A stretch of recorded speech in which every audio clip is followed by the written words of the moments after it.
Greetings, this is yours truly, Lord Caro, welcome to my domain. My Z Warrior Academia. 146 Chapter 1, Origins Part 1. Origins Part 1, Planet Earth, a planet within the northern section of the universe, and the third planet of its respective solar system.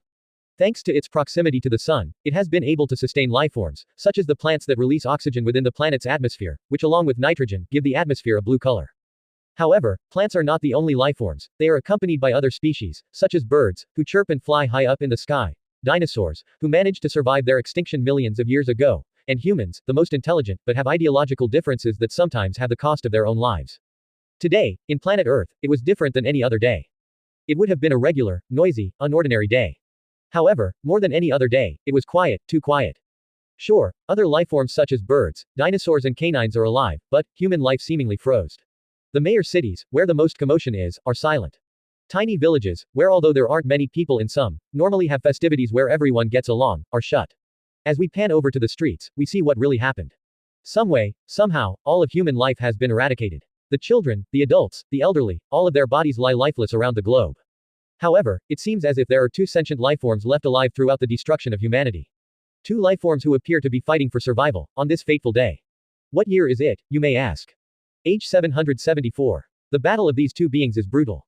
On one hand, there's a pink, bubblegum-like demon wearing an orange with a blue undershirt, along two black armbands with yellow linings and white baggy pants that resemble that of a genie's, ending in black boots with similar yellow pattern ending in grayish-brown shoes, a brown belt with a gold buckle with an M engraved into it.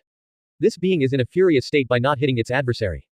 The rose blob's adversary is a being resembling that of a human, but they have blonde, spiked hair with two bangs, while wearing a GI with a blue obi, an orange undershirt, gloves and boots seemingly made out of the same material, and finally a pair of earrings. This golden warrior appears to be in a league far above the bubblegum guy, by dodging effortlessly all the punches, kicks and beam attacks their way. Even when the pink blob released fumes to blind its opponent, the golden warrior still kept up. The most important thing in a battle is being able to sense the movement of ki, so it takes more than eyesight and a strong arm to be a warrior. The golden-haired fighter said. I'll make you pay. The Play-Doh growled in spite. Just when it was going to make a move, the blonde fighter delivered a devastating right blow to the pink menace's face. After recovering, it then proceeded to try and land a right kick to the blonde's abdomen, however, the blonde saw that coming, and thus, managed to grab the leg in a bear hug-like manner. Then, the golden warrior threw the pink blob to the ground, making a large crater. After a bit of time, the earring-wearing humanoid extended their hand, from which a beam of light forms. This blade of energy destroys the rocks above the bubblegum menace, who then proceeds to get caught on the energy blade. As the blonde raises their hand, so does the beam of light, therefore, when the warrior had their hand facing in front of his, the pink devil was in front. This is only the beginning, so give up, Boo. The golden warrior declares. The bubblegum demon known as Boo is speechless, the only sound it's making are grunts of pain. What's wrong? Asks the blonde, has your confidence finally dropped, or does a cat got your tongue? This isn't fun anymore. You know you can't last forever, so why don't you fight seriously? Or are you but you aren't capable of defending yourself? The blonde asks yet again to taunt their adversary. I hate you. Boo growls. Suddenly, Boo starts twisting in the spirit sword, surprising the blonde fighter. Then, Boo starts gravitating away for the blade of energy, which was still stabbing him through the right side of his rib cage. Then, his magical skin split and merged with Boo yet again, releasing him from the golden blade. The warrior then gets rid of the blade, as Boo's self starts regenerating, as well as his clothes. The blonde warrior chuckles. Grr, you're laughing at me. I warned you not to make me mad. Boo spouts. I'd say you're a stupid demon. What most surprises me, apart from that bad taste in my mouth, is that even after having absorbed so many powers that you haven't used any of them. Says the humanoid warrior. You have some nerve for making me into a joke. You weren't expecting that. I'm the most powerful being. Growls Boo. I will destroy you for making fun of me. I'm not your entertainment. This gets the blonde to smirk. That was it. That smirk was the final straw. As Boo gets angrier, electricity starts sparking out of his body. After those sparks came an immense shockwave, which knocked the blonde off their feet and turned the sky dark. The golden warrior looks in amazement, as Boo jitters violently saying. You made fun of me. You laughed at me. Boo's hands begin to bleed out purple, and saliva and sweat both pour down the creature's head. Boo's eyes are alight with a red color. It wasn't long until the very ground beneath and around both the warriors started to crumble and tumble down. You see that? You have a surprising amount of power. Do you see now what you can do? The blonde spouts but then is interrupted by Boo who keeps grumbling and yelling. You made fun of me. Gra. Boo then yells to the heavens with his arms extended outwards, which then release lightning into the clouds above. However, instead of just destroying the clouds, the sky itself breaks down when the lightning makes contact. The yells of anger from Boo echo around the planet. More and more, the sky breaks down even more than before. What the? The golden warrior exclaims in confusion. The energy of the entire planet is warping around us. He's so angry that he might be trying to destroy everything around us, maybe this entire dimension, no. The entire universe will collapse. I have to stop him, the blonde fighter exclaims as they propel themselves onto Boo, flying in the air. Just when the warrior is a meter away from Boo, the demonic entity, out of sheer rage, makes a force field. This shield could have been broken by the blonde warrior, however, in this occasion, Boo took a mental note of what the golden-haired humanoid said to him before. Just as the shield begins to bend inward because of the golden warrior's fist, Boo yells out a word the earring-wearing being could not have ever thought of coming out of Boo's mouth. A singular word, sometimes even a phrase. The name of a technique. Kaioken. Boo yells out, as another shockwave of energy knocks the humanoid several miles away, into a mountain known as Mount Paozu. No. This can't be. The being yells out mentally in a crater made to this behemoth of a natural wonder. There's no way in hell he can use the Kaioken. Neither Piccolo, Gohan, or even the kids know how to use this technique. Well, as it turns out, thanks to Piccolo and Gohan having seen someone similar to the Golden Warrior use this Kaioken technique, and thanks to Boo being able to tap into the memories of those he has absorbed, Boo managed to figure out how this ability actually worked.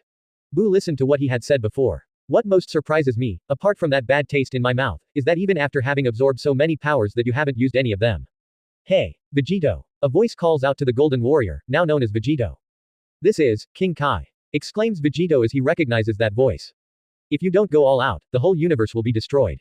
So do it now and give it all you've got, damn it. Yells out King Kaio-sama in distress. Alright, this is for everyone, Vegito exclaims as his hair starts getting longer. Sparks are coming out of his sheer aura, and slowly, more of planet Earth starts to wear down. Coming back to Boo, his size has grown, this means the radius of effect from the lightning now reaches out to the entire solar system, but his body is starting to wear down faster than it's regenerating, thanks to the Kaioken putting the user's body at risk. In the horizon, a bright flash of golden light begins to engulf the area. It's Vegito, but his hair has grown threefold. Vegito has ascended beyond his regular blonde state. As now with speed eons beyond the speed of light, Vegito clashes with Boo, both now knowing that whoever won this struggle will be the victor. The struggle is intensifying, and it seems like Vegito has the upper hand. However, with Boo not wanting to be humiliated by Vegito anymore, he does the unthinkable. Kaioken, times 100. Boo spouts, as his voice echoes throughout the planets. Vegito yells as he unleashes everything he can, however, it is to no avail, as a crack from the universe itself similar to that of glass breaking forms itself, splitting Vegito's entire head in half. Spoilers for JoJo's Bizarre Adventure. Stone Ocean Part 6. Think of this as when Jotaro Kujo died by having his head split. This ended the life of the Golden Warrior. Now, more and more of the universe itself starts to crack in the same way, with Boo being in the epicenter of this calamity, and with a final yell from Boo, the universe was shattered. Only glass shards are the things recognizable in this white void, previously known as a universe. In these glass shards is where we can see figures, possibly entities from another dimension. In these shards, each of the following are visible respectively: a duel of cards, a writer with a notepad, a pure white entity in a cross, a capped crusader with a being that stands besides them, a bald man striking at an alien, and finally, a blonde-haired person in a seemingly fit shape, looking at the bright horizon with a smile on his face, a smile that can confound anyone of pure heart, and enrage anyone opposing it. All of these entities are visible within every glass shard remaining, however, the white space devoid of sound now has faint voices that can be heard. Father, says a young voice. Goodbye, my son, says a mature voice. As then, two shadows appear in the distance, accompanied with a sinister voice. Yet another fighter, you could have saved. You worthless scrap. The two shadows are then revealed to be the eyes of a perfect terror. The eyes are shining red, a red so bright that it engulfs the entire white space, now turned sinister as laughter of this same evildoer fills it. And then, a teenager wakes up from his bed, petrified. Then, a thump was heard along with a womanly squeal. As the teenager looks around, he sees a madam wearing a yellow uniform with a purple cloth tied on the back with turquoise pants, blue martial art shoes and with all of her hair put into a bun, and also wears white Chinese earrings. This female was knocked to the ground, in which mostly lied in the floor, some socks being on top of the woman. GG Gohan. The female stumbled on her words, trying to get herself together. Oh, good morning Mo, the teenager said before being interrupted by his mother. Oh sweetie, please forgive me for scaring you, it wasn't intentional, I didn't want to interrupt your sleep. The mother said while hugging her baby boy. Oh mom, it's fine, don't worry. The teenager said, trying to calm his mother down after that scare. The mother let out a sigh of relief. Oh well, at least we're both okay sweetheart. The mother expressed now in a calm voice. She then gave her offspring a kiss on the forehead. But, just before she could go out of the boy's room, the teenager said. Hey, mom. Yes, Gohan. A few seconds passed. I had a nightmare. Oh, alright. Well, what was it? It was weird to say the least. The boy pondered as he tried to put into words what he dreamed of. There was this pink guy with Dad's GI and another with the exact one but with inverted colors and Vegeta's gloves and shoes. They both fought, but then the pink demon started to yell loudly. The Vegeta Dad guy grew his hair beyond Dad's, and when they clashed, the pink demon used the Kaioken and destroyed everything, and then. Gohan was having difficulty with this last part. What is it, dear? Let it all out, the concerned mother said in a calm tone. I heard his voice again. Gohan said. His mother already knew what this was. Oh, the mother expressed. Gohan, you know that wasn't your foul. Before she could continue, Gohan exclaimed. You know it is my fault. If it wasn't for my arrogance he would be with us. I could have saved the day with him alive in the end. Gohan's mother was shocked to hear this response, however, Gohan did have the power to defeat that villain. It's just his father didn't take into consideration Gohan's human emotions. Sweetie, you have to let G. The mother tried to calm down her son, but he responded. I'm the reason why dad's dead. Gohan was upset. His anger ran through the household, and apparently it woke up someone. Good morning, Mom. Morning, Gohan. A child said. This voice stopped the conversation the mother and son were having, as they both looked at the open door with a small kid. Gohan, his older brother, sighed and said. Gee, mornin' Goten. Say, did I wake you up? Asked a concerned Gohan with a generous yet toned down. Goten, the younger brother responded. Sorta, I woke up, 3 minutes before. Goten said as he thought. This actually made Gohan look at his bedside clock, which marked 6:03 a.m. So my nightmare got me 30 minutes earlier than I was supposed to. Contemplated Gohan. Hey, big brother. Asked a curious Goten to his brother. Yeah lil, dude, can we go that cardio thing? Oh, haha, I guess we have some time to do that. Realized Gohan. Yay! Exclaimed the now excited 6-year-old. He then turned to his mom and asked. Mom, can Gohan and I do the cardio thing? The mother, Chi-Chi, let out a chuckle and then responded, sure thing, but you two better return quick. Or else we might not make it to the city for that meeting. Chi-Chi taunted. You heard her, lil, dude. We have to go beyond fast. Said Gohan to get his brother more pumped. Yeah, plus ultra. Goten yelled as he flew out of Gohan's window, with his brother following behind. Hey, wait for me you chipmunk. Exclaimed Gohan as he followed his brother along, heading towards the sunset. Remember what I said. Chi-Chi reminded her two kids from the window as they both ran towards the nearby mountain range.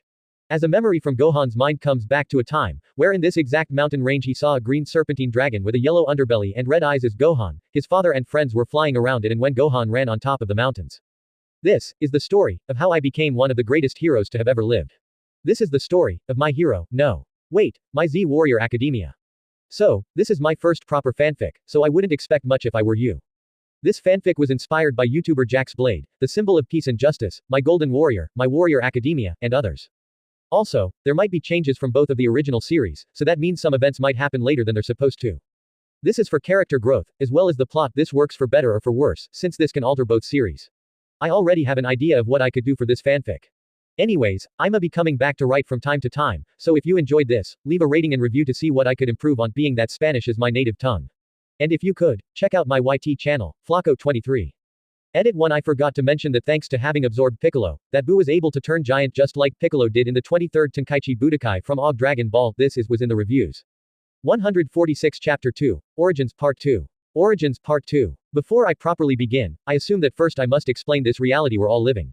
Humanity has evolved and started developing special, superhuman abilities that have been referred to as quirks. The first person in the world to manifest a quirk was a newborn baby in Qingqing City, China.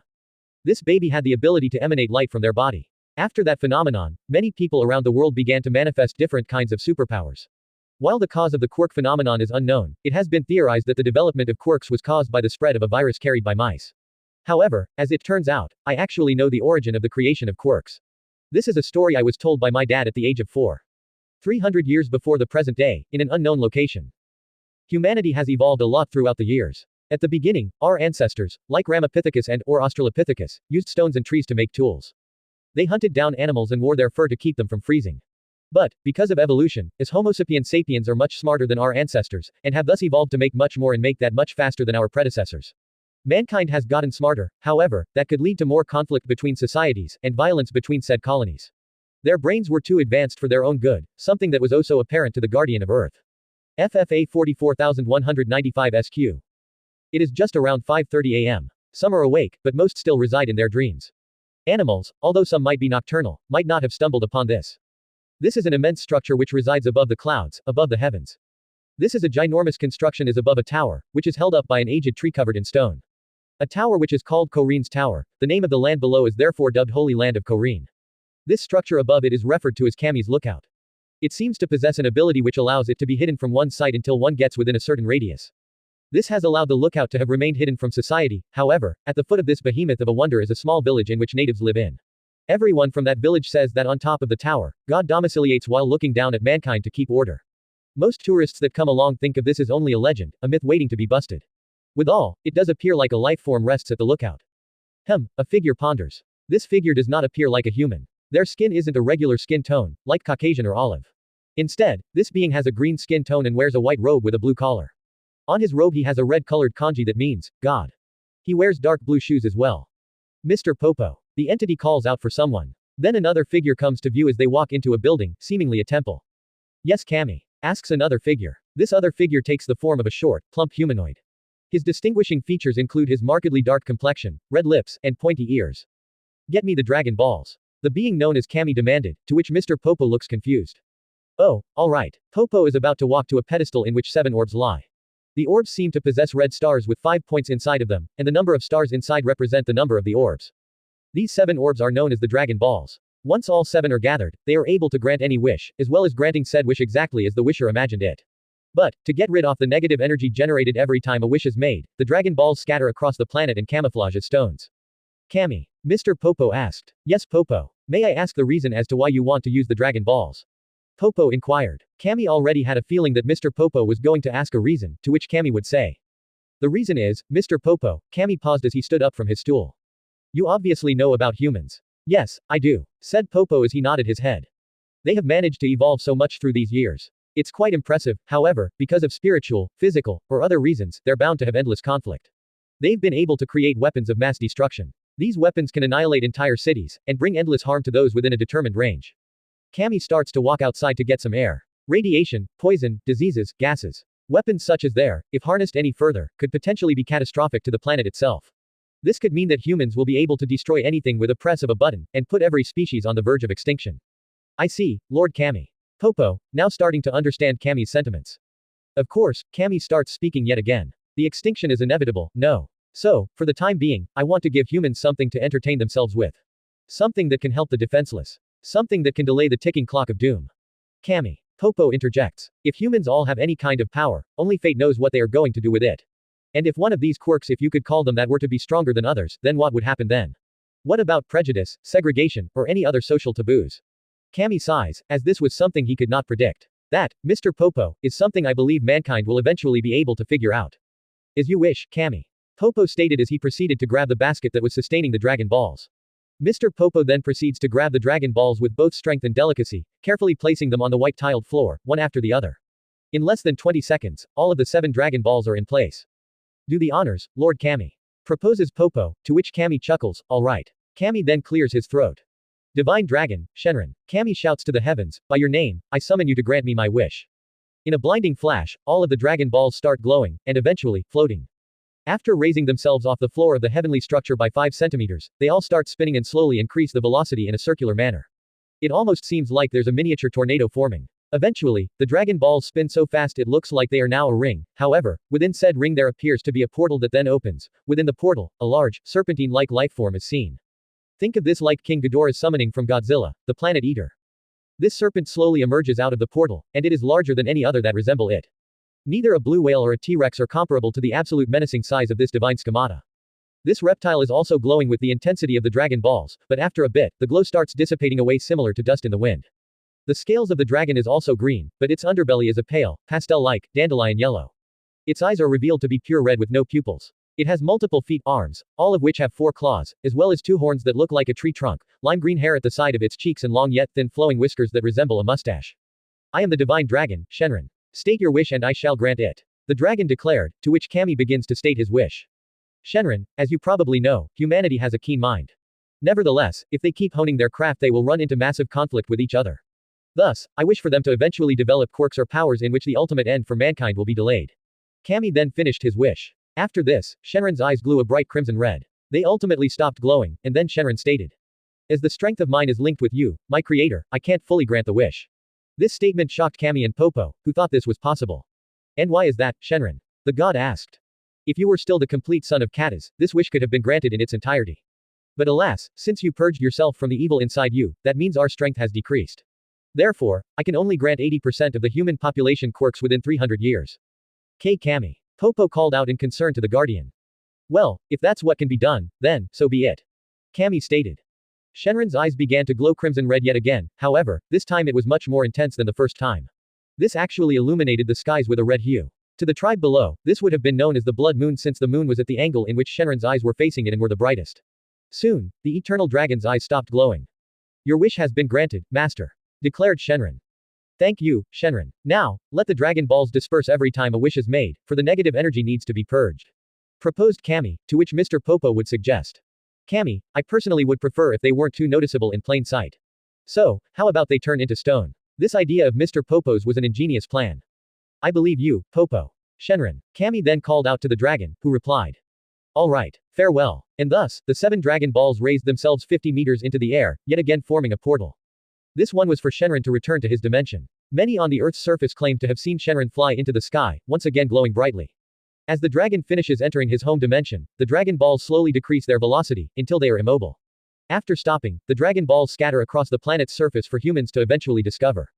And now, we wait, declares the guardian of Earth. Months later, the glowing baby would be born, and in a few couple generations, humanity would this nothing more of these anomalies.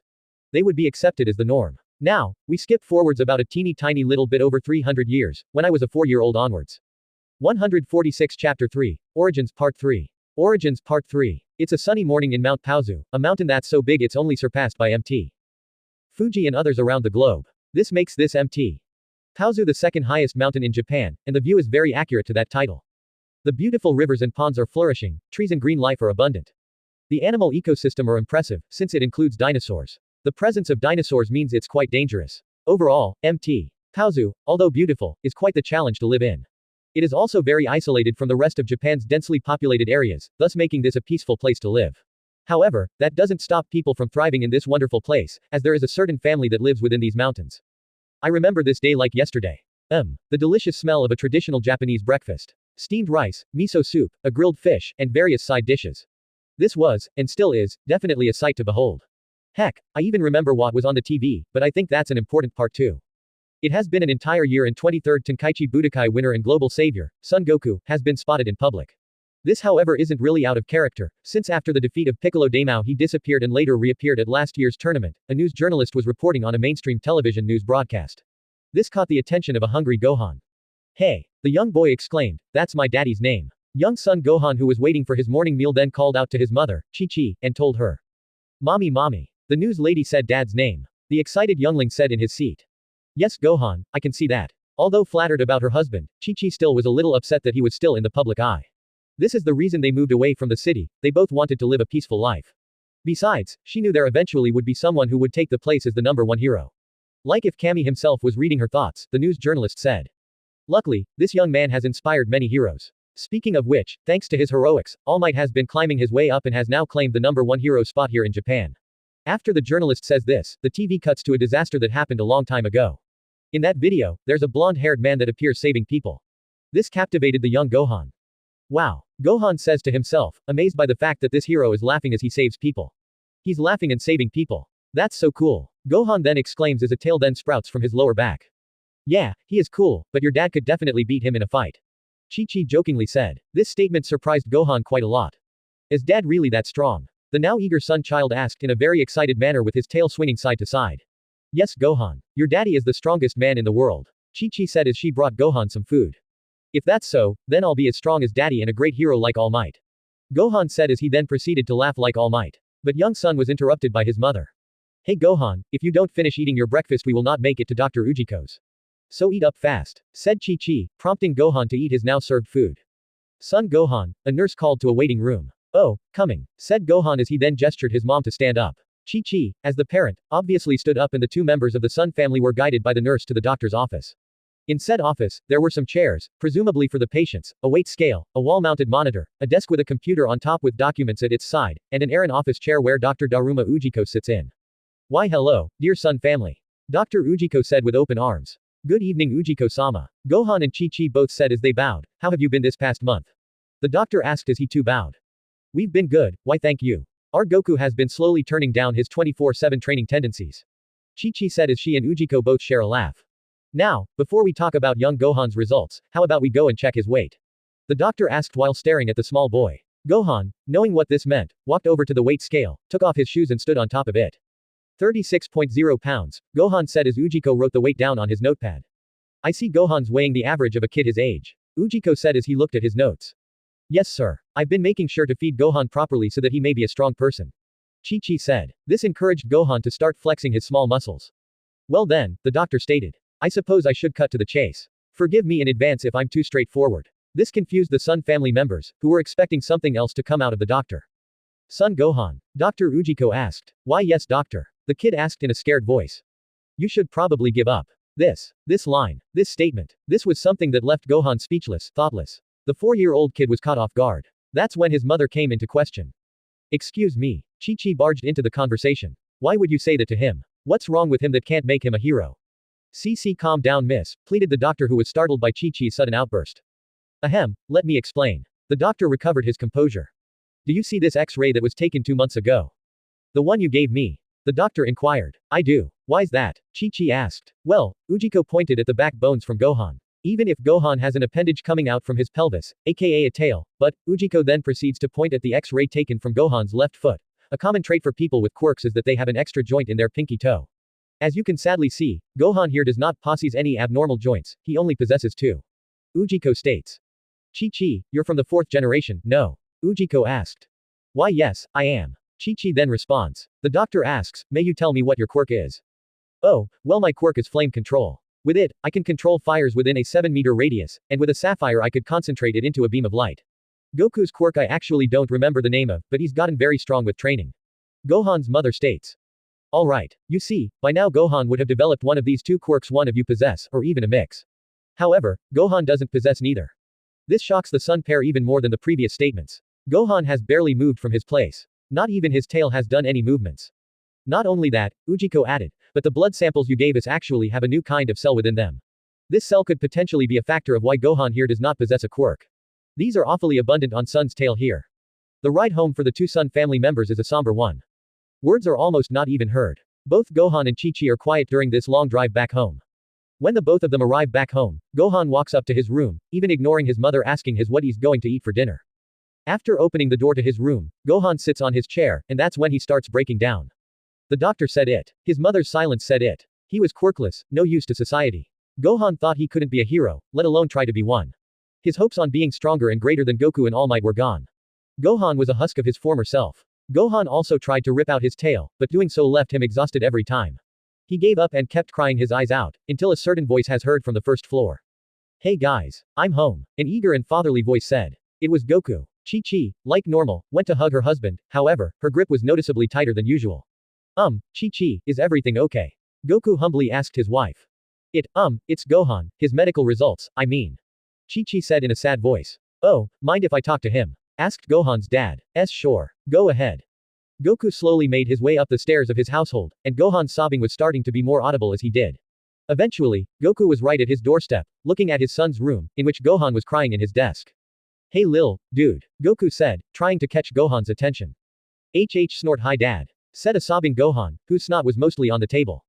Hey man, what happened? Asked Goku. Do you think I can be a hero? This question caught Goku a little off guard, since he was expecting an explanation at the start. Gohan, do you know how I became so strong? Asked Goku. This confused Gohan. By hick training, no. Gohan asked. Yeah, that's how. Goku then put his hands in a cup shape, this soon was emanating a sphere of light. This amazed Gohan, who stared right at the glowing orb, he didn't know his father could do that. This, Gohan, is key. This is energy that all living beings possess. Thanks to training, I've been able to hone my skills with it. Then, Goku's key sphere dissipated into the air. So, if your mother lets me train you, then yes. You could become a hero. This was all that Gohan needed to hear. Now, instead of crying tears of sadness, young Gohan cried tears of happiness and hugged his father, who hugged his son back. Goku then proceeded to ask Chi-Chi as he could train Gohan. Well. What do you mean you're going to train him? Arg. But Chi-Chi. Don't but DBZxMHA. He is 4 years old, so how in hell do you think he's going to train at such a young age? Look, I know it's crazy, but hear me out. I didn't know how to shoot lasers at that age. He can have an advantage that I didn't have. Besides, that can help him defend himself from anything. He could become a hero. Look, Goku. I just think that Gohan being a hero will be too dangerous for him. I want him to earn money and be safe while doing so. I don't want him to be another you, launching himself into danger. Chi-Chi, he'll be fine, I promise. Either way, I think we're going to have a reunion tomorrow at Kame House, so Roshi and Krillin can help me. I can guarantee you that I'll do everything I can to keep Gohan safe, got it? Well, alright. But if anything happens to my baby boy, you're gonna pay. And with that, all of Gohan's big moments flash on our minds. The time he met Master Roshi, Turtle, Krillin and Bulma. When Gohan got kidnapped by apparently his uncle, Raditz, after he revealed that Goku isn't a human, but a Saiyan. When he was trained by Piccolo Jr. specifically the time he woke up after being knocked out by Raditz. When he was surrounded by the dead bodies of Goku's friends with the two Saiyans. The travel into a planet in outer space. When he found aliens being murdered by a galactic dictator. When he encountered a group of people with remarkable poses. When Gohan fought against the galactic dictator. When Goku transformed after the galactic dictator killed Krillin. When they all were training for 3 years for a future threat. When Gohan was training with his dad for a year. When Gohan fought a bio-android. When Goku sacrificed himself because Gohan didn't even though he had the power to. Finally, when Gohan had to finish the bio-android because of Goku's failed sacrifice. A spiked-up blonde 9-year-old Gohan and the villain both blasted at each other, but with Goku's spirit encouraging him, Gohan gave a final push to end the perfect terror, once and for all. At the end of said final push, Gohan wakes up, but instead, he's in a golden void. Think of this as what All Might and Midoriya are in at the beginning of MHA Opus 1, in front of him, is Goku. Gohan then reaches towards Goku, but he disappears. That's when he looks behind him and sees countless amounts of people standing behind him. Now, Gohan truly knew what he wanted to be. Gohan wanted to be a hero. As he walked towards the light at the end of the tunnel, he then grows up and becomes his current 16-year-old self, as he goes into the light. Prologue. End. Hoo boy. Another chapter complete, and that marks the end for the prologue. From now on I'll try to make chapters longer. So, how about I address the first few reviews I've gotten? 2. Beru-sama. Personally, I believe that doing these kinds of time shenanigans so early on just wouldn't be right. Besides, if I'm still going to try and make the Z fighters and UA students live on the exact period in time, I don't think that making this after the events of Heroes or online would be good. Remember, this is the story of Gohan, speaking of which. 2. Guest questioner 1. Yes, Gohan will still don the Saiyaman persona. The only thing I'm affecting for him is his psychological status after the Cell arc from Z, i.e. giving Gohan trauma for letting his father die, as well as build up stress because of the previous battles and or encounters in his life. I'm also giving a little touch of mine mostly because as of me writing this on May 11, 2020 I'm also suffering from mental health issues. I guess that gives this story a little more realism. To your next question, yes, Midoriya Izuku will still get Alpha and everyone will stay mostly the same. And your final question, no. This is not going to be a harem. Sure, since I'm keeping him the same strength-wise, this might attract the attention of the females. In the end, Gohan will end up with only one person, and now I want some user interaction. I have 4 options for now: Ashido Mina, Kendo Itsuka, Vital Prick that's a spoiler, and Yaoyorozu Momo. Mina because her enthusiasm might be contagious and the chemistry could work. Kendo is next because not only do I like her quite a bit, but also that maybe that big sister attitude could be nice. Vital, obviously is canon in the original DB manga. Finally, we have Yaomomo. I know that the Godfather 93 has planned to ship Gohan with her, and I see why he would do that. The concept of Gohan helping her out with her emotions and confidence is a very interesting subject. Just imagine what a confident Yaomomo could be able to do. Right now I've been leaning more with Momo, but if you all could give some input then that would be great. And as my final note, what I meant in the first chapter, that there might be changes from both of the original series, so that means some events might happen later than they're supposed to, was mostly that in DB canon the Buu saga happened around early May of Gohan's first year. This means that if I kept the date just the same, then the Buu saga would have began during the internship stain arcs of My Hero Aka. So since I want to develop more of the story and characters, I have decided that I will put the Majin Buu saga just after the second year UA Sports Festival. Biggie spoilers for the manga. This might have to be entirely fan-made just for what's currently going on with the war arc. I'm probably going on a big boy break after the My Villain Academia arc because I was originally going to end it there after I decided to go beyond the All Might vs All for one fight. 146 Chapter 4, UA Meeting. UA Meeting. Hey, Gohan, called out Goten to his brother. Gohan had closed his eyes, remembering why he wanted to become a hero. All of Gohan's memories came back to him in that single moment of peace. He wanted Goten, Chi-Chi, and all of his friends and family to be happy and safe. After hearing Goten's call, Gohan opened his eyes to see his younger brother 5 meters away and further. Oh, hey, Gohan exclaimed in a playful tone. Who said you could go that far, huh? The two brothers laugh as they chase each other through the mountain range and sunrise. Eventually, Gohan catches up to his wild sibling and outruns him, which prompts Goten to yelp. Hey, wait up Gohan. Catch me if you can, lil, dude. Gohan taunted his brother who was trying to keep up with him. Now, the roles previously established had been reversed. Every time one of the Sun brothers would think they had the upper hand, the other would charge up with a wave of energy surging through their bodies and they would become faster than the one in front. Each time a normal person would think they had reached a dead end, both Sun brothers would glow a little and be propelled forwards like a rabbit on steroids running away from a hungry cheetah. Of course, these aren't quirks. These are their own powers and physiology, but they mostly tend to follow the laws and rules placed for quirk society.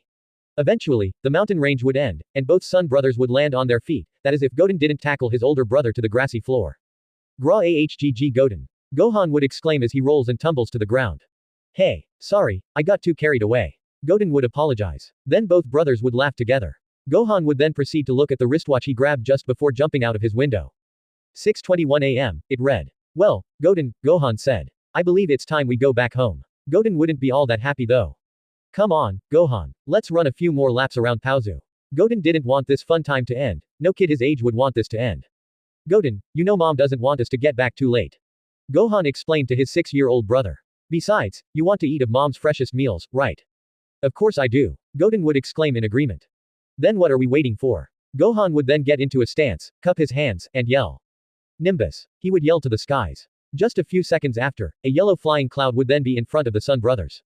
Goten would then jump onto the cloud, and so does Gohan. In a blink of an eye, both brothers are soaring through the air like eagles. After flying for a minute, they both would have arrived back to their household. Welcome back you two. Chi-Chi would welcome the two boys home. Hey mom. Gohan says. Thanks mom. That was so fun. Goten thanks his mother for letting them go get some cardio. I know it was. Now Gohan, go take a bath. Goten, your breakfast is served so you better eat it. Chi-Chi tells the Sun brothers. Yes mom. Both Gohan and Goten bow to their mother as they do what they were told respectively. Gohan first goes to his room to grab his underwear which we will change into after the bath. Then, he arrives at the bathroom. Obviously he does his duties before actually going into the shower, so that he doesn't have to do it immediately after exiting the shower. After that, Gohan turns on the heater and lets the water run. He gets all his pores running with water so he can properly wash himself. As Gohan washes his hair, he remembers how his father, Goku, would scratch his head. Most of the time Gohan remembers his father, eventually bad memories from his death creep into his brain. It was a long time ago, but Gohan was scarred by this experience. Now, he knows he's the hope of humanity, so he's gotta keep that behind him and ignore his emotions for the safety of the planet. Even if the strength he had 7 years ago is now reduced, Gohan knows he's going to keep this world safe, a world which was protected by many throughout the years. And a good hero has to keep their hygiene, so Gohan has to finish his bath. Goten was done with his 4-plate breakfast. Goten really got hungry after the cardio he and Gohan had. That was so good. Goten said out loud. Chi-Chi, who was just barely getting started with her oatmeal, stared in awe at her son but giggled. That's definitely a Saiyan, alright. Chi-Chi said to herself. So, mom. Goten asked Chi-Chi. What is it you're going to do in Musudafu today? Chi-Chi was caught off guard but responded quickly. Right. So Gohan and I are going to UA for a meeting with the principal. This surprised the young Goten, who yelled. UA. Hi. His high-pitch and high-volume voice crack broke 2 plates which he ate his breakfast. Chi-Chi sighed at the broken plates but continued. Yes. The high school all might went to. We were going to just summit the grades of Gohan, but apparently the principal himself wants a meeting with Gohan and I. Therefore, I think you might be able to play with Trunks at the Capsule Corp headquarters. Chi-Chi explained to the now silent Goten. Wow. Gohan's going to UA. And I get to play with Trunks. Today is going to be fun. Goten cheered as Chi-Chi thought. May Lord have mercy because I have a feeling this is just going to be hectic. Just after this exchange wraps itself up, Gohan arrives at the diner. So, how much did I miss? Gohan asks. Gohan, your food is getting colder by the second, and it's a long drive to Musufatu. Says Ch Kai, prompting Gohan to consume his nutrients. After Gohan finishes his morning feast of 8 plates, he and his mother get dressed. Gohan puts on a checkered shirt with navy blue jeans, brown belt, dark brown shoes and white socks. This was not an attire Gohan would normally wear. However, since this was a formal situation, this had to be an exception he had to make, especially because this could possibly be his future. Chi-Chi changed into a pink cheongsam with a black sash, light blue pants, blue socks, and purple shoes. This was a simple change of clothes for her, unlike Gohan. Goten just changed into a blue sleeveless changshan with a green trim and a lavender long sleeve shirt underneath with white folded sleeves and a long red sash tied around his waist which it was concealed beneath his changshan, lavender Chinese pants with white folded sleeves and black kung fu shoes. Since he wasn't going to this UA meeting with Gohan and Chi-Chi, he could be a little more casual with his wear. After all of the sons were done getting themselves clothed, they were ready to go to Musudafu. Since they want to be careful, the Sun family will take a car instead of the Nimbus. Alright, boys. The drive will be around a little over an hour long, so be on your best behavior. Chi-Chi says as she stares seemingly right into the very soul of Goten. Yes mom. The Sun brothers say, with Goten stuttering as he says this. The drive to Musudafu has started. This is definitely an interesting drive, mostly because even though there's the good old morning traffic, the Sun family mostly got green lights. This meant they were able to get to Musudafu, and the first stop. Capsule Corp. Chi-Chi finally parks the car, and thusly, Goten and Gohan get off the car. Goten is very excited to see his friend, Trunks. He is the son of the Capsule Corp president, Bulma. The sons go inside the Capsule Corp property and are met by a receptionist. Good morning. Welcome to Capsule Corp. How may I help you? The receptionist asked cordially to the family. Yes, good morning. I just want to know if Dr. Bulma is available at this time. Chi-Chi stated in a formal manner. Oh, you must be Chi-Chi then. Alright, I'll call Dr. Bulma then. The receptionist said as she remembered that Bulma had told her that a family friend was coming tomorrow, more so today really. The phone rang for a few seconds before being answered by a female. Hello, Dr. Bulma speaking, the woman on the other line said. Yes, doctor, it appears that your guest has arrived. Oh, alright then. I'm coming over. Alright, doctor. The receptionist said and then hung up the phone. After a few seconds, Bulma would arrive. She had purple hair and wore a sleeveless green dress with the shoes similar to what her sons wear, and her hair is bowl cut and she also wears gold hoop earrings. Hey guys. How are you? Bulma would say. The Sun family is happy to see their friend. Hey there, you cute bitch. Chi-Chi playfully says as she hugs her friend and they both laugh. Bulma is actually the first friend Goku ever had, so she has also become close with Chi-Chi. And you, monkey kid? Bulma asks, referring to Gohan. Quite exited, really. Gohan replies as he also hugs Bulma. Bulma is caught off guard by this response. Ooh, you're finally playing the game for yourself, huh? Bulma asks flirtatiously yet playfully. Gohan's face turns a pale white as he thinks he knows what that means. Goten is just confused by this statement, since he is just a kid. Chi-Chi's glaze is stern as these words enter her ears, and thus defends her son. Actually, Bulma, he was referring to our meeting at UA High. Chi-Chi clarified. Oh yeah, you want to go to UA, right Gohan? Bulma remembers and asks for assurance from Gohan. Yeah, that's why we're leaving Goten with you and Trunks. Gohan says, motioning his hand towards Goten. Actually, where is Trunks, or Vegeta? Gohan asks now confused. Oh, they're just preparing themselves to train. Bulma replies. This catches Chi-Chi and Gohan by surprise. Training at his age. They both ask in unison, confused as to why is Trunks training with Vegeta at that age. Is it really that big of a deal? Gohan was training since he was 4, so why is Trunks training now such a big thing? Asked a confused Bulma. This made sense in the minds of the Sun family. Oh well, Bulma, I think Gohan and I have to go. We have a meeting with Principal Nezu. Clarified Chi-Chi. Well Goten, come on. I'll show you some things I've been working on for a bit. Bulma urged to Goten. Oh okay. Replied Goten. Bye mom. Bye Gohan. Have a good meeting. See ya lil, dude. Said Gohan. Don't cause ruckus, you hear me. I love you, Goten. Said Chi-Chi as she and Gohan left toward the car. Next stop, UA High. It took a little longer than expected, but the Sun duo of Gohan and Chi-Chi made it in time for the meeting with the principal of UA. UA is the #1 ranked high school for heroics and is considered as the top hero academy in Japan. Students are separated based on their abilities into specific departments and classes. At the entrance, there is a security wall nicknamed the UA barrier that automatically closes if a person does not have a student ID card or special entry permission ID. Many precautions have been made to keep members of the press and villains out. UA was originally a day school, but it was later turned into a boarding school. UA executes a 6-day school week where the only day off is Sunday. Since there's the UA barrier, the Suns have to state their reason for being here. So, this is it, huh? Contemplated Gohan as he looked at the high school. It sure is Gohan. Replied Chi-Chi. Now, what's the password for this? It was in the mail, no. UA. Chi-Chi now asks herself looking at the reception machine. 11022018, Gohan states as he suddenly remember. Huh, well, I did make sure you were educated well. Sighs Chi-Chi, as she proceeds to input the code into the wall-mounted monitor. After receiving the input, a call starts. UA Hi, this is Principal Nezu. A voice states for the other side. Oh, yes. Good morning Principal Nezu. I am Chi-Chi Ushi, and I am the mother of So. Chi-Chi then gets interrupted because the other person in the line knew who she was. The mother of son Gohan from MT. Paozu. Yes, I was waiting for this call. Come to the principal's office. Or should I say, my office. The call then ends as the UA barrier is now opening. The Sun duo is surprised that happened so fast. Oh well, now they can get to the principal's office for the meeting, if they knew where the principal's office was. You see, they weren't given a map or blueprints of the high school, so they had to make a lot of turns in this big property. After what seemed like hours, Gohan and Chi-Chi finally made it to the principal's office. Gohan was understandingly nervous, something that his mother could tell. It's gonna be okay, Gohan. Nezu isn't going to eat you. Chi-Chi reassured her offspring, who nodded nervously and gulped when he knocked on the door. The door was made out of a blue mahogany wood with a special imprint on it of UA. 3 knocks was what Gohan did, 3 relatively slow knocks. Right after his second knock, a voice was heard saying, come in. And thus, Gohan and Chi-Chi entered the room. The room was a very polished and organized room. It also had a window to the outside of the building. There were 2 seats for the guests, and an errand office chair in which the principal was sitting. Between the guests and the principal's chair, there was a military glass desk with a computer on it. Besides the computer, there was almost a miniature library of documents from UA's history. Well, said a voice from the errand chair. Welcome, Sun family, to UA High. The most prestigious hero school in Japan. It was the principal himself. Nezu. Nezu is a short person who appears to be a possible combination of several different animals, which would make him a chimera. He has the head of a mouse with circular black eyes, a large scar over the right one, relatively square-shaped ears with pale pink insides slanting outwards from the top of his head, and an elongated muzzle with a small round nose.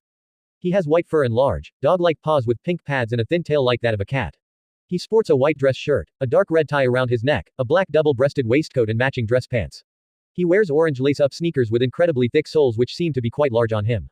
All of this is a lot for Gohan to process, who is currently dumbfounded at what or who sits in front of his glaze, but he keeps his cool. Good morning Principal Nezu.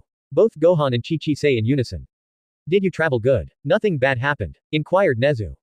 Actually, the trip went pretty well. Sure, morning traffic was definitely there, but we mostly got green lights so we arrived in time.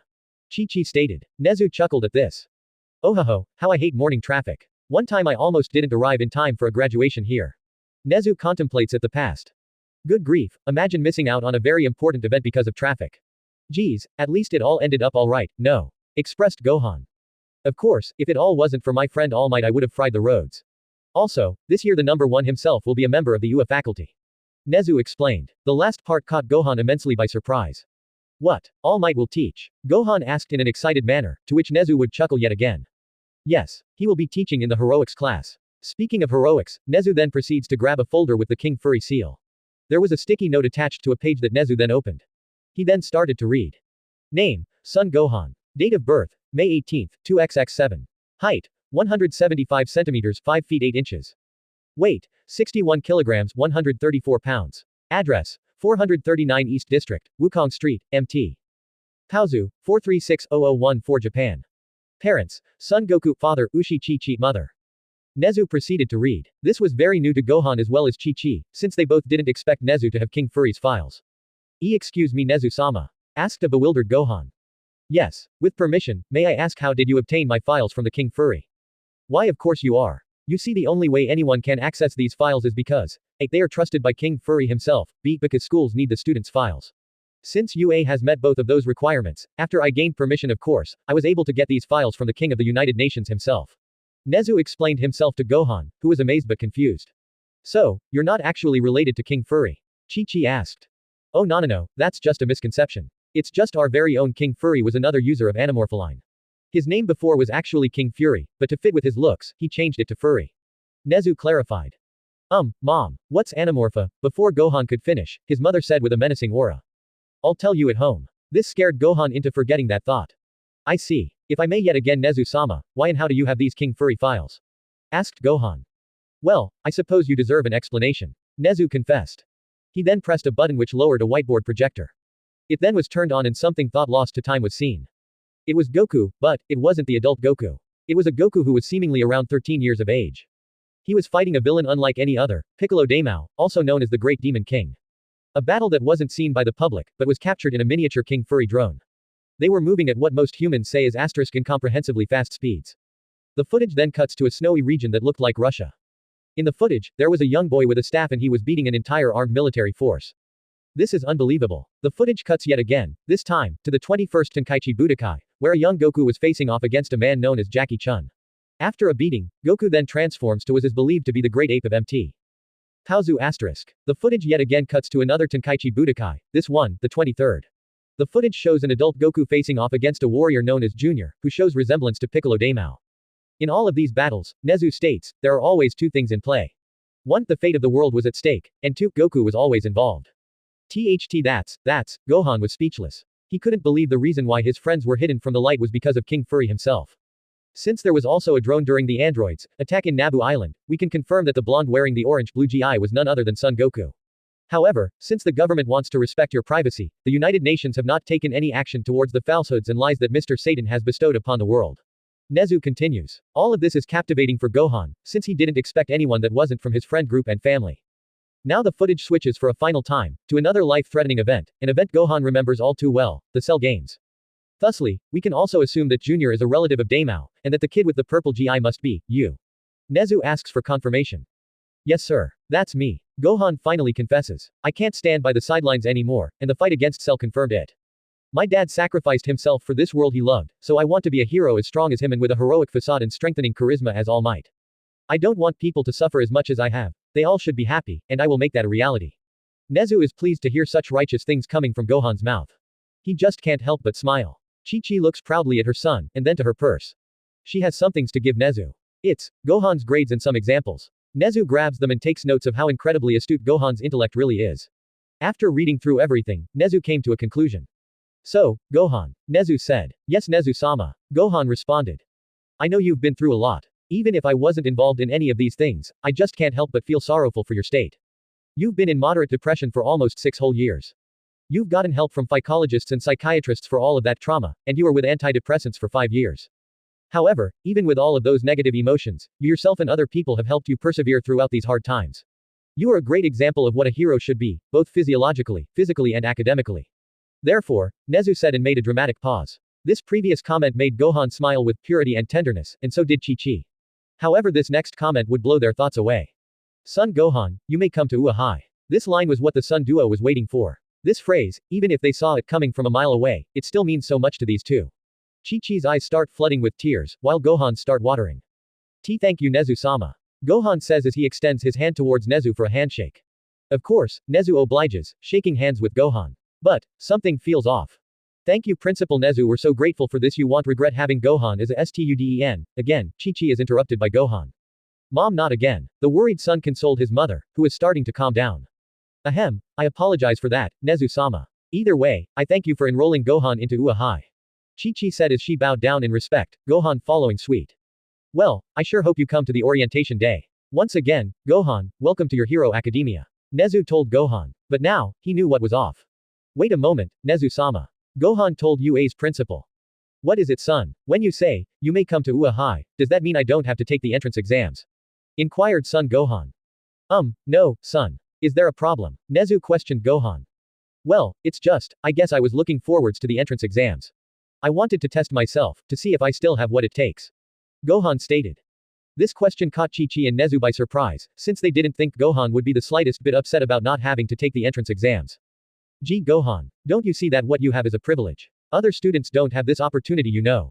Chi-Chi told her son. No, don't get me wrong. I really appreciate the opportunity and I'm really thankful. The thing is, I just want to fit in with the rest of people, Gohan states, slowly getting more sorrow as he says this. After some thinking, Nezu decides on something. Alright, I could play with the strings so that could happen. The UA principal says as the Sun Duo are caught unprepared with this statement. Really? Gohan exclaims in amazement. Come on, this will be a simple twist. Besides, now that I'm thinking about it, Mr. Satan enrolled his daughter into this school after the spaces were set to be 20 students per hero studies.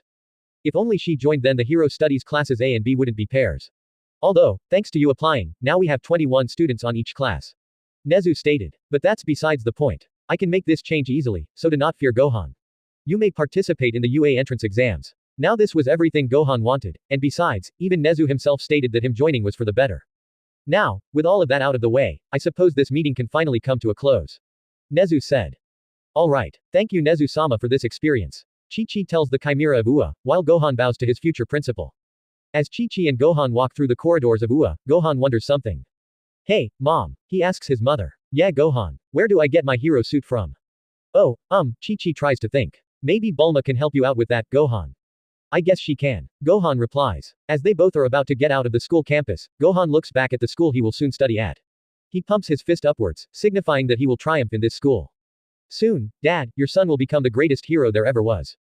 Ooh, a meeting. End. Another chapter is in the book, folks. Holy shit, I wrote so much. Are you proud, Godfather 93? Ignore that anyways, I want to clarify a few things. 1. Bulma doesn't have a last name. Therefore, Briefs isn't her last name. In fact, most people in Dragon Ball don't have last names. 2. I gave Chi-Chi a last name. Ushi or Niu is Japanese for cow, and I did this because A. Chi-Chi's Spanish Latino name is milk. B. She's part of the ox lineage and oxen are cattle like cows.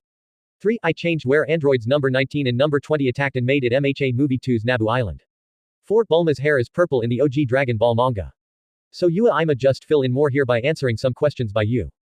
2. Maximus Rhapsody. I already have an idea for David Shield and Capsule Corp. So don't worry in that aspect. Now, I'm trying to keep this mostly canon, so I don't think I'll choose any non-canon characters from DB, but Ozato though, Finally, yes, I believe Goten, Trunks and Marin can befriend Kota, Eri and other MHA children. I already have some plans regarding Eri, but you will need to stay tuned by following me here as well as other social medias of mine, YouTube Flacco23, Twitter and Twitch Flacco2393. 2. Future Trunks 735. I could definitely try to do something that's similar in concept to this. 2. Guest questioner 1 I guess, well that's too many commas. Either way, I'm trying not to pick favorites, it's just the first option that I've thought of was Yaomomo. Just know I'm trying my best out here in the Wild West of 146 Chapter 5, Other Meetings. Other meetings. I am here, says All Might as he assumes a pose. Although, something about All Might feels off. Oh wait. It's just a robot made by Capsule Corp. This one's so cool. It's almost like the real deal. The young Goten exclaims in awe. Trunks actually helped me out with this one, since he is like a geek for All Might and he would know some details that at my age I wouldn't know. Bulma explained as she tinkered. She was building something resembling that of glasses, or a scouter. Some sparks would fly in the air as she was sealing and engraving metal. Of course, like a being with common sense, she had a mask to protect her face, she had gloves to secure her hands. She would get angry every time her husband would train so hard that the whole building would lose electricity for a few milliseconds, interrupting her work. God damn it, Vegeta. Bulma would curse under her mask. How many times have I told him not to train at more than 500 gigaseconds? The purple-haired female would ask herself out loud. Goten would then ask. Bulma, what's 500 gigaseconds? To which Bulma would take off her mask and answer. 500 gigaseconds specifically is 500 times what Earth's normal gravity is. To make it easier for ya, let's say Earth's normal gravity is 5 gigaseconds. Now, what's 5 plus 5? She would then ask the boy.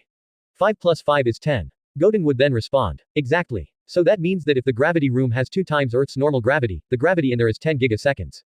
Bulma would then exclaim. This girl is a genius, I'll tell you that. Bulma says as she then strikes a pose. Wow. That's so cool. Goten would then exclaim a compliment at Ms. Capsule Corporation herself. However, Goten still had another question. Another thing, Bulma. What is it, sweetie? She would ask back. Why is Trunks training with Mr. Vegeta at 500 gigaseconds? Asked the innocent boy who scratched the back of his head. Bulma's face was then a mixture of terror, confusion and the anger of a mother. Even the gods could know not to anger such a being like this. Bulma would then yell. They're doing fa. A few minutes prior. There was a man a little below the average Japanese height with hair that is black or dark brown, depending on the media, and spikes upwards. This man in a sleeveless blue bodysuit with a prominent widow's peak would then enter a chamber with an immense machine in the middle. The man would approach the machine and insert a few commands into it. The sound of clicking and machinery were being echoed along the almost empty room. The only things in the room occupying space are the machine, the man, and a purple-haired child sneaking into the room without barely making a noise.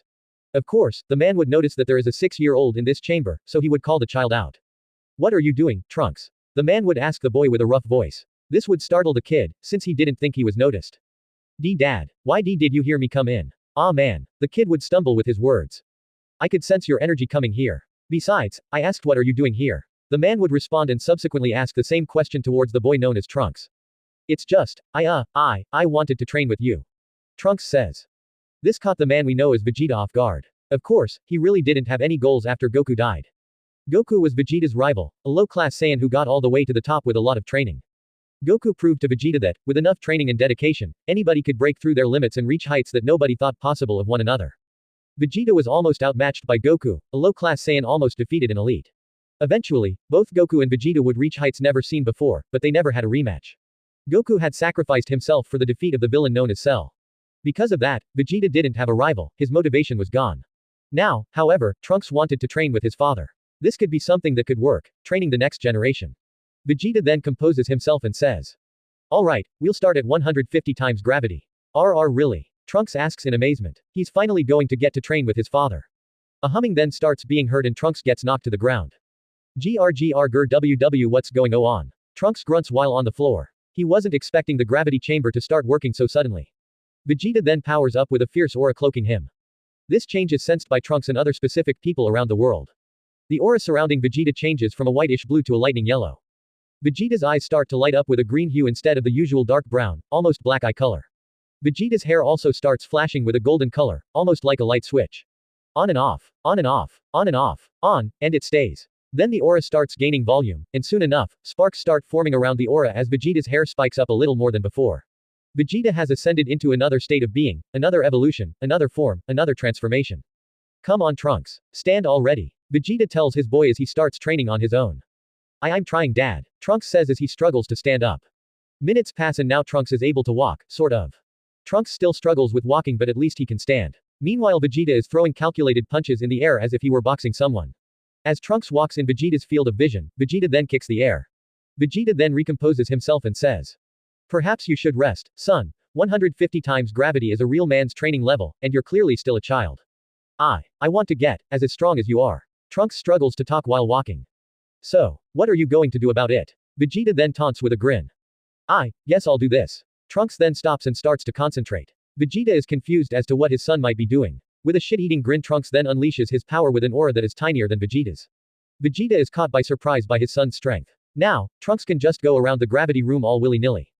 Come here, son. Vegeta tells the boy, who is confused but complies.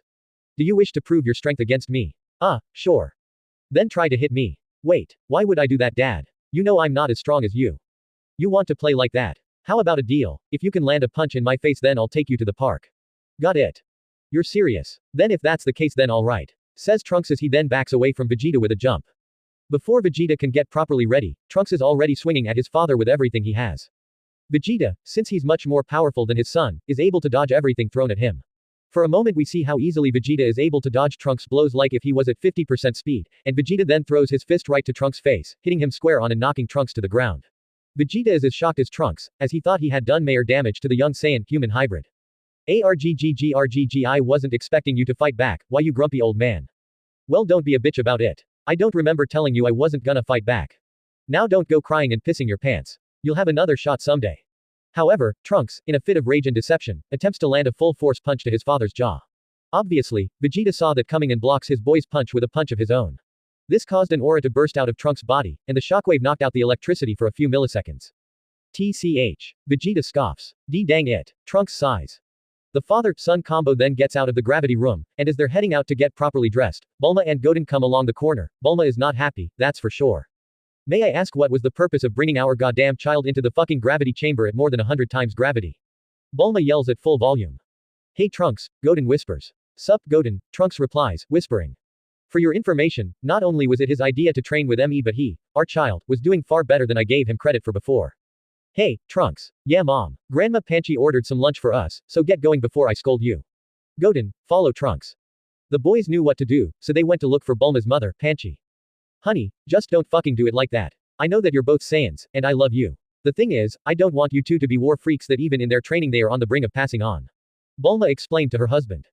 Well, it wasn't as these, war freaks, who actually saved your lives multiple times, as well as being what fueled yours. Vegeta then explained to his wife. That is true, yes. So what's making you act out of character? What's the big deal? Quote. The big deal is that you have to remember, our child is not Goku. And like I said, he's a child. Bulma clarified. A child that could destroy the damn planet if he isn't careful. Either that or his choices in life. Vegeta responds to clarify a little more. Just, be careful. Alright, Vegeta says as he's then kissed in the cheek by his wife. I bet you're hungry after all that training, right? Oh, you bet your ass I am. Then come over here. Mama has probably received and paid for the food already, and we sure know how much these Saiyan kids eat. If these bastards already ate my damn meal, I swear I'll throw them into the gravity room on sight. Vegeta exclaimed sarcastically. If so, then I'm just gonna deactivate the electricity in the entire building. Bulma taunted. Then I'll drag them into the hyperbolic spirit and time room. Vegeta responded. No you're not. Yes I will. Vegeta, no. Vegeta, yes. Meanwhile, hey Obeken, Trunks would call to her grandmother. Hello Panchi-sama. Oh, hi Goten, hey Trunks. The food's ready to be eaten. Alright, the half-breed duo would exclaim in unison. Time to dig in, Gohan says as he and Chi-Chi begin to eat their lunch. That meeting with Nezu went really well. Chi-Chi pondered while eating her miso soup and tofu. Although I kind of feel a little uncomfortable that he knew so much. That is classified information that King Furry doesn't want to come out to the public. What if another hero looked up my files and found out who my father is? When I'm a proper adult that'll probably be solved, but for now we have to take precautions. Gohan would explain his view before resuming his unagi, onigiri and yakitori. Well yes, that is correct. Still though, the lengths a mother has to go to protect her offspring. Chi-Chi still contemplates before being asked by her child. Yo, mom, what is it sweetheart? I know we aren't at home right now, but I really want to know, what is anamorpholine? I suppose I can tell you that. So, the anamorpholine drug was popular on Earth when Bulma was around 10 years old, resulting in many humans permanently becoming beastmen. I believe there might be an antidote for beastmen who want to become human again, but I'm not sure. Chi-Chi explained to Gohan, who was about to finish his yakitori while Chi-Chi was about to finish her miso soup. Huff, well GT hats in their thing. Gohan tried to speak. Not with your mouth full, Gohan. Chi-Chi reminded her oldest son, who gulped down the rest of his meal. Woo. Well that was interesting and the food was good. Gohan would repeat himself and then exclaim. Well, I'm glad you enjoyed this feast, family. We hope you eat here again, said the waiter of the restaurant the Sun Duo is at. Oh, definitely. I really think Buffet Ichiraku is one of the best places to eat at. Chi-Chi would say as she pulls out the zenny required from her wallet. Alright, have a great day, said the waiter as Gohan and Chi-Chi left the restaurant. They had parked the car a little further than they were expecting, but they managed to find a neat parking place. Sure, they could go through a shortcut via an alley, but Gohan had heard something, making him stop walking. Gohan heard a woman sobbing. Gohan asked Chi-Chi. Mom, I think you might want to go to the car. What? Son, what do you Maya? I said shut up, said a rough voice. This interrupted Chi-Chi dead in her tracks. This time people could clearly hear that yell, instead of the sobbing Gohan had heard. Alright. Just be careful sweetie, Chi-Chi said as she then proceeded to look for the parking place. As Gohan went back to the shortcut, he could hear what was going on. Shit, did I yell too loud? Asked the man with a rough voice to someone, or rather, a group. Now, this wouldn't have happened if you had complied with the boss. Replied someone with a weird accent. Exactly. Now, because you aren't cooperating, I guess you will have to be introduced to our little friend, Gunzels. The boss said as he pulled out a handgun from his pants.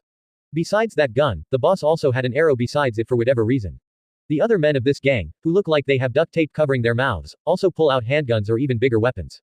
All of a sudden, the ground starts quaking. This prompts the gang to look upwards. Nothing's there. After a few seconds, the ground calms down and stops quaking.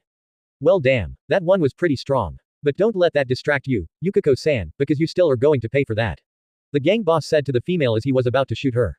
But just before the bullet could be shot, a blonde-haired man appeared between the woman and the gun. A man with emerald-colored eyes and a fierce and fiery aura appeared and grabbed the gang boss's gun with only one hand, and the blonde snapped it. This bastard. The boss would curse under his breath as his men start to seemingly offer their guns. Instead of grabbing a gun, the boss then touched all of the guns. Now you're both done for. Quiet gang, get him. The gang boss, now known as Quiet, commanded. Synopsis. Name, Mukuchina Hito. Alias, Quiet. Quirk, silence equals when the user touches objects not people he can make things like guns or leaf blowers quiet. This effect only lasts for 10 minutes. Before the Quiet gang started shooting, the woman behind the blonde then told him, Pete please don't. It's not your F, but before she could finish, the shooting started. All of the Quiet gang members with firearms opened fire against the female and the blonde, the smell of gunpowder filled the air. However, none of the firearms, projectiles ever landed on their targets. What happened? Well, the blonde had made some rapid movements as the Quiet gang members were shooting at both him and the female. When the shooting finally stopped, everyone was surprised to see that the woman and blonde were both unscathed. Then the blonde extended his arm with a closed hand, and slowly let go of something, it was all of the bullets fired. All of the Quiet gang members, as well as the lady were all immensely shocked. The blonde, though, had a straight face before slowly cracking a devilish smile. Holy shit, that's the Golden Warrior. Quiet would exclaim as he is then kicked to the wall by the Golden Warrior. The Golden Warrior would then start to dodge every attack thrown at him. Punches, kicks, headbutts, everything that they threw was dodged by the Golden Warrior. Normally, this warrior would adapt to a fighting style and then start dishing out heat, but this time, there was nothing to adapt to. All of the attacks thrown were unsynchronized and thusly, could not adapt. So, one by one, each of the Quiet gang's members start to fall. First, there's a brute who charges into the Golden Warrior, who either blocks or dodges everything done his way. The Golden Warrior would then knock the brute out by chopping his neck. Two other gang members would then charge into the Golden Warrior. Even if they're tag teaming, it's still as bad as with the first brute.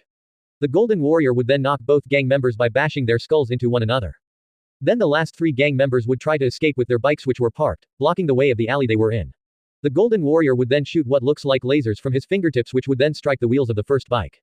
The gang member on it would then curse before being knocked out by a swift kick. The other two would then start riding away, but it would be long before the Golden Warrior would catch up to them. Why is he so fucking FA? A gang member would say before being knocked out by the blur that is the Golden Warrior. Soon enough, everybody would be down for the count, well, everyone except Quiet, who used his quirk in his bike and got away. God damn it, at least I can try that out now. The Golden Warrior would talk to himself as suddenly, all of the energy surrounding him would then cover his body like if he was bioluminescent. Wait. The lady the Golden Warrior was saving called out. You're safe now, so don't worry. The Golden Warrior would say. I know, that's why I owe you. I owe you big time. Don't worry about it, but may I ask what was it that got this bastard so angry? Oh, yeah, we knew each other because we both studied at Budo Gaoka Middle and High School in Morio and, we were playing dodgeball and I threw the ball to his nuts so hard that he became sterile. Oh, yikes. The Golden Warrior would cringe as he heard this. Well, I guess I'm gonna capture him now. Attention all units, it appears there's a 415, 505A and 510 in progress within the Musudafu region. I repeat, it appears there's a 415, 505A and 510 in progress within the Musudafu region. A police report comes through the intercoms of two policemen taking a stroll through the city. Why can't we live in peace, man? First the hostage situation and now this. A policeman sighs. Well, what did you expect for this job then, huh? Asked the other policeman. However, before any of them could say a thing, Quiet comes around and goes right between both cops. Oh shit, the first cop would blurt out, and before they can say anything, yet again they are interrupted. This time, the cops are interrupted by a yellow blur. Wait, the hell was that? Shit. Quiet curses under his breath. How did he catch up to me? The Golden Warrior is in Quiet's trail. Even if Quiet went bobbing and weaving between cars, the Golden Warrior caught up to him. Wait a second, I got it. Quiet thought of something. Quiet would proceed to almost go inside a local grocery store and, with his bike, mess things up to throw the Golden Warrior off guard. This would distract the blur, yes, but not for long. Before anybody knew what had happened, the mess that was made by Quiet and his bike was undone by the amazing speed of the Golden Warrior. Wah! What just happened? Wait, was that the Golden Warrior? What? Was it? Yes. Bystanders would eventually catch on that it was the Golden Warrior. But right now we are focusing on the matter at hand. God, fucking, damn it. Quiet would curse yet again. He was running out of options and didn't know what else to do. The worst part. There's a turn with people coming up ahead. Wait, could that be my escape? But before anything could be done by Quiet, the motorbike he'd been driving was going berserk. As it turns out, the Golden Warrior had shot the bike with a miniature blast to break it down. No. Quiet said loudly before being grounded by the Golden Warrior, alongside the bike.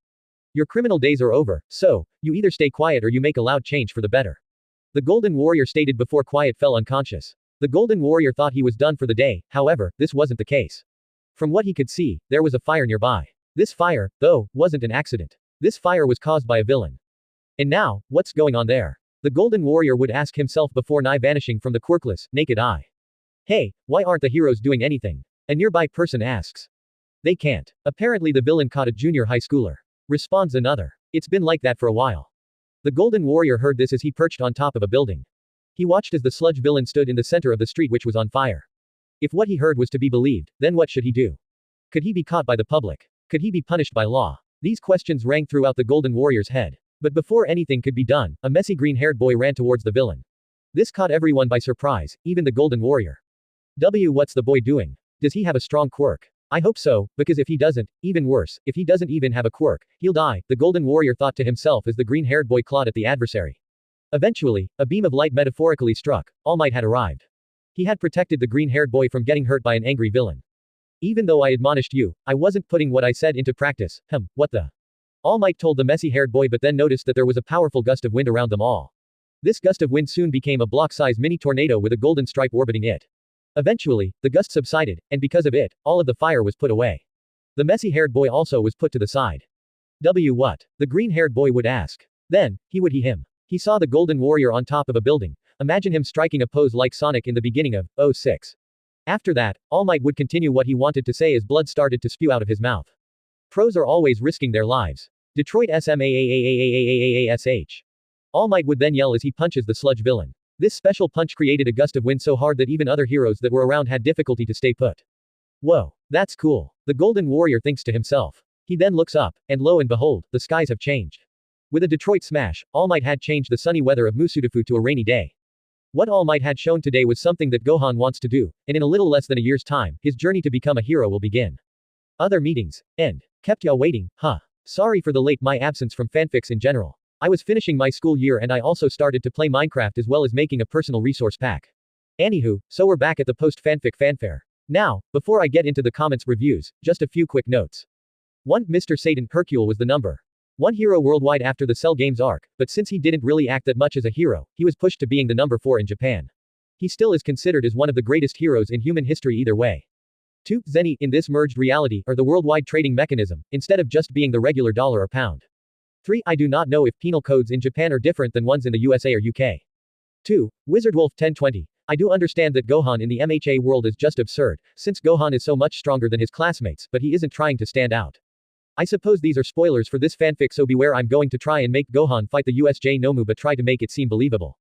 Gohan obviously will step up to fight, but since he doesn't want his classmates and teachers to feel they're useless and to make it seem like Gohan is just a regular kid like them, he will suppress himself to the Nomu's level, but keep in mind that Gohan doesn't want to stick out like a sore thumb because he is like a god compared to All Might. I will make the USJ Nomu a little bit stronger as well. End of spoilers. I just want to see if I can write this fanfic as close to the canons as possible. Sure, I could totally just change my mind one day, but as of now I would like to stick with what I have. Besides, I could also make Gohan's classmates stronger because they would train with Gohan and Ki. 2. J the lyric. I should probably have mentioned this in the top, but I'm gonna say it here. I'm also taking some elements from YouTuber Totally Not Mark's rewriting of the Buu saga. That's why I gave Gohan some trauma from the Cell saga. Now, the great Saiyaman will still appear, but his hero costume will evolve as well as his persona for them to fit with this what if fanfic. In my opinion, I believe Gohan either being a vigilant or a hero is within his character. The extravagant poses, however, I believe those were just side effect of the head injury Gohan received via Rikum during the Ginyu Special Squadron arc. 2. Declan Campbell. I suppose what I said to Jay the lyric can apply here as well. 2. X3 Runner. After what happened previously in Gohan's life, I also see him going a little overboard if his classmates and or teachers get injured. As for a bastardized Kaioken, maybe you'll have to find out by keeping up with this fanfic. Closing parenthesis. Now, even if Vital did blackmail Gohan in DB canon, I imagine that Gohan found Vital's determination quite attractive and by training together their relationship would flourish. Lastly, again, you have to keep reading this fanfic. Closing parenthesis. 2. Stardust Dragon Knight. For the first comment review, even if this ship has been done before by a bit, I also feel like she would also be motivated by Gohan. If Gohan believes in her and if he trains Momo a little, she can gain the courage within herself and as a result, she would become stronger. For the second comment review, yes, All Might does know about Son Goku. I imagine Goku's heroics inspiring All Might to surpass his limit as well as reinforcing what Shimura Nana had taught him about smiling because of Goku's innocent smiling. Now I imagine that to gather more intel about Son Gohan, Nezu would want to get some files from King Furry and would subsequently find out that his father is Son Goku. Nezu however doesn't know that Piccolo is a Namekian. He just thinks that Daimao Piccolo and the current Piccolo Jr. are related because of familiar bonds. Also why did I just realize you made my hero Brawly? LMAO what a small world we live in where a fanfic veteran since 7 years ago interacts with a fanfic virgin like me who just joined about a few months ago. I'm also inspired by your fanfic too even if it's with a different character. You also sent me some questions via PM that I think others may also have. Stardust, would the other staff be aware that Gohan has ki and not a quirk? Like if Aizawa didn't know and tries to use a race and Gohan uses his strength and still throws it far. Would he be confused? Will the story have a mix of super later on or leave it at Z for now? Me, I believe Aizawa would be suspicious of Gohan's quirk, or rather the lack thereof. I don't really think this part is too spoilery so I'ma say it. Gohan goes full force in his base form with the throw but just before he throws it Aizawa tries to use his quirk on Son. Of course, it's to no avail and the ball goes flying. The big reveal will be in season 2. As for the latter question, I believe the current MHA manga arc needs to end so that I know if I continue to DBS territory. Right now I'm just going to focus on what we have until the Buu saga. Stardust, since there will be 21 students in Class 1A. It seems that a team goes again and someone from a previous team partner with Gohan. 146 Chapter 6, With Power Comes Responsibility. With power comes responsibility. Oh, dear guardian of Earth. Chi-Chi says as she sees a literal tornado forming in a street besides hers. The whole hostage fiasco caused by a sludge monster has clogged almost all streets within the Musudafu region.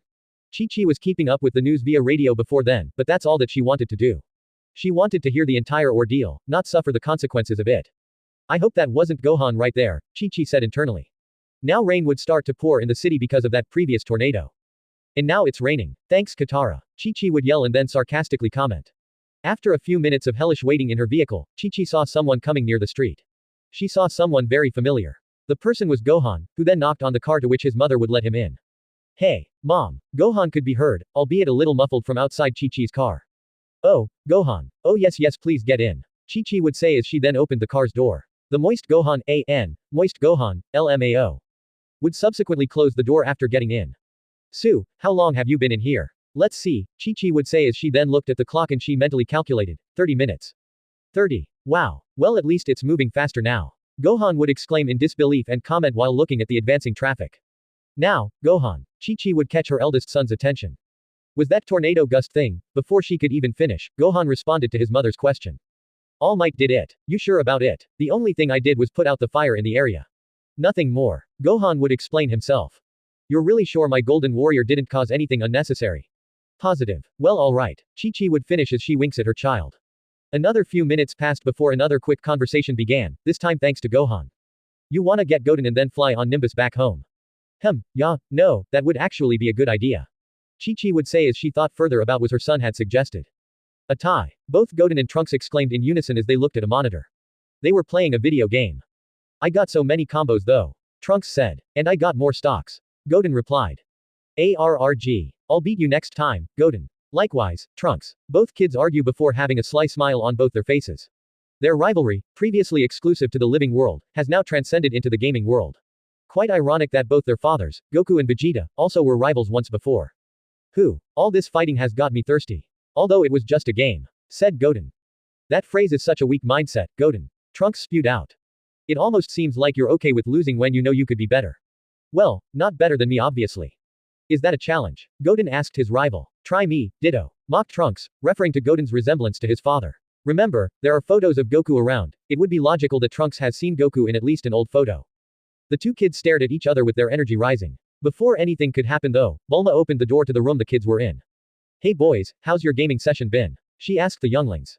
It was good. I won against this twerp over here. Trunks courageously said. Hey, it was a tie you dingus. Goten spewed out as energy started leaking even more than before. He was understandably upset. Can I please have this moment, Goten? Trunks responded. Now he was also starting to get upset, mostly because he wanted to look cool for his mom. Now, you two. Bulma pleaded. This calmed the two kids down. I came in to tell you that Gohan and Chi-Chi are here to pick Goten up.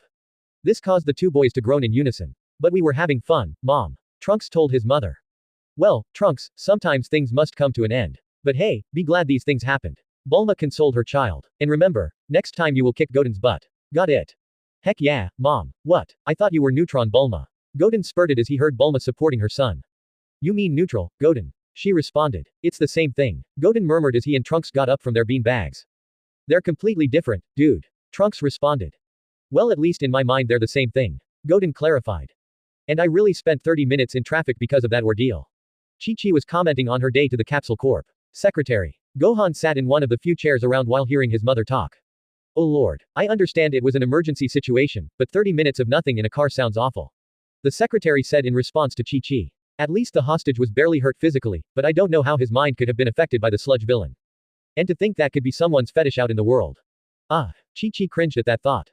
I'm still wondering what that green kid was doing though. Gohan burst into the conversation, to which the secretary and Chi-Chi would look at him. Gohan looks up to the ceiling and says, even though there were heroes in that area, he still ran into the villain with barely any thought. He then turns his head towards his mother. It was pretty heroic but kinda dumb at the same time.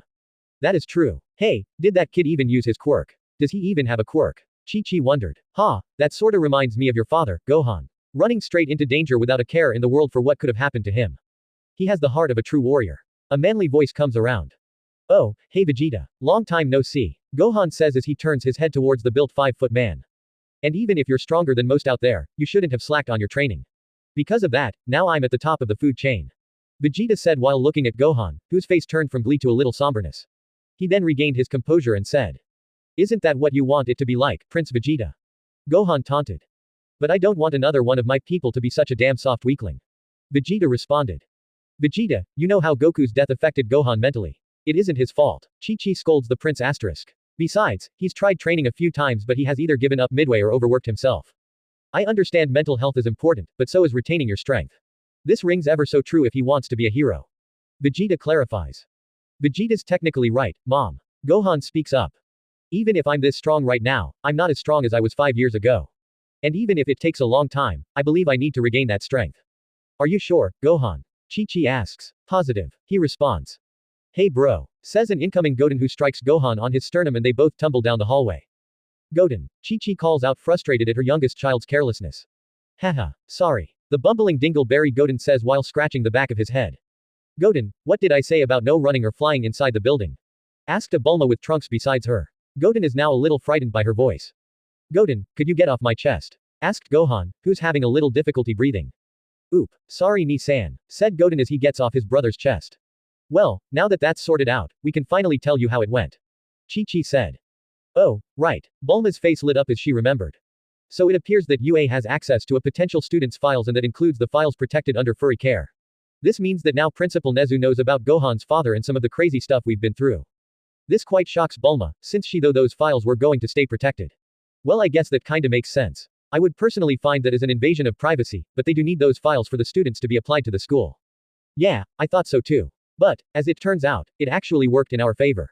You see, because of our reputation, Gohan was actually recommended to this next year by Nezu himself. Really? Well I'll be damned, responds Bulma at the comment. I did want to go to the entrance exams, so I asked if that was possible and Nezu-sama said that could be adjusted. Gohan added. Congrats, Gohan. I bet you're making Goku proud. Bulma said as she scratched Gohan's head. And with that, I guess we will go home now. Chi-Chi stated. You tell me what you want your hero suit to look like and I'll make it, Gohan. Bulma said cheerfully. Thanks, Bulma. Gohan said as he smiled at the purple-haired woman. I hope you get stronger so we can train, boy. Vegeta told Gohan. Once I'm done with a few studies then sure. Gohan responded. That applies to you, Goten. Trunks said with a devilish grin. I had a feeling. Goten barks back with a grin of his own. We'll see y'all soon, Gohan said as the Sun family head out of the Capsule Corp building. Wow, it's really dusk already, Chi-Chi asked to no one in particular. We did spend a lot of time talking and driving, Gohan responded. Speaking of which, Gohan then preps himself up and with his hands cupped around his mouth he yells. Ni imbus. In a few seconds, the magical golden cloud then forms in front of the family. You guys go in there while I fly with the car, right? Gohan asked to make sure. That is the idea, Chi-Chi agreed. Come on, Goten, get on the Nimbus. Alright, Goten said as he jumped into the fluffy cloud, while Chi-Chi struggles a little but gets on it. While those two get ready, Gohan puts their car inside a capsule with the press of a button. Well, it's time to head home, Gohan says as he and the Nimbus rise into the air and soar back to MT. Paozu. Maybe cleaning up the beaches could be some kind of training. Gohan thinks to himself. 2 days later around 7:36 a.m. Come on, young Midoriya. Run, Rune. 10 months is right around the corner. Let's pump you up. A skinny blonde man encourages a familiar green-haired boy who's carrying 2 wheels in each arm. I'm trying Toshinori-sama, the green boy says, his voice cracking a few times saying this. Night Eye's kid might have the skill, but Midoriya has the heart. The heart of a hero, the kind of heart only a few have shown before. That heart which he showed with the sludge villain incident, when he ran without truly knowing what had happened. Midoriya Izuku, I'll make a hero out of Y. So, you're already cleaning this beach up, huh? A voice said from behind the blonde man who quickly turned around to see who it was. It was a boy with jet black hair pointing upwards and onyx eyes wearing a green tracksuit that showed a chiseled physique. Ah yes, it is a part of his training regime. He wants to go to UA. Hi, and I'm here to train this boy for these 10 months. The skinny man told the boy. I see. While it will get him on a good shape, I don't think only that will suffice, said the boy in the tracksuit. The skinny man looked confused at this, which prompted him to ask. What exactly do you mean? From my experience, I don't think that just training like this would suffice in a fight that much. Sure, all of this training will help with his muscle building, speed and endurance, but what is all of that useful for when you don't even know how to fight? For that, I recommend possibly training in any taijutsu, like Krav Maga or Aikido. Another thing, if he was to go against someone with experience in psychological warfare, his emotions could be exploited, so I also recommend meditation. That's how I've been able to calm myself down a few times. The boy explained as the green-haired boy struggled to keep running. This whole expository essay dropped on the skinny blonde caught him by a big surprise. He knew this kid definitively had experience in that field, because most of the stuff he said was something the man didn't think about. That was a lot of information. But it was good information. I definitely wouldn't have thought of a lot of those options, so I thank you. No problem, sir. The boy then turned around before being called again by the skinny blonde. Hey kid, I forgot to ask your name. Oh, right. The name's Gohan. Son Gohan, the boy stated. A pleasure meeting you, young Gohan. By the way, I'm sure there are other beaches around to clean, so you could get another one cleaned up while my boy trains here. Of course, just because one was taken doesn't mean there aren't others, Gohan said. Exactly. Now, go beyond. Plus ultra. Gohan, the skinny man and even the green-haired boy said in unison. Same day, around 5 p.m. Hey, Gohan, Chi-Chi called out to her son. What is it, Mom? He replied. Could you come down over here for a minute? Sure. In a few microseconds, Gohan was walking down the hallway of his house to the living room. He noticed his mother watching the television in the couch. What is it? He asked. What does that headline say? Chi-Chi asked, pointing at the television screen. Gohan was confused but he decided not to ask. He then turned his head to the TV, and to his horror, he saw the news current headline. Golden blur spotted at Manhattan Beach. Care to explain that? Chi-Chi asked her son. With power comes responsibility. End. 146 Chapter 7, The Exams. The exams. Gohan tried to make up an excuse for his mother, who was waiting with her arms crossed.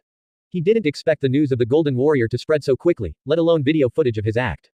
You know it's dangerous to use your powers like that, Chi-Chi told her son. I know it was. I was just testing out my current powers to evaluate how much training I need to regain that strength. Gohan replied with a sigh.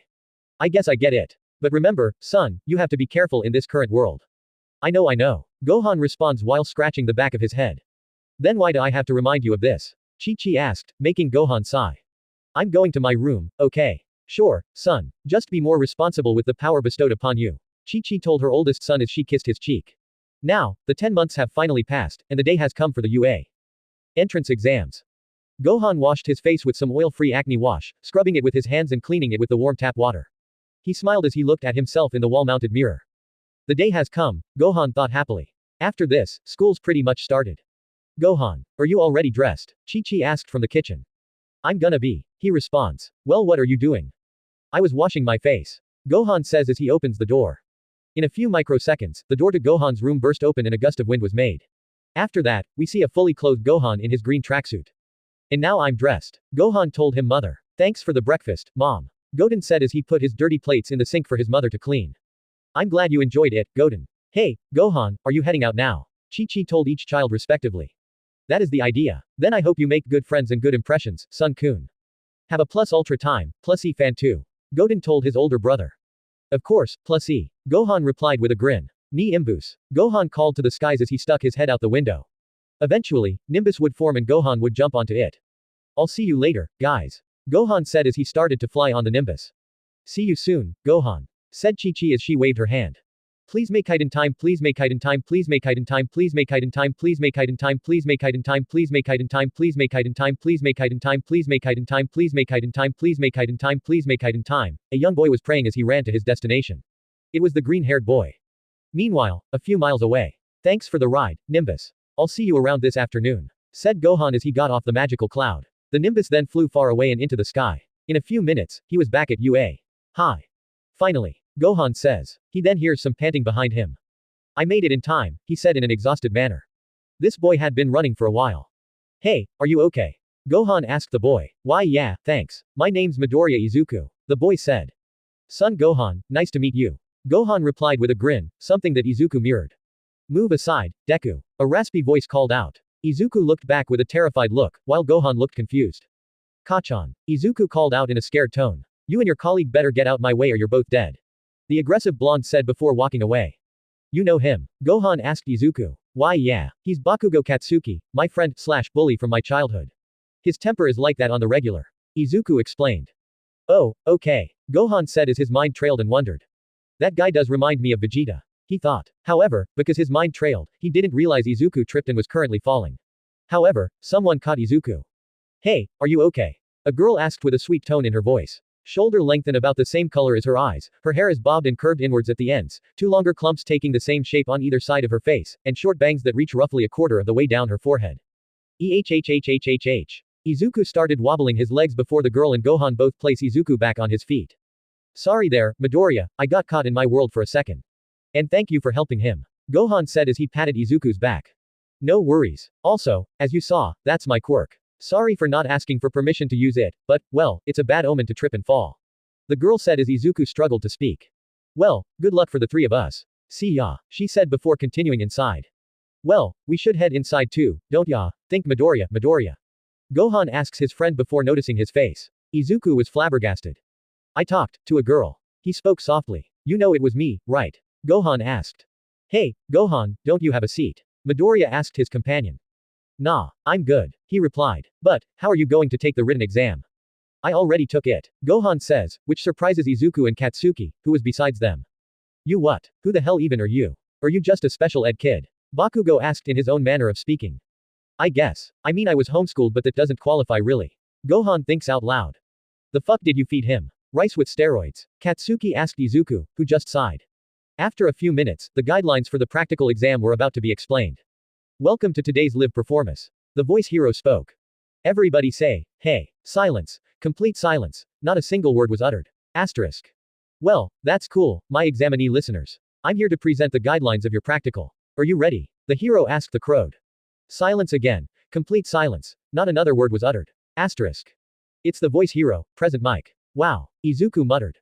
Tink. Izuku looked behind him after hearing that sound which came from his chair, only to see a stern Gohan with his index finger on his lips, telling Izuku to keep quiet. Finally, someone finally shuts him up. Katsuki murmured. This is how the test will go, my listeners. Present Mike yelled. You'll be experiencing 10-minute-long, mock cityscape maneuvers. Bring along whatever you want. After this presentation, you'll each head to your assigned testing location. Izuku and Katsuki start muttering to each other when Present Mike said that, while Gohan's mind trailed away yet again. May I ask a question? A young man in the crowd asked to the hero in the podium. Sure, my dear listener. Present Mike said. There appear to be no less than 4 varieties of faux villains on this handout. Such a blatant error, if it is one, is highly unbecoming for UA, Japan's top academy. We are all here today in the hopes of being molded into great heroes. The person stated. He then got off his seat and pointed to Izuku. And, you, the one with curly hair. You've been muttering for a while, it's distracting. If you think this is some sort of game, then please leave this building immediately. These words rang loud and clear for young Midoriya over with Gohan. Sorry, Izuku muttered. Alright. Examinee number 7111, nice catch. Thanks. But the 4th faux villain variety gets you 0 points. He's more of an obstacle. Say, have you all played Super Mario Bros? It's kinda like a thwomp. Gimmick, that'll rampage at each site. Present Mike finished his say on things and started wrapping up. By the way, examinee number 7984, Present Mike called out. This was Gohan's assigned number. Over here, Mike Sensei. He replied. I'm going to need to tell you something after everyone has left to the sites. Alright, Sensei. Well, aren't you confident? Already calling me, Sensei. You've got balls, dear listener. Anyways, that's all from me. I'll leave you with our school motto. The great hero Napoleon Bonaparte once said, true heroism consists of one being superior to the ills of life. Plus ultra. Present Mike said. In a few minutes, the bunch of UA examinees had left, and it was only Gohan and Present Mike in there. Mike Sensei. Gohan asked to catch his attention. Present Mike was listening to some music on his wireless earbuds. Oh, yes, son Gohan, was it? Present Mike said as he turned of his earbuds and put them on their case. That's me, sir. Principal Nezu has told me that you're a special case. You were recommended by Nezu himself yet you want to partake in the entrance exams, am I wrong? That's correct. Gohan responded. However, he then thought to himself, unleashing some of his power to think quicker in a shorter amount of time. Crap baskets. I have to think of an excuse. We agreed that I would reveal my status when I'm comfortable and right now is too soon for my liking. You see, I am from the same branch of family as Son Goku. The winner of the 23rd Tenkaichi Budokai, and runner-up of the two prior. The one rumored to have caused the demise of an entire army. Present Mike added. It makes sense to me why he would recommend you, because if Goku was that strong, imagine how strong you could be. Exactly. However, I decided to partake in the entrance exams, not only because I thought I actually had to take it before my meeting with Nezu Sensei, but because I want to test my current strength. I unlocked a power 5 years ago far stronger than I thought possible, but because of personal reasons, I couldn't continue my training. This caused this power inside of me to fade little by little. To summarize, I wish to see how strong I am to know how much I need to improve to gain that strength back. Gohan explained. Alright, how about this? You do the best you can right now and after a few minutes I'll call you up with an intercom. You can go anywhere you want, even the other sites. How's that sound? Present Mike proposed. Deal. Gohan declared. Alright. Present Mike yelled, creating feedback with his voice. So, this is my training ground, huh? Gohan said as he looked around the area. There were many different types of quirk users around. Some people look different because of their quirks, while others look quite basic but could not be using their quirks for the time being. Man, I seriously can't believe I'm actually here. Thank God I can release this excitement by clapping robot ass. Some tall and muscular guy said. Wishing you the best of luck, dude. He told Gohan. The feeling, or wishing for that matter, is mutual. The name's Son Gohan, by the way. I'm Sato Rikido. The bulky dude would say. Son, Gohan, a female would be heard repeating this name. She would then get closer and ask. Hey, sorry to interrupt, but you wouldn't happen to be related to Son Goku, right? I'm not his son, but I am a part of his family. Gohan replied, trying to evade too much suspicion for the time being. Wow, that's so cool. I've been a martial artist fan for a while, so that's why I recognize that last name of yours. She added.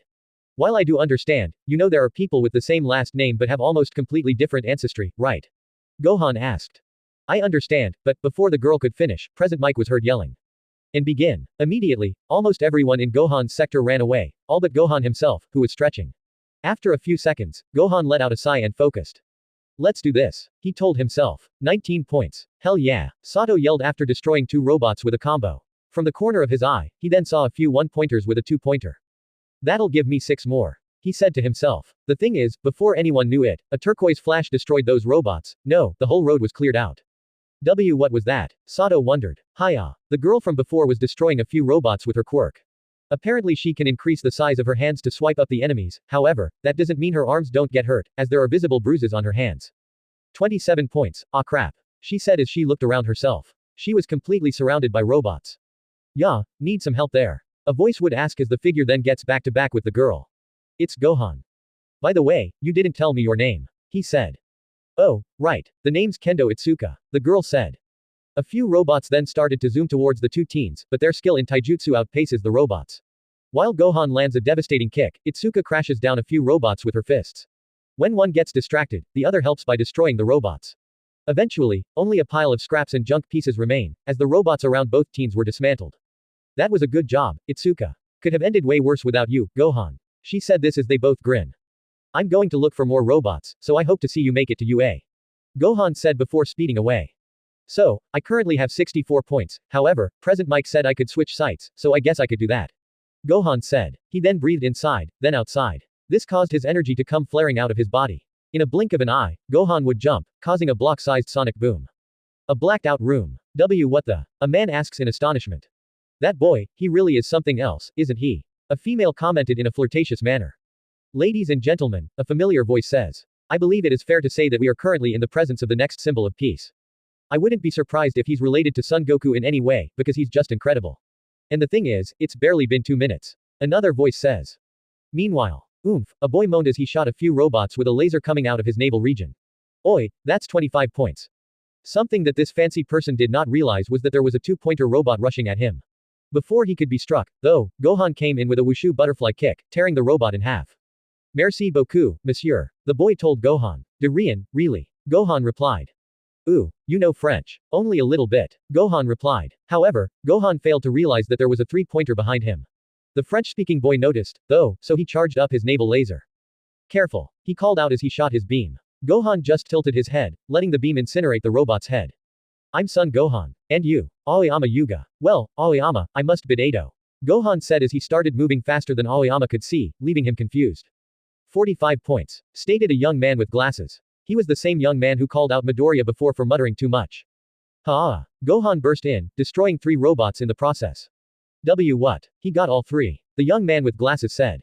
Sorry, I got a little too carried away. Also, you have a nice quirk. Gohan would say as he cleaned himself. The man with glasses then sped off, but Gohan followed him. That's most impressive. You can catch up to my current speed. The guy with glasses said as he destroyed a few other robots to the left of the street they were in, while Gohan destroyed the ones in the right. Say, your quirk reminds me of the Turbo Hero, Ingenium. Gohan comments while looking at the young man's legs, who possesses calves that are incredibly thick, and shaped like automobile engines, with 3 silver exhaust pipes protruding from each one. Well, you must be very knowledgeable. It turns out that I, Iida Tenya, am actually the bro. Before the man known as Iida could finish, Gohan's intercom started to beep. I assume that's a call. Iida asked. It is. 1 second. Gohan said as he then pressed a button on his left earbud. Hey, Gohan. Present Mike was heard screaming. Good gosh my ears. Gohan roared in pain because of Present Mike. Sorry about that. I'm pretty sure you can come up now. You've proved yourself. Present Mike said. If you say so, then alright. Gohan responded as he then hung up. I guess I'm leaving now. It was nice fighting alongside you, Iida. And also, I'm Gohan. Son Gohan. Gohan said as he then zoomed away from the block Iida was in.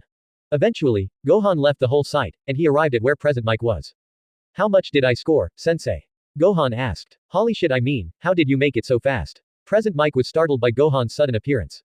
I'm naturally gifted with these things, especially because of all the training I've done. So, from what you've told me until now, this isn't your full strength. That's true, sensei. Man, kids these days are most definitely stronger than their parents. This we can clearly see during today's exam. Present Mike said, admiring the examinee's capabilities. I mean, sure, these kinds of events truly show the capabilities of each potential student. The thing is, this kind of test is sort of rigged. What do you mean? Present Mike asked Son. These kinds of tests cater to those with strong, flashy and offensive quirks. This means people with quirks that are defensive or some suited for rescue are at a disadvantage. Gohan explained. I guess I can understand that. Present Mike stated. A few seconds later, Gohan noticed something. Hey, are those the 0-point robots? Gohan asked. It appears so. Present Mike responds. Hey, do you mind if I go back down? Gohan asked again. Not at all, really. Wait, are you? Before Present Mike could end his sentence, Gohan had left. What the hell is that thing? Sato said looking at a massive robot rampaging in his sight. He was completely awestruck. I don't even think I could dent that shit. We now get closer to the wrathful machination that is the 0-point robot. There are a few people around its range of harm. Damn it, Itsuka said. I was too worried for the other's safety that I forgot about mine. Well, at least if I survive I'll probably make it to UA. She was visibly harmed, with scruffs, bruises and scars around her body, especially her hands. Her shirt was torn in half, with some of her cleavage sticking out. On top of one of the buildings was Gohan, sternly looking at the area of destruction the robot had caused. This is exactly how I vaguely remember my Uzaru rampages. Disposing of everything in my way because of my primal instincts. Gohan thought. Wait a sec, is that Kendo? Gohan saw as Kendo Itsuka was limping to escape from the way of the 0-pointer's foot. Gohan had enough, he was going to help. Oh, crap, Itsuka thought. Her strength was almost depleted and she couldn't get out of the way in time. She then fell to the ground while trying to crawl away. She thought her journey for the day was over, however, someone managed to get in the way of the 0-pointer and Itsuka. This is heavier than I thought it was. The voice said with a grunt. What? Itsuka saw in amazement. She had been saved. Wait, Gohan. Gra-ah. Gohan yelled as energy surrounded him from the ground up. This caused a giant gust of wind, something that was felt to varying degrees by everyone in that site. Gohan then punched the leg of the 0-pointer. What the? Sato yelled. Holy shit. A familiar voice said, back in the blacked out room. Ooh, we have another powerhouse this year. The female said as she then licked her lips sensually. So, this is the power of his son. Another familiar voice thought. I gotta admit, Nezu, you struck some gold with that kid. The former familiar voice said, revealing to us that the latter was Nezu. However, all of the people looked to another screen, this one showing Midoriya Izuku jumping into another zero-pointer. What the? Gohan notices a huge surge of power from another one of the test sites. Wait, that's SMASH. So did I. The familiar voice finished. Oh, I guess it's two powerhouses now. The female said. Well, I guess I could do that. Gohan wonders. Target acquired. Eliminate. The robot's default line was heard as it struck down at Gohan. Of course, the zero-pointer missed as Gohan went in between its fingers. Gohan then did an uppercut to the zero-pointer which knocked it into the air a few meters, denting it in the process. Gohan then got back in the ground and jumped with a raised fist. Ha! He yelled as he punched through the robot, then causing it to explode. Oh my, Kendo murmured. Oh my, Sato said as he metaphorically was shitting his pants. Goodness. All Might said back at the blacked out room. This room was going as crazy as two families in a New Year's celebration. Nezu, my guy, you've gotten US All Might Jr. A hero joked as the other people are talking. I didn't think I'd get to see that power live with my own eyes. Nezu commented. I'm glad he's in our side. Gohan was very calm, even after being in the epicenter of the explosion head-on. However, in a comical moment, his face would contort into a derpy smile. I probably went overboard, didn't I? He thought. It's all over. Present Mike announced, as the nerd started getting medical help and the other ones left. However, Gohan was interested in that surge of power from before. Immediately, Gohan jumped from building to building until he got to where he last felt that energy. Midoriya. Gohan called out as he saw Izuku with a broken arm and on the ground. Now, young man, I can handle this. An old woman came along. It was the youthful heroine, Recovery Girl. I know, Recovery Girl-san, but I have something else. Gohan replied. He then pulled out a brown sack out of his trousers. From there, he got a pale green bean. Hey, Midoriya, here. Gohan. Izuku said with a low tone to his voice and tears in his eyes. Eat this. Gohan said in an oh-so-familiar way. This would be the second time today I eat something that's not in my regular diet. Izuku would say as he bites down on the bean. Suddenly. Gra. Izuku groans in pain as he feels a stinging sensation in his injured arm. I can handle it now, sonny boy. Recovery Girl said. Wait just a moment, Recovery Girl. Gohan pleaded. Izuku's arm then went through an interesting transformation. From being all deformed and torn with a purple color, it somehow regenerated to its default state, with everything intact. What just? Izuku asked. For a second I felt like 1,000 needles were piercing my skin and bones, and then my arm is healed. It's a senzu bean. When eaten, the person's energy and physical health are restored to their fullest. The effects are typically almost instantaneous for the person, making these beans a great asset both in and out of battle. Gohan explained with Recovery Girl in awe. My goodness. That is most impressive. If you could tell me where to get these, I'll gladly use them. Recovery Girl commented. They're grown in a sacred place, but I could ask for some of the special soil they grow on. Hell, maybe Capsule Corp can help with worldwide distribution. Gohan explained and thought. Well, I'm going to heal the rest of the injured. Hope you have a good day, said Recovery Girl as she walked away. Gohan, Izuku called out. What is it? I got 0 points. Izuku said as tears started falling from his eyes. 0, huh, you can say it. I'm in no shape to be a hero. The hell do you mean by that? Gohan asked. This caught the attention of Izuku.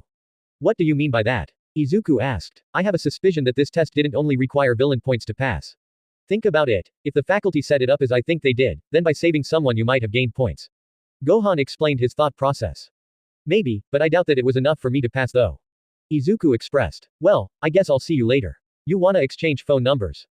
Oh, sure. Gohan responded. A week later, in the Sun Province. Gohan was watching a television documentary series called, Thus Spoke Kishibe Rohan, that was about one of the world's most famous mangaka, who Gohan was a fan of. Reality is the lifeblood that makes a work pulse with energy. Reality itself is entertainment, so I've turned some of my life's experiences into a medium digestible for most. Kishibe Rohan comments. Gohan. Chi-Chi yelled as she came bursting into the living room. Whoa, Mom, you okay? Gohan asked concerned. He then saw a letter in his mother's hand. It's from UA. She finally said. Well, what are we doing? Let's open the thing. Gohan said as Goten walked from the hallway. I heard something about UA, so I came here. Goten said. Your brother got a letter from UA. Goten. Wow. Really? Let's see it. Goten said as he then raised his fist.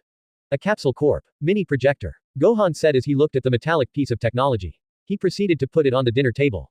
I am a projection. All Might said as the device turned on. All Might. The Sun family yelled in confusion. You might be wondering why I'm here, but that's because I'll be a member of UA's faculty this year. All Might's gonna be a teacher.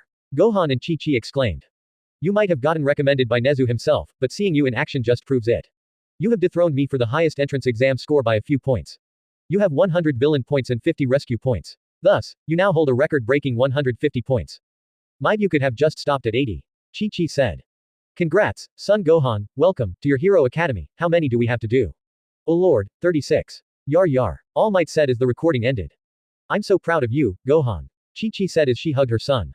Thanks, Mom. Gohan replied. Buzz. Oh, it's Izuku. Gohan said as he looked at his cell phone. He responded. Hey Midoriya. Gohan. I made it. You're serious? Yeah, it's Jay just like you thought. So frickin' proud of ya, man. Thanks, Gohan. I was so nervous for the past week. I thought I didn't make it. If that was the case then I'd have a stern talk with the faculty for that. Hey, thanks. I guess I'll see you in spring, Midoriya. And same for you, Gohan. See ya. Call ended.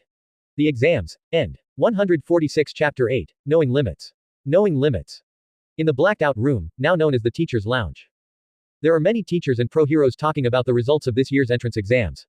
Alright, everyone. The scores for the practical are out. Principal Nezu said as he switched a screen from an overview from each test site to a video game-like screen labeled examination result.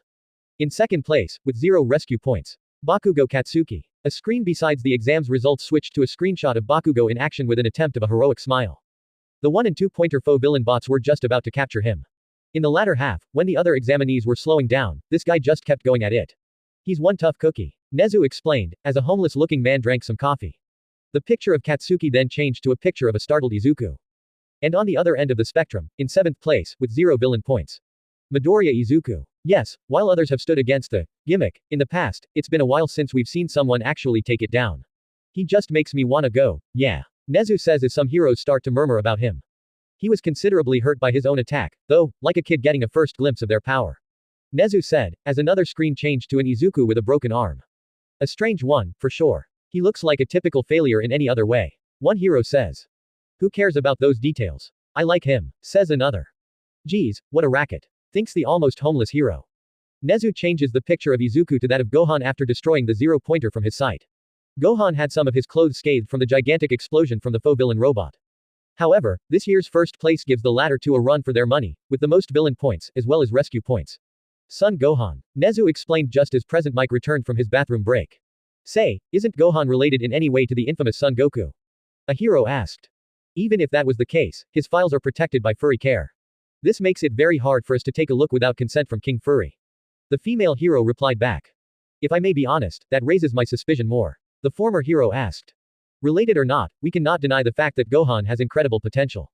He surpassed All Might's record, if I may remind you all. Principal Nezu stated. This kid is unbelievable. I bet you that he'll be one of the greatest heroes ever. A familiar voice said. It appears so, Toshinori. Nezu replied, revealing the familiar voice to be Yagi Toshinori. I still don't understand why the janitor is here, murmured the homeless-like hero. Anyways, Mike-san, is there anything important Gohan has told you that you might want to share? Nezu asked the loud volume hero. How do I explain? Well, he told me something that I personally find the most important, which is the following. Mike said. He then proceeded to get up from his chair and stretched, cracking his knuckles and tilting side to side. Gohan had unleashed a new power inside of him around 5 years ago, however because of personal problems, he hadn't been able to train this power. This meant that his strength has been fading away, thus why he wanted to take the entrance exams. Mike explained. This caused some murmur within the teacher's lounge to stir. He's even stronger than that. A hero asked quietly, but one could tell they are in disbelief. Man, he's destined for greatness. Another hero said. That's interesting. Nezu said as he then sipped his tea. A few weeks later, the day before the orientation, in UA, 6:25 p.m. The Sun family had decided to go check out their friends at Kame House, a property in a tiny island where Goku's master and some of his friends reside in. Hey, is anybody here? Gohan asked as the Nimbus the family rode to get there parked itself. If it isn't Gohan. Long time no see family. A familiar voice had said. Long time indeed, Krillin. How are you? Chi-Chi said as she got off the Nimbus. I've been pretty good. I've been considering becoming a cop recently, especially because we need more of those in my opinion. Krillin stated. I think you'd be a great cop, Ji-san. Goten said. And I think you're a good kid, Goten, said Krillin as he patted Goten's head. He really did take a whole chapter from Goku's looks, didn't he? He then said as he looked at Chi-Chi. His hair is naturally like that, but I did base him in honor of his late father.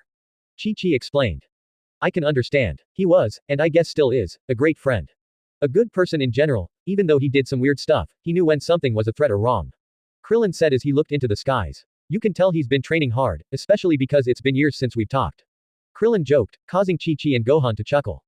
His dedication is what sticks out to me the most. Another female voice said, coming out of the house. It was a woman with shoulder-length blonde hair, blue eyes and an attractive physique wearing a pale blue buttoned-up denim vest, white jeans and black flip-flops.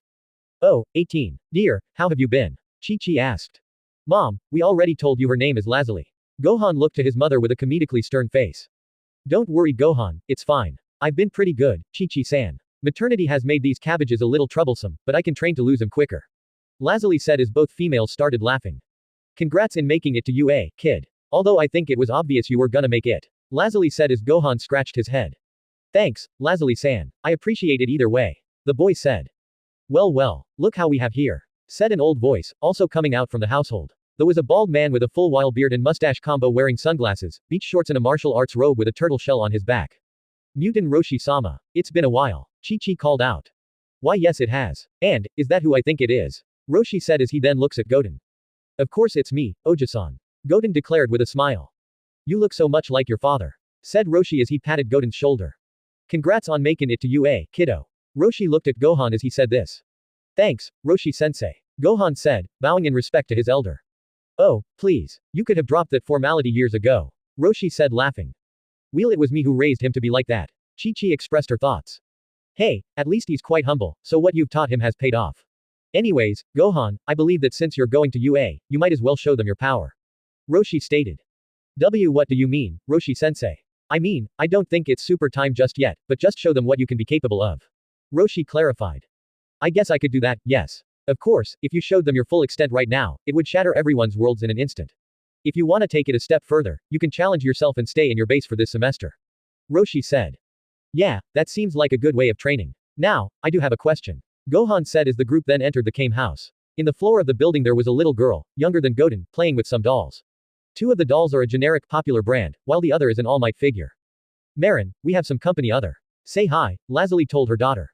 Hi, the 2-year-old said. Ah, look at how big you've gotten. Do you remember me, Marin? Chi-Chi said in a playful tone while looking at the child. Oba-san. Marin responded with a big smile on her face. That's right, I think. Goten says in a shaky voice, making the mothers and girl laugh. While this is going on, Gohan and the Kame Sennin sit down at the dinner table. Gohan, what is your doubt? Roshi asked his student's son. Yes, what do I do with villains? Especially now. Do I just take them out immediately or should I wait for the heroes? Well, I'd say this, if you want to stick out like a sore pinky in a group of failed Yakuza members, then do it. However, I don't really think that's what you want, is it? I really don't, but I have a feeling I'll stick out one way or another. I have a feeling that'll get out, too. To tell you the truth. It's inevitable. The news of your heritage and bloodline will eventually break out from our friend group, especially if you plan on becoming a hero. It's not like we can change it, however, that applies for the rest of our society since they can't either. I've seen some crazy stuff in all of my 300 plus years of living. For example, at 10 years of age, I experienced the birth of quirks and saw how the world started to crumble. There were no laws for people with these supernatural powers. These only started to be made after 15 years since the glowing baby's birth. The reveal of you being the son of one of the world's most important figures in heroism as well as there actually being other fully functioning societies in outer space will plunge the world into a great confusion. To summarize, it's your choice to do this hero stuff, but be wary of the consequences of what might happen next. Roshi explained while looking at the window. Gohan contemplates what the Kame Sennin had explained to him. He had to consider what the repercussions of this meant for humanity's life, as well as his own. It is a risk I'm willing to take for the greater good. He finally responded. That's what I thought, Roshi expressed. So, Gohan, you plan on becoming the number 1 hero? Krillin asked as he too sat down in the dinner table. That is what I've thought of. Gohan responded, making Krillin chuckle. Then I wish you the best for that journey. Krillin said with a smile, which Gohan reciprocated. Hey, we might as well celebrate that with a toast. Roshi burst in. Yeah, want some brewski? How about some fine wine? Roshi said as he started looking for some drinks in a cabinet. Roshi-sama. You know Gohan can't drink. Chi-Chi said as she rushed in. Alright, how about some coke, kiddo? That'll do fine, Roshi-sensei. Lazuli, what do ya want? Krillin asked his wife, who now had a sleeping Marin in her lap. Is there some Pinot Noir left? She asked. There is, actually. Her husband answered. Then I'll have some. After a few seconds, all the drinks were served. Now, we toast to Gohan, as tomorrow he will start his great journey to become the number 1 hero. Cheers for his health, money, and hella bitches. Roshi stated. Cheers. The friends toast with their respective drinks. The orientation day in UA, 6:30 a.m. Stand up. Join US. Modern Crusaders Alive. Gohan's new bedside clock with a radio started playing, Modern Crusaders, by Enigma. Pretty ironic that that song was playing on the radio, because today is the day Gohan starts his hero studies. Finally. Gohan expressed out loud. It's time. Brother. Goten burst into the room. Gee Goten. Gohan said, startled by his younger brother's sudden appearance. He sighs. You're already awake. Yup, I wanna make sure you were early to school. The young Goten said. Not what I expected really, but I'm glad. I'm gonna take a bath now. Gohan said as he got up to look for his clothes. Like normal, Gohan got in the bathroom and took of his clothes. He turned on the heater and went into the shower. The water was still cold, which woke Gohan up 100%. Eventually, the water started heating up, until it was at the perfect heat. While Gohan was scrubbing himself with a sponge, he thought to himself. Man, Dad must be training his ass off. I miss our small talk from 3 years ago. Gohan kept scrubbing and washing himself. Eventually, Gohan finished his bath. After drying himself, he went down to eat his breakfast. Today it was probably the best meal Gohan could have wished for. His mother had been cooking dinosaur meat with some kobachi vegetable side dishes as well as ajitsuke nori dried and seasoned seaweed. Good morning, Gohan, Chi-Chi said as a smile formed on her face. Hey mom, how'd you sleep? Gohan asked. Horizontally and like a little angel. Chi-Chi said with a cheery and childish voice. I guess that works. Gohan shrugs, which makes Chi-Chi laugh. What do you mean, I guess that works? She says in a sarcastic yet confused voice. I mean that response to my question answers it, even if a little jokey. Gohan clarified his statement. Sure, Gohan. By the way, you can serve yourself the kobachi and ajitsuke nori. Chi-Chi said. Alright then. Where's Goten? Gohan asked concerned. He already ate. Already? Yeah, with you relaxing in the shower and with his Saiyan appetite, you know he could have done something like that.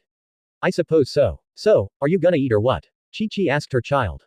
Oh, of course. Gohan responded, now gathering the food and utensils to eat. As he got to the dinner table, Gohan carefully placed the kobachi in a few separate bowls from the one it was on for him to feast on. The same goes for the ajitsuke nori. Now, Gohan would start to devour his first plate, with a rush of flavor rushing through his mouth. His Saiyan genetics makes his metabolism innately higher than regular humans, so this means they normally eat from 30 to 40 more meals than normal. Here you go, Chi-Chi said as she placed the dinosaur meat in Gohan's table. This amazing scent emanating from the dinosaur's meat reached his nostrils and captured his soul. Thanks mom, Gohan said after he finishing his kobachi. Son then immediately went to consume his dinosaur meat. The tender texture, the immaculate taste, the ripe seasoning. Everything about the meat his mother had made him was incredible. Thus, Gohan devoured every last bit of the dinosaur meat. When that was done, he finished his bowls and plates of ajitsuke nori. Gohan had finally completed his breakfast. With a strong grip, he grabbed a bottle of water and drunk it whole. After he put the bottle down, he wiped off any remains from the meals he had with a napkin. H. That was good, Gohan said, making his mother smile. Glad you enjoyed that, Gohan. Now, get yourself dressed so you can get to UA in time. Chi-Chi told her son as she cleaned the plates and bowls. Will do. Gohan then went to his room. Out of his cabinet, he got a student uniform which consists of a long sleeve, button-up white shirt, a gray jacket with blue-green stripes, and a red tie. The boy's uniform includes dark blue-green pants while the girl's uniform includes a dark blue-green skirt. Gohan put these clothes on himself, and now the 15-year-old son Gohan is ready to go to UA. Hi. For his hero career to begin. However, Gohan feels something weird, like a sense of deja vu coming from his window. Gohan decides to look out and he sees Goten, training, just like his father used to do in his earlier years.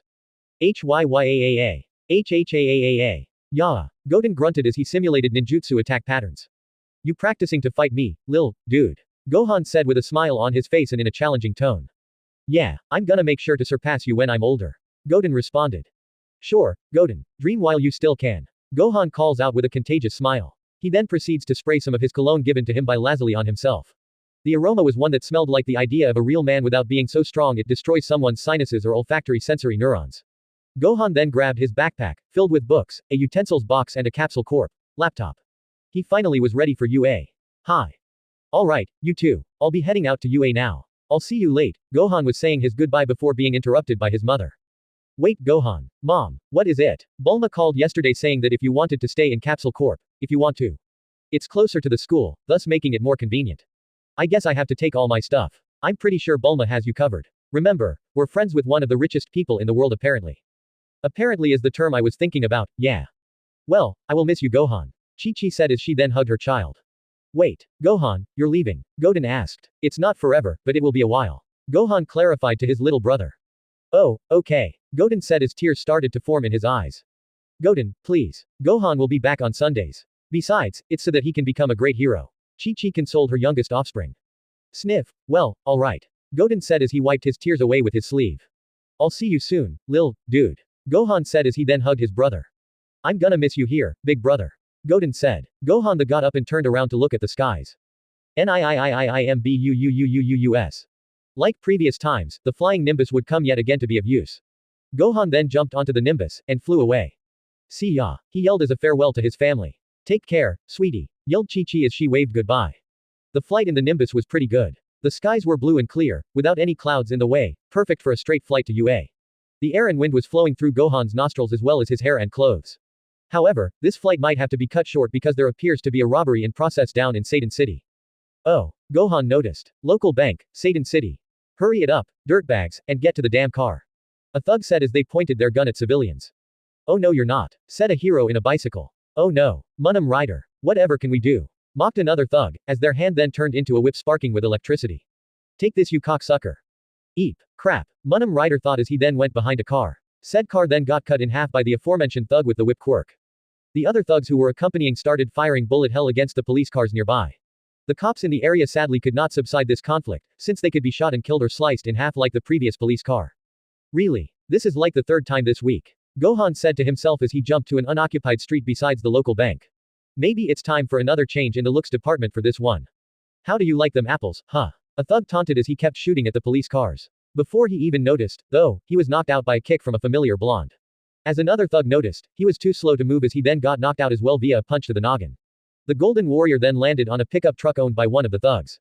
You've made a grave mistake. The whip quirk user said as he attempted to strike at the blonde but they instead grabbed the whip, electricity coursing through it, delivered a devastating kick to the thug's jaw.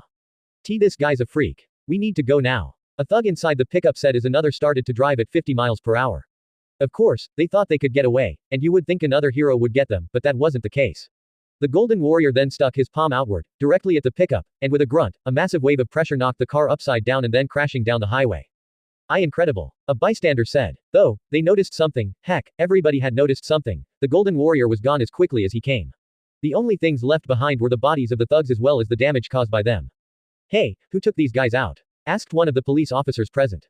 From the corner of the intersection, there was Gohan, looking impressed at what had just happened. It turns out, though, that he isn't the only one interested in this situation. Hey, who took down these robbers? A female voice asked, startling Gohan. As he looked behind himself, he saw a girl of very slim figure build and below average height with straight black hair tied up in 2 pigtails, side bangs with 5 loose short strands over her forehead with light blue eyes and a slender frame yet athletic physique. It wasn't those 2 cops over there, right? Not a clue, really. I didn't see what happened. Gohan responded. The girl then punched the palm of her left hand. I got all this way for nothing. It seems somebody is stealing my credit. She said. It was here that she noticed something which piqued her interest a lot. Wait a sec, huh? Gohan looked over at the girl. He too had noticed something. Wait, don't tell me. You're going to UA. Too. Both teenagers exclaimed at the same time. Alright, we're both going to become great heroes. The girl said while raising her fist. Oh, hell yeah. Oh, I guess I should introduce myself then. I'm Son Gohan. Nice to meet you, Gohan. I'm Vital. The girl said. I could just tell you are going to UA too. I can smell it. I'm pretty sure you can see it too. Gohan said. Yeah, I guess you're right. Anyways, we've gotta go. I know a way to get there from here in 15 minutes, leaving us with another 15 remaining before the orientation starts. Vital said as she and Gohan started walking down the street. So, since you are in the hero course, do you know which class you're in? Gohan asked. I believe mine is class 1B. Vital responded. Damn it. What is it? Vital asked. I'm in class 1A.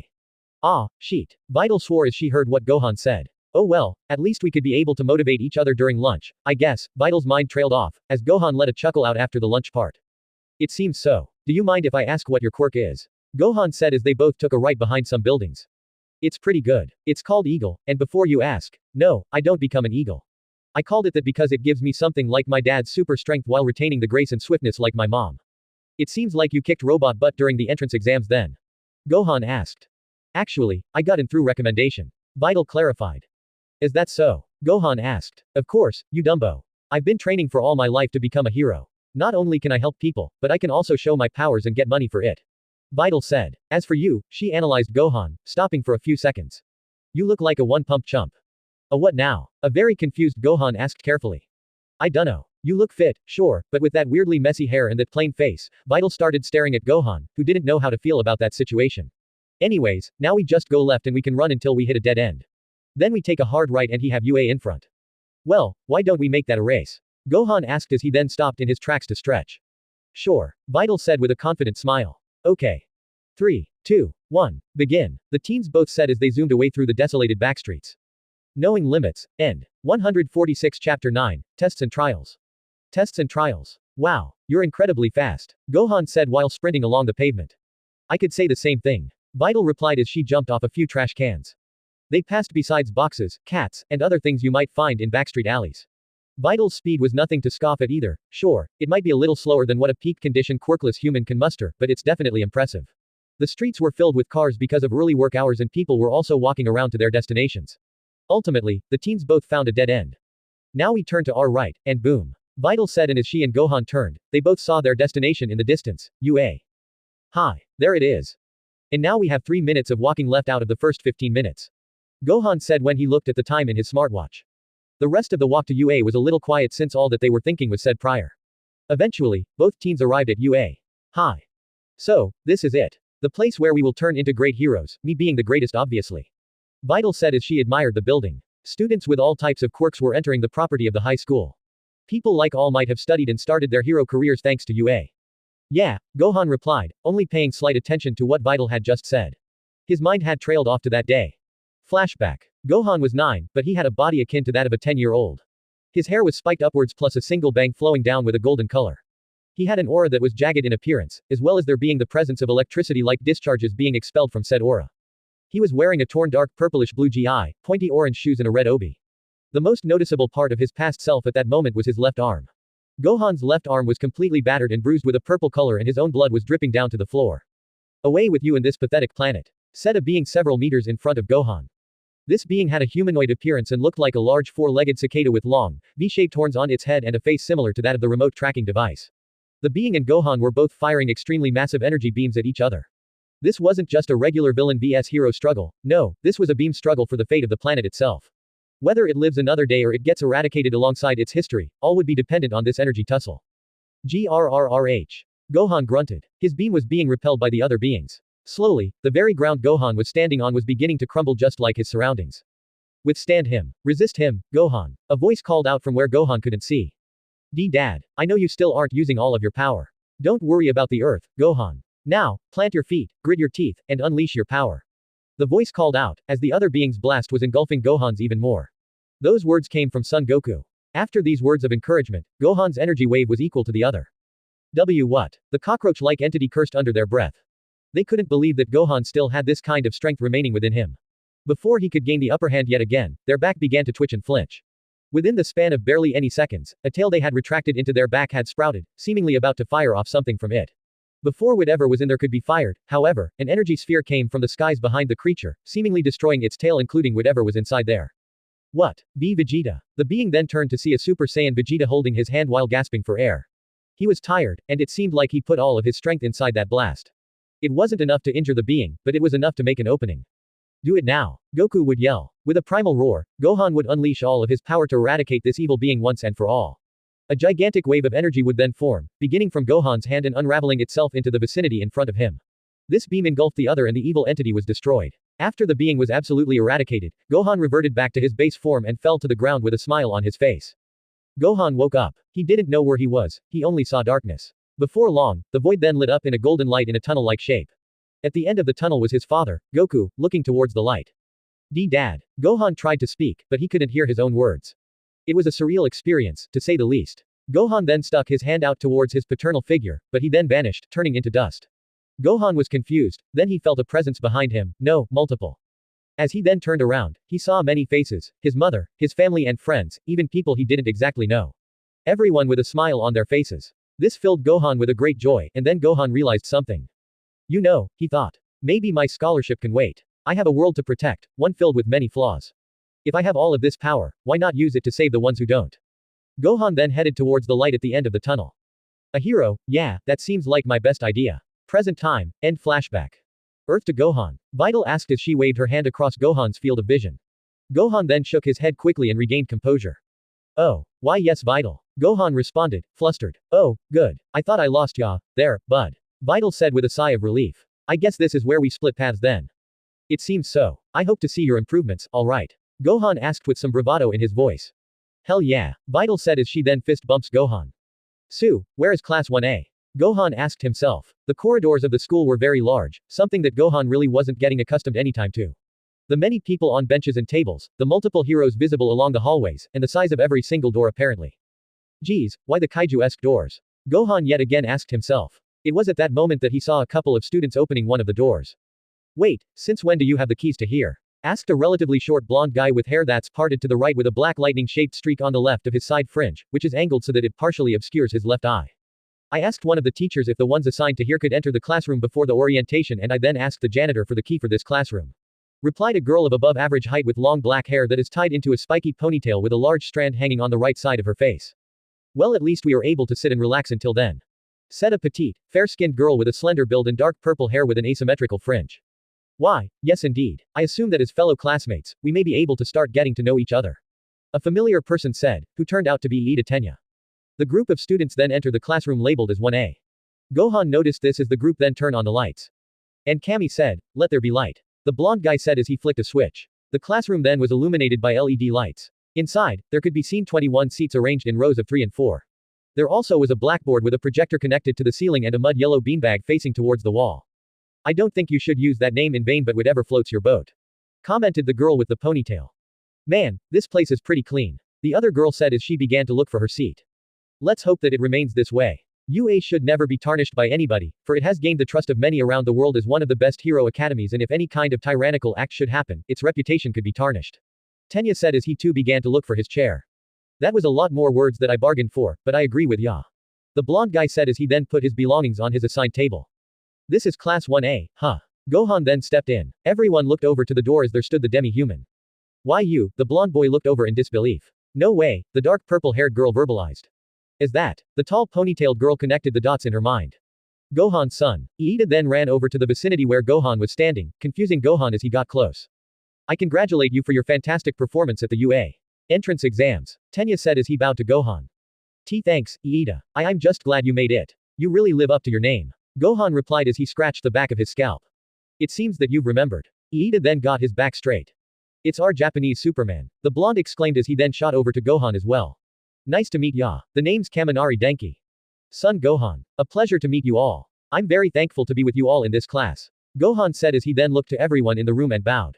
No problem. I'm Jiro Kyoka. The dark-haired girl said as she played with her abnormally large earlobes. I'm Yaoyorozu Momo. The girl with the ponytail said. As she said this, 2 other people came along. I think it's time we get this party started, don't y'all think? A female with a light shade of pink skin, and she has rather square eyes, with black sclera and light yellow irises, and notably long eyelashes below and around the sides. Besides her was a guy with hair that's reasonably short, bright red, and spiked away from his head at all angles with gel, 2 more pronounced tufts spiked on either side of his forehead like little horns. Yeah, and we'll be the best class UA has ever seen. The redhead said with a pumped smile. Hell yeah, dude, replied Denki as he raised his fist. I'm Kirishima Ejiro, said the red-haired guy.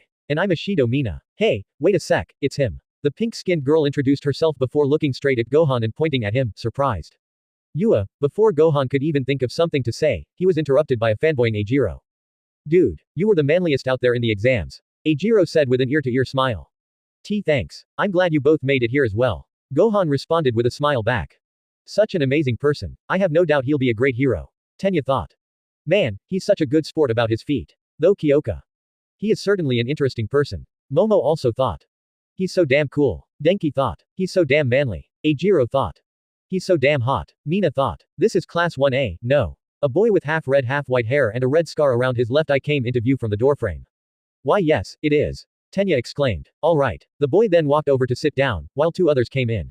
Ah my god. This place is Clean. A fit fellow said. Lo and behold, it's Sato Rikido. And it's so large to boot. Another guy said. He had chin-length black hair, spiked downwards, with jagged bangs coming about halfway down his forehead as well as elbows that have the shape of cylindrical tape dispensers. Welcome to class 1A. Please take a seat, Tenya said. Wait a minute, Gohan. Rikido said as he remembered his name. What's up Sato? Gohan replied with a polite hand gesture, returned by Sato. Damn, I didn't expect you to be that good my guy. You went sicko mode on those bots. Rikido said as he got in his chair. To be honest, I got the thrill of the moment and just kept going. Gohan said as yet again he scratched the back of his scalp. Hey, are we early to the orientation? A girl with frog-like features appeared besides the doorframe. Behind her was a floating female set of UA clothing, a guy with white hair and a blue mask, a bird person, a guy with a rock-shaped head, a short person with purple hair with 3 ball-shaped objects in his hair, a blonde guy with a tail and another familiar person, this one being Aoyama Yuga. We have a little over 3 minutes left, so I suggest we wait for our homeroom teacher until then. Yaoyorozu said as she looked at a clock. Everyone started to make haste and sit down. Well then, please remain in your seats, for we shall soon be. All right, a familiarly rough voice exclaimed. This sudden raise in volume startled everyone, even the yellow beanbag in the corner. Of course, it's none other than Bakugo Katsuki. Who the hell took my spot in first place? Silence. So, who was it? I suppose that would be Gohan. Iida clarified. Ooh boy. Gohan mentally braced himself for the worst, stone-faced. You there. Katsuki yelled as he hurried over to Gohan's desk. Who told you could win, huh? From what I know, that place didn't have a name. Yeah, excuses. Bakugo said as he then sat on his desk, putting his foot on top. Who the hell calls their kid after rice anyways? As the door opens up yet again, Bakugo and Iida keep arguing. Those scary guys, hope they're in the other claw, Midoriya Izuku thought as he opened the door, only to be found with, whatever is going on inside. Remove your foot of the desk. Such an action is humiliating to those who've studied before us as well as those who made the desk. Tenya said as he signaled the desk. Like I care, honestly. What middle school do you come from, you extra? Bakugo asked with a grin. I'm from Some Private Academy. My name is Iida Tenya. Iida introduced himself. Some, a stuck-up elitist, then. I guess I should blow you to bits, Bakugo said. Oh, they're both here. Izuku thought as his face went pale. Hey, Midoriya. Gohan called out. Oh, GG Gohan. Izuku said as his eyes widened. He was at least glad that his new companion had made it to the same class as himself. Oh, great. He's here too. Katsuki exclaimed sarcastically. Midoriya-san. Tenya approached Izuku. You knew the real purpose of the practical exam while I did not. I misjudged you. I hate to admit it, but you two were a superior candidate than I. As Izuku muttered something, another voice came from outside the classroom heading in. Ah, that messy hair. It's plain-looking falling boy. Uraraka Ochako came in, meaning that Class 1A is complete. Gohan chuckled at that comment she made about Izuku too. You got in. Just like Present Mike said. That makes sense though, since that punch was awesome. Uraraka said as she raised her fist, simulating what Izuku had done to save her, as Izuku stumbled in his words. So we've got the entrance ceremony and guidance sessions today, yeah. I wonder how our teachers are like. Boy, I'm nervous. Uraraka said with a grin. If you're here to make friends, then get out. The beanbag said as it turned around. It turns out that it wasn't a beanbag, but a man in a sleeping bag. It also appeared like the man inside is the homeless-looking hero from the teacher's lounge. Gohan could tell there was someone in there, but he really didn't want to perturb their sleep, but now that they're awake, Gohan gestured his classmates to quiet down. This is, the homeless man takes a sip of some juice. The hero course. Now, the whole class was silent yet again. It took 5 seconds for you to quiet down. Sure, it might seem good, but time is essential so you lot have to be more rational with it. Anyways, I'm your homeroom teacher. My name is Aizawa Shota. Pleased to meet you all. Shota began to take off his sleeping bag. He then pulled out a capsule and threw it lightly to the floor. The capsule then exploded and then popped out a clothing hanger rack. Now, change to these gym uniforms and head out to the grounds. A test of our quirks. Class 1A said in unison and confusion. They had all gathered outside in a field within the vicinity of the school. What about the entrance ceremony? Or the guidance sessions? Ochako asked Shota. There's no time to waste if you want to become pros. UA is known for its freestyle education system, which applies to us teachers as well. Shota stated, which confused everyone, even Gohan. Softball throwing, standing long jump, 50-meter dash, endurance running, grip strength, side-to-side stepping, upper body training and seated toe touch. You all have done this in your earlier years, correct? Aizawa stated, stone-faced and with a monotone voice. These are your standard no-quirk gym trials. It's irrational that this country still persists on not allowing quirks for these kinds of things. He then turned to the group of students and pulled out a phone. Gohan. Aizawa stated. How far could you throw in middle school? Gohan was a little weary of being in the spotlight, but he knew he had to get used to it. I don't know, Aizawa-sensei. I've actually been homeschooled all my life and my mom didn't find that necessary. This caused some eyebrows to raise from Gohan's classmates, but they shrugged it off. Well, we'll find out now. You're allowed to use your quirk as long as you don't leave that circle. Shota said as he pointed at the circle in the ground. He then threw a ball at Gohan, who caught it with relative ease. Flashback. Gohan, I believe that since you're going to UA, you might as well show them your power. Roshi stated. What do you mean, Roshi-sensei? I mean, I don't think it's super time just yet, but just show them what you can be capable of. Roshi clarified. I guess I could do that, yes. End flashback. Just like Roshi-sama said, I should show them how strong I am. Gohan thought, as he looked at the ball. Whenever you're ready, Aizawa told his student. Right. Gohan replied, his face now turning into pure determination. It was at that moment that the air surrounding the area started to get warmer, like a blanket of sorts was brushing among the area. Hey, is it me or is this place getting even hotter? Mina asked as she fanned herself with her hand. I think that's what you'd call hormones. Replied a snarky purple-haired boy, whose comment made Denki let out a snort and a chuckle. This short fellow then got half-heartedly kicked by Ajiro, who had a stern face. Ishido is right. Something is certainly going on. The one with a tail responded, as he looked to Gohan. At this point, the wind around the area would start blowing even more than before, and Gohan's hand would start glowing slightly. Gohan would then get in a position like that of a baseball player, making sure that his grip is the appropriate one with the most efficiency. Wait, is that Yamcha's wolf grip? Ochako would notice something about Gohan's grip and would fangirl. The immense pressure coming off of Gohan is unbelievable, something which could potentially dangerous. As Gohan was about to throw the ball, Aizawa's hair started levitating and his eyes glue in alizarin crimson. That's Enig. Asterisk whoosh. Just before Aizawa could even finish what he was saying, Gohan had thrown the ball, which made an impressive sonic boom which would blow everyone away, both mentally and slightly physically. Holy. The unique elbowed person would curse as he covered his face and tried to keep his ground. Kya. The invisible female would squeal as she almost got blown away thanks to the wind. What? Aizawa was confused, dumbfounded, awestruck. I swear I activated my quirk just then. He thought. Aizawa then looked at his phone, and if things couldn't get any more bewildering, he saw how many meters away Gohan threw the ball. No fucking way. Did that just happen? Izuku was awestruck, just like all of his classmates. It's optimal for us to know our limits. Aizawa would tell his class. That's, good lord. He's still in disbelief of the score Gohan has obtained. That's the first reasonable step to figuring out what kind of heroes you will all be. Aizawa then turned his phone, and everyone exclaimed the same thing. 20,037,500 meters. I really can't have it my way, huh? Gohan pondered with an extremely pale face. This is awesome, one of Gohan's classmates said. Awesome, you say? Aizawa asked. You're trying to become heroes after 3 years here and you think it'll all be fun and games. This worried the students a little. Alright, whoever gets the lowest score amongst all of the events will be judged forlorn and will be expelled. Aizawa stated with a cold stare. WHAAAAAT. All of the students exclaim in utter shock. Oh shit, he's really doing that, he's really fooling them. Gohan contemplates. All of his years of training and fooling around with his friends have taught him to stay aware of everything, even the context of whatever he is reading or being told. Your fates are in our hands. Welcome, Aizawa said as he raised his hair from in front of his field of vision. This is the UA High Hero Course experience. The many different classmates got determined as Aizawa Shota said this. Of course, most were anxious, but not as anxious as a certain Deku. Oh lord, I can't control my powers yet. What do I do? Keep in mind that calamities are always around the corner. In my time, I think it's fair to say that Japan has a lot of unfairness. Heroes are the ones who correct all of that. We at UA will put you through the ringer. That's plus ultra. Use your strengths to overcome your limits. Bring it on. Event 150 meter dash. Iida Tenya, Asui Suyu and Son Gohan. Aizawa called out these 3 students. Wishing you both luck in this exam. Gohan said as he started to stretch. That applies to you, even though you're pretty dang good yourself. Suyu replied. Ready, begin. Aizawa declared as a robot at the end of the 50 meters beeped, signifying it's ready. With that, the 3 students began to run. Asui started to jump like a frog, which was surprisingly effective. Iida had boosted away, making little dust clouds as he ran. Gohan, as you might expect, is maybe a little overqualified for this exercise. 0.9 seconds. The robot stated. Whoa. Kyoka admired. 3.03 seconds. The robot stated as Iida had made it as well. Event 2. Grip strength.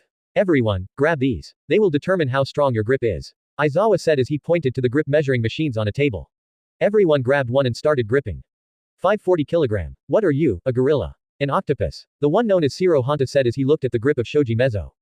Aizawa-sensei. Gohan called out. What is it go? Aizawa tried to ask but was met with the grip measuring machine completely destroyed by Gohan's palm.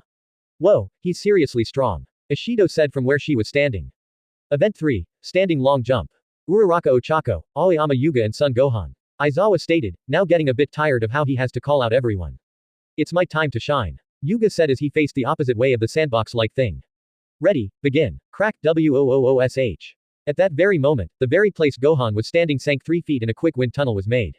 Gohan had jumped so hard that he ended up in the opposite side of the school, while Uraraka was stuck floating forever and Aoyama managed to score 10 meters. Event 4. Sidestepping.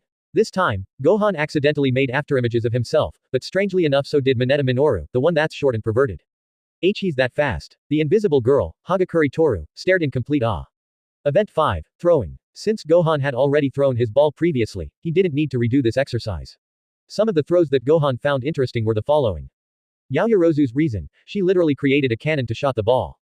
Bakugo's reason, he yelled, die, as he threw the ball. Ojiro's reason, he had an interesting mix of a martial art and his tail. And Uraraka's reason, she scored infinity, again. Midoriya. Aizawa called out, clearly bored and tired. Come on, dude. I know you can do this. Gohan mentally cheered on his friend. Izuku had been one of the weakest out of the trials, and if he didn't do good, well, his self-esteem will go down a peg or two. Midoriya isn't doing so good. Iida stated with his arms crossed. Of course. He's just a quirkless dumbass. Bakugo stated, which caught Tenya by surprise. Quirkless. Didn't you hear of his feat during the entrance exam? Tenya replied, which made Bakugo confused. Come on, Izuku. Go beyond. Gohan mentally cheered again. I can do it. Izuku thought as he launched the ball with all of his might, and scored 48 meters. Wait a sec. Gohan thought. Wasn't he? I swear I was trying to use it. Izuku thought, as he looked at his hands. Did he forget to activate his quirk? Does it have a cooldown period? I erased your quirk. Aizawa finally said. His eyes yet again lit up with an alizarin crimson color and his hair levitated. It's completely irrational to consider someone like you got in. Erased. Those goggles, yes, of course. You're the Eraser hero, Eraser Head. Izuku exclaimed as he figured out who was his teacher. Oh, Eraser Head. Gohan raised an eyebrow. He remembered an article about the Golden Warrior and how he fought Eraser Head. You heard of him, Gohan? Asked the boy known as Kota Koji. I have. I think he's an angler-type hero. Gohan responded. I saw your quirk, you can't control it, because if you could you wouldn't have been incapacitated after the zero-pointer got punched by you. Aizawa then grabbed Midoriya with his scarf-like binding cloth and pulled Izuku towards him. Whatever you had in mind then would have inconvenienced everyone around you. You have the same reckless spirit as All Might, but you are useless after saving just one person. Midoriya Izuku. You can't be a hero with that power you possess. Come on, damn it Midoriya. Gohan cursed under his breath. There's no point in caring. Born quirkless, always quirkless. Katsuki replied after he slightly made out what Gohan had said. Midoriya then got into a stance. You have no chance. Eraser Head said. Do it Deku. Gohan mentally barked at his friend. Now, Midoriya grit his teeth as he poured all of his strength into his finger and the ball flew away with a burst of air and speed. This kid, Eraser Head was blown away. He's certainly something. Gohan said with a smile on his face. What the hell? Explain yourself, Deku. Bakugo yelled as he propelled himself with explosions. Before he could reach Midoriya, Gohan was in front of Katsuki with his palm extended outward and then Eraser Head's binding cloth caught both of them. Sorry about that, Gohan. Aizawa apologized. It's alright, sensei. Gohan wheezed as the cloth was wrapping around his neck. Results. Your total scores simply reflect your performance in each of the trials. Explaining everything would be a hassle, so I'll just get you all the final results. Also, I was lying about expelling someone. That last part caught everyone except Gohan and Momo by disbelief. Y'all know it was a rational deception, right? It was for all of us to bring out everything we have. Gohan explained. It didn't take much for me to notice it either. Momo stated. Anyways, we're done for today. Your documents about the curriculum and other such things are in the back of the classroom, so I recommend you give them a look. Midoriya, have Recovery Girl fix you up. Tomorrow's trials ain't gonna be easy. Aizawa said as he then handed Midoriya a paper for a checkup with Recovery Girl. Also, Gohan, can I talk with you for a second? Aizawa asked his student as the rest started leaving and talking. Sure Aizawa-sensei. Gohan responded, thinking the worst could happen. Your performance today was nothing short of greatness incarnate. I believe you could even give All Might in his prime a run for his money. If you've been losing an immense power, according to Mike, then I suppose I at least have to know how to help you regain such power. So, if you want, could you tell me what you know about your quirk? Aizawa expressed himself and asked son. Ah man, thank the heavens we were able to register that as a quirk. But even then, he's after me. Gohan thought as his face turned incredibly pale. Gohan then gulped.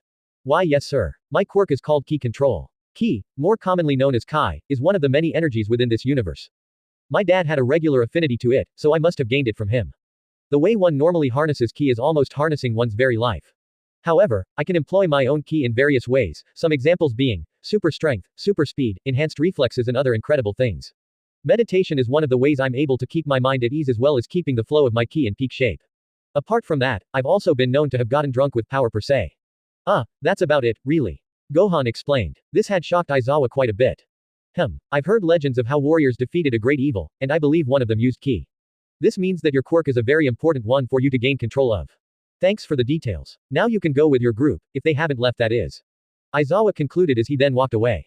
No problem, sensei. Gohan waved goodbye as he too walked away. Thank gosh, I'm saved for the moment. Gohan thought with a shit-eating grin.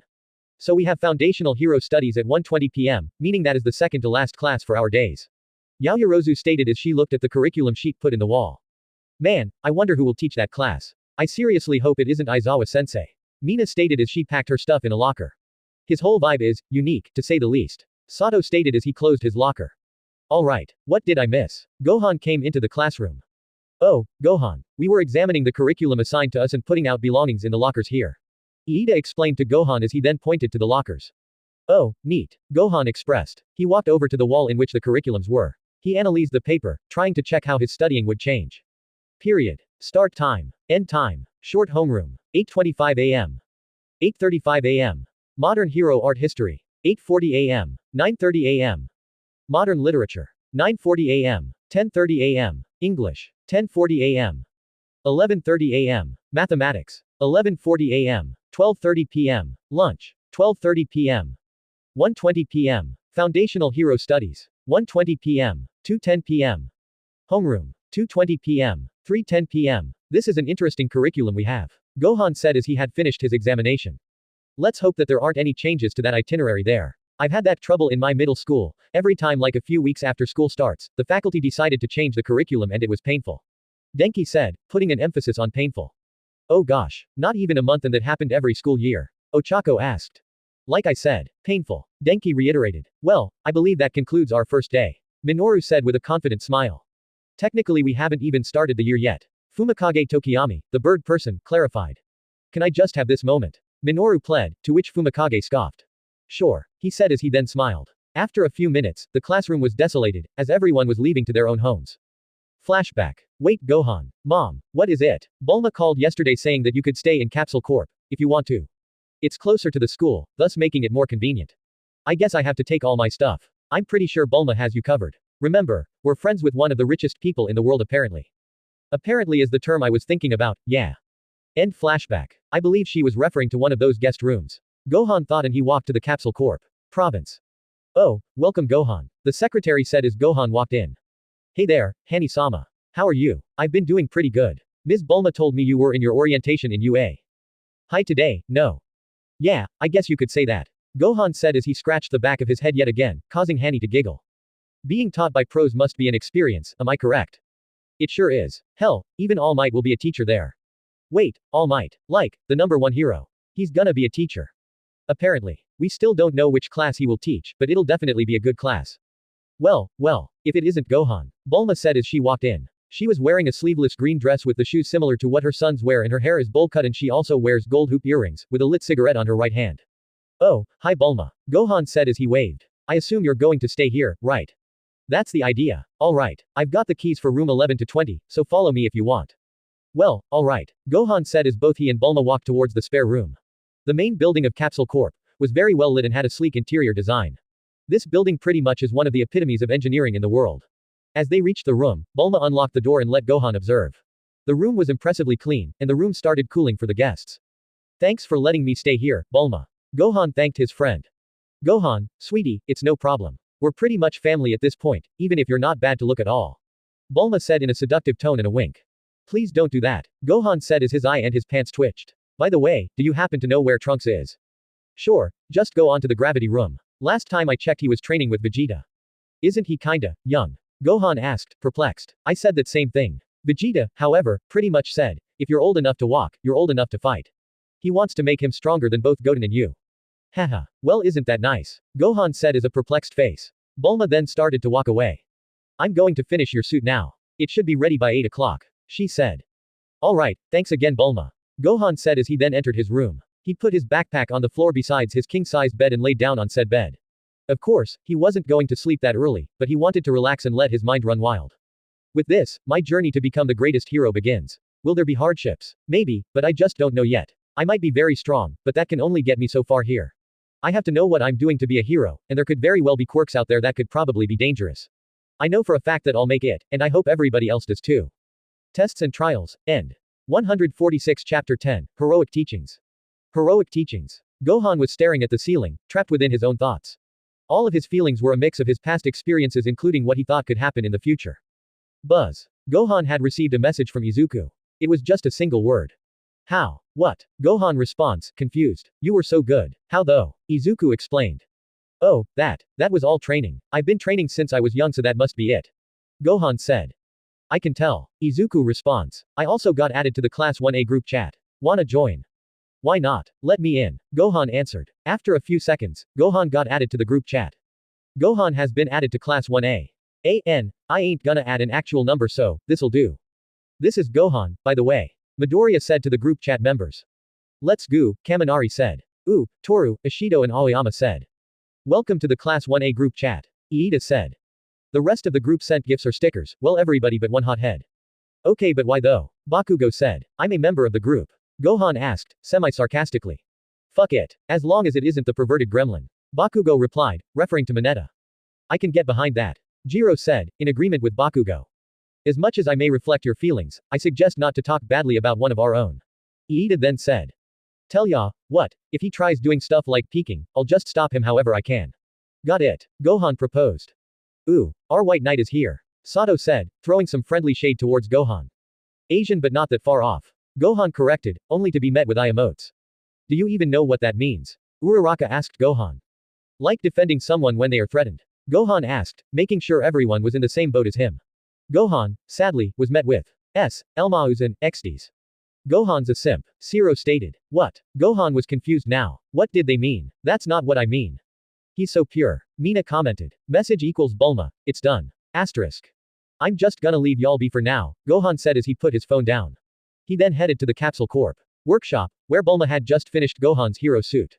I'm up here, Gohan. Bulma's voice echoed across, coming from the second floor. Gohan then started walking towards the room he thinks Bulma's voice came from. As he walked down the halls, Gohan then spotted Trunks drying his face with a towel. Hey there, Trunks. Gohan said. Hey Gohan. What you doing? Trunks asked. Just hopping by for a few months. It looks like you've had a pretty rot workout. Gohan said. The door from the gravity chamber had began to open just then. Vegeta had just finished his training for the day. Good afternoon, Vegeta. Long time no see. Gohan said, nervous. Vegeta then walked besides Gohan before stopping to meet him eye to eye. Well, look who's still looking dull as ever. I know you've had some mental troubles, but a true warrior should be ready even during these peaceful times. Yeah, no, Vegeta, I've been thinking about starting to train again. That's so I can be a top shape and become a great hero. You still want to become one of those marketable buffoons in spandex, I see. If that's what you want to train for then you're barely worth my time. Vegeta said. This confused Gohan quite a bit. Whoa, what's with that attitude, Vegeta? I just want to train, that's all. Isn't that what you expect from me? To train, Gohan said before getting a gut punch, courtesy of Vegeta. This left Gohan gasping for air, since he didn't expect that right now. Look, if you can prove to me you're worth my time, then I'll train you back into shape. What are the conditions? I dunno, I'll decide later. Vegeta said, as he then walked away. You okay there, Gohan? Trunks asked. I am. There wasn't any lasting damage done. Alright, I think Mom was calling you. So, all I have to do is press this button to get the suit. Gohan asked as he strapped a watch to his wrist. Bulma and Trunks were looking from besides Gohan, who was in front of a mirror. Yeah, easy, right, Bulma responded in a sassy tone. Whoa, that's awesome, Trunks said. I want you to make me one just like it. Trunks then turned to his mother. With a click of a button, Gohan's body began to glow and outlines began to form. From the watch then emerged a super strengthened fabric like the one Vegeta has for his training suit. In an Iron Man-esque fashion, the suit also gained metallic parts which began to form from the suit's shoes. With this, the transformation was complete. Gohan's hero suit featured a high-tech helmet, red cape strapped with 2 clips at the front meaning that it can be removed if needed, a green GI reinforced by titanium parts in the chest region and a Dragon Ball-like sphere in the middle of the ribcage, a black bodysuit worn underneath ending in white gloves and boots identical to those made for Vegeta. In its wrists and ankles, Gohan's hero suit has ring-shaped devices sporting the Capsule Corp logo with a navy blue and gold coloring with a turquoise light circle in the middle. Whoa, this is more than what I wanted, and it's great. Gohan exclaimed as he admired himself in the mirror. So, you like it? Bulma asked to make sure. Like it. I love it. This outfit's perfect. Gohan said as he then struck a pose. You know what, Mom? On second thought, I'm good. Trunks said with a dumbfounded look. Okay, it has some other features as well that you didn't tell me to add but I believe will do great during this. So, the helmet pretty much works like a scouter now, so if you press one of the buttons at the sides you can turn it on and off. Bulma explained. Gohan decided to press the button on the left of his helmet to turn it on, and the helmet lit out with a yellow color. Inside, Gohan could see everything lighting and booting up, and after it finished he then proceeded to scan both Trunks and Bulma's power levels. Bulma's read 13, which was funny to Gohan, who let out a chuckle. If your power level really was 12 before, then I got some news for ya, Bulma. Gohan said with a sarcastic smile. Ooh, what is it? Did it grow? Bulma wondered with an excited squeal. It did, actually. And, it's now, 13. Gohan anticlimactically said, to which Trunks would giggle. How awesome. What about mine? Trunks asked. Yours is, a lot. 15 million, to be exact. Gohan then said. Yeah, that's more like it. Trunks said as his ki then started flaring, making his power level rise. And now it's 20 million. Yeez, what have you even fed him, Bulma? Food and Vegeta's grace, apparently. Bulma replied. Anyways, I'm very glad the scouter works. Another feature is those rings in your wrists and ankles. These are power inhibitors. I did some research with Vegeta and found out some things. For starters, the moon radiates something we call Blutz waves. These are generated because the sun's light touches the moon and the moon then expels those Blutz waves. The typical Uzaru transformation requires at least 17 million Xenos through the retina. Now, what these do is the opposite. They build up or release the Blutz waves and disrupts the flow of energy, thusly weakening a Saiyan like you. At most, I believe you could barely destroy a planet. Please keep in mind that this part is just headcanon. I've gotten to that point I decide to make some random stuff up. The information about the Blutz waves is true, but the power inhibition isn't. By the way, these are supposed to be Metamo rings from the 3DS, Dragon Ball fusions. Finally, Xeno is a unit measuring waves of full celestial light. Wow, that's awesome, Gohan and Trunks say in unison. The final thing is a voice changing filter. By pressing the button in the right of the helmet, you can activate it. I decided to give it two settings, child tone and villain tone. Child tone I based of Trunks' voice, while villain tone is based on Vegeta's. It's only in beta for now, so I'll try to do my best to get it perfected. You can also switch between both tones with the right earpiece. If ya need anything else, I'll help you out. Bulma finalized, as Gohan then pressed the right button which activated the voice changing filter. The two settings appeared and Gohan selected villain tone. Thanks Bulma, you really are a genius. Gohan said in Vegeta's voice, literally. Wow, you really sound like Dad. Trunks exclaimed. Damn, I think you have me blushing right now, Gohan. Bulma said with her cheeks completely red. Hey, it's true ya, no. Gohan said, now in Trunks' voice. Okay, now I'm gonna kick your ass if you keep doing that. Bulma said as her face reverted to her skin color. It was officially the first school day at UA. Hi. The air was as fresh as city air can be, the clouds were blooming in whiteness, the flowers were flourishing, and it was morning rush hour, a time we owe so much love. Gohan was just walking to the school, when someone approached him. Hey Gohan, said the voice. Gohan turned around to see Kendo Itsuka walking behind him. Gohan then stopped in his tracks. Oh, hey Itsuka. How've you been? I've been doing pretty good. As you can tell, I've made it here. Sadly though, as you might have been able to tell, I'm in class 1B. Yeah, we won't really be able to see our development each second we're here, but there could always be sparring sessions. Oh heck yeah. Besides, there's always lunch too. Exactly. I think we should get going, mostly because there's just under a minute before class begins. I'll see you later, Itsuka. Gohan said as he waved to his friend. See you soon, Gohan. Kendo replied with a cheerful smile. Our talks are surprisingly nice. Gohan thought as he made his way to the 1A classroom. What do you mean? Mineta pled. What do you mean? What do you mean? We know you're horny so we aren't letting you in you dumbass. We aren't gonna be embarrassed by you because you sent a girl a wiener pic. Bakugo expressed very loudly. He was referring to the 1A group chat. And what if I tone it down? Mineta asked. It's not a what if. You must tone it down. Bakugo said as explosions started fuming out of his palms, making everybody flinch. Even if you're right, Katsuki, you must tone down your aggression towards him. Iida mediated. I'm giving the group a voice Yusaka. Bakugo was interrupted by Gohan entering the classroom, the door creaking as it opens. Hey, where's Aizawa-sensei? Gohan asked. He most likely is talking with Nezu. Yaoyorozu responded. Are you all gonna ignore this buffoon? Bakugo said roughly, pointing at Mineta. We can worry about that another time. Gohan retorted. Minoru. Why yes Gohan. Mineta said with a stutter. You will not send any of our classmates any sensual pictures until you have changed your behavior. Got it. Yes G Gohan. Mineta said as he immediately bowed after Gohan finished. Sit down. Aizawa Shota said as he then entered the classroom. The students that were standing up then sat down. This is your actual first day of class, and I guess we must properly introduce ourselves. So, if you feel like it, say whatever you want when I call your seat number. Got it. Yes sir. The students said. Alright. Number 1. Aizawa called out. That would be moi. Aoyama said as he stood up. Bonjour, everyone. My name is Aoyama Yuga. I was born May 30, 2757. My quirk is called Naval Laser, and with it, I will become the shiniest and sparkiest hero to ever walk this planet. Aoyama said and when he finished he struck a pose. Alright. Number 2. Aizawa said. Yes sir. Mina said as she got up. I'm Ishido Mina. I was born July 30, 2757. One of my favorite things is dancing and one of my favorite foods is natto. My quirk is acid which honestly doesn't fit my looks, but I'll become a great hero no matter what. Okay then. Number 3. This order would repeat until we get to Gohan. Number 9. Yes sir. Gohan said as he got up. Everybody was interested in what Gohan had to say, since he got the best scores in the past tests he's partaken in UA. My name is Son Gohan. My birth date is May 18, 2757. My hobbies are reading, fishing and research. I wish to become the greatest hero to ever live but I also want the best for my fellow classmates and heroes. I hope to be a great friend or ally to all of you present. Gohan said as he then sat back down. Everyone was surprised that training wasn't part of his hobbies, but that would get thrown to the back of their heads. Pretty interesting. Aizawa said before he continued with the rest of Gohan's classmates, each presenting themselves and the basics of what their quirks are. Alright, Aizawa said, stacking some papers in his desk. Today, your first class after this little homeroom is modern hero art history. Good luck. Aizawa wished his class as he left the classroom.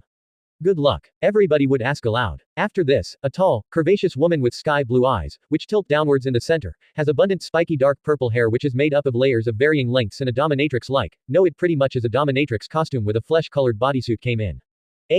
These are the manga's colors. Good morning, class. The sensual woman would say.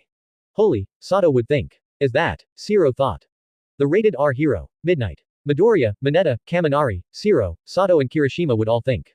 God, I can feel all of you staring at me. It feels exciting, Midnight would say as she licked her lips, suddenly making everybody but Mineta and surprisingly Kaminari confused. Anyways, I'm Midnight, but you all can call me Kayama Nimari. I think we can now just jump into this first part of modern hero arts and stuff. She then started drawing a baby in the blackboard behind her. Most of us would think that the age of heroes began many years after the glowing baby's birth, right? Nimari would ask.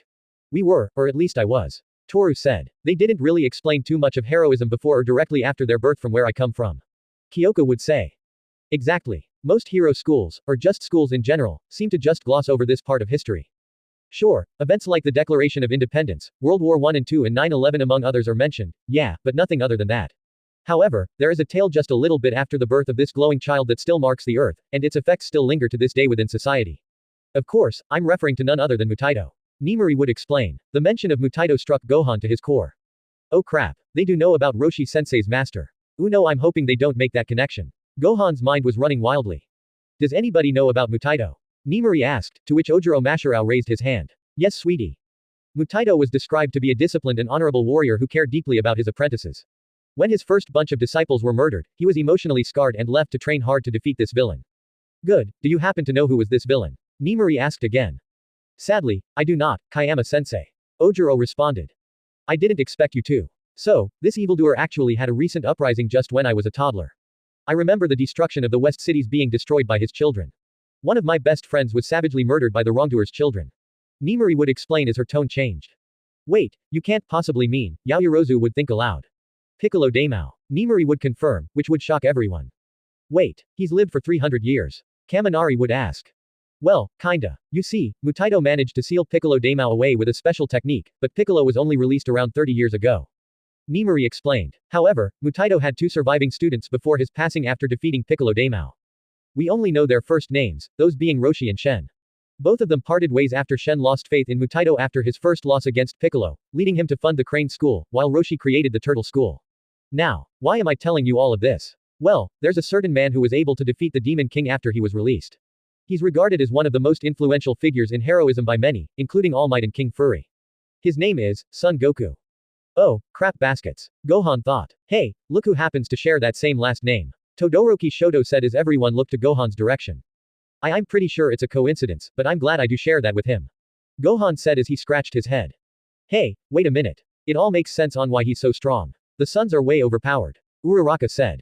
Related or not, Ochako, they are both very strong. Besides, I remember having a crush on Goku after seeing him on TV for the first time, and Gohan, you're looking kinda cute today. Just my type, Midnight said as she winked at Gohan. He's so lucky. Most of the men in the classroom thought. Me. Why you? I need an adult. Gohan demanded with a pale face. I am an adult, honey. Midnight said with a perplexed face. This situation had Gohan feeling a lot of emotions. He didn't want his secret to be revealed already, and the part of history where his father comes from isn't making anything easy. We'll get to more about Piccolo during the last few months of class, because now we know that this kind of heroism we know today was already being implemented during the early years of Quirks. Now, we can finally open up our history books on page 27. Midoriya, could you read what the first and only paragraph says? Asked Nimari as everyone got their books out. From here on, the classes would resume as per normal, with no real correlation to martial arts schools from the past. The next class would be modern literature, in which Shoto and Fumikage would interestingly excel at. After that, mathematics were next, which were dominated by Sun, Midoriya, Yaoyorozu and Iida. Next up, English. Which of the following sentences are wrong? Present Mike asked. He was the English teacher. 1. The man whom I respect most is my father. 2. That is the house in which he lived. 3. I well remember the day which on we both met. 4. I can be your angel, or your devil. Man, this is so basic. Kaminari, Ishido and Jiro contemplated. This is so boring. Bakugo thought. Everybody, heads up. Let's get the party started. Mike exclaimed without using his quirk. Both Yaoyorozu and Sun raised their hands. Let's go, Gohan. Mike stated as he pointed to him. Oh, actually Momo raised her hand first. Gohan mentioned. It's fine really. Momo clarified. No please, go right ahead. Gohan said. Okay, Yaoyorozu, come on. Mike stated as he then pointed to her. In number 3, the relative pronoun is in the wrong location. She said. Now, it was finally lunchtime. The bell had rang and all of the classes from UA began to flood the halls.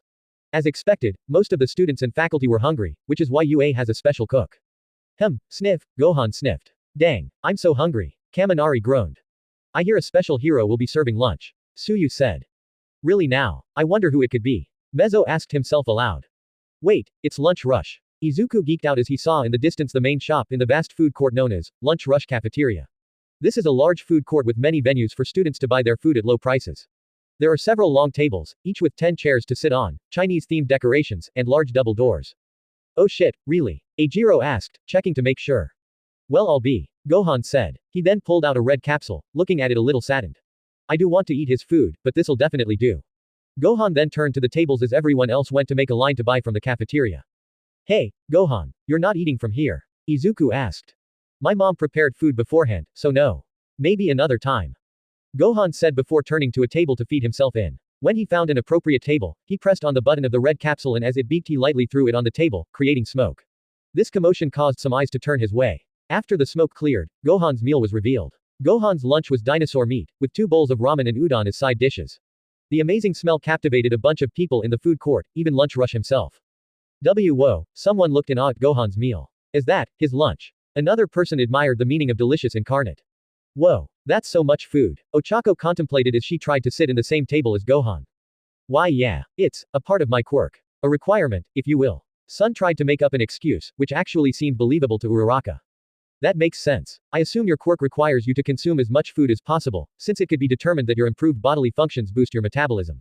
That means that by the more fed you are, the more you can keep up your hero work. Iida explained from his point of view. Why yeah, exactly. Gohan replied, snapping his fingers and pointing at Tenya with a smile. Thank you, Dent. He literally made an excuse for me without even letting me think of anything. Gohan then thought. Is it okay if I eat here? A familiar voice asked. It was Kendo Itsuka. Sure Itsuka. Gohan after he gulped his ramen. The orange-haired girl then sat in the same table as Gohan, Ochako and Tenya. You must be his classmates, correct? Itsuka asked as she stretched. Yes indeed. My name is Iida Tenya, and she is Uraraka Ochako.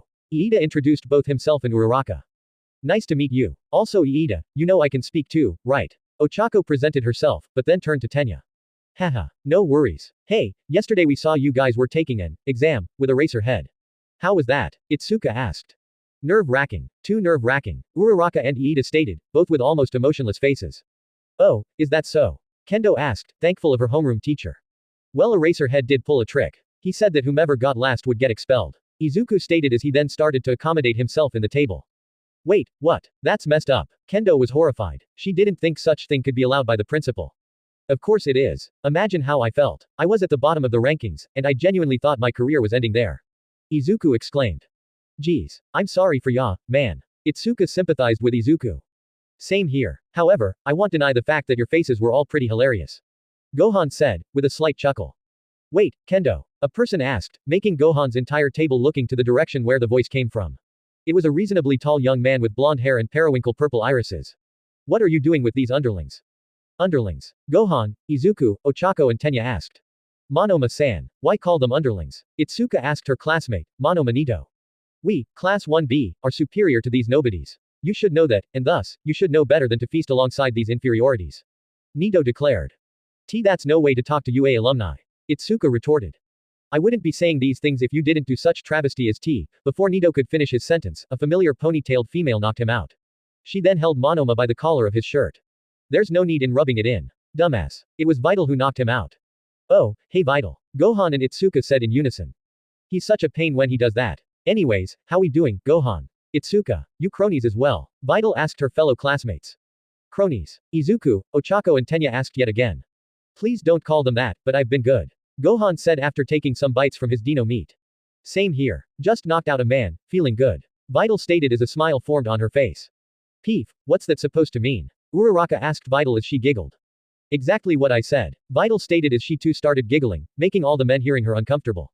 Well, I'm going back to my table. Vital said as she and the unconscious Nito went back to their table.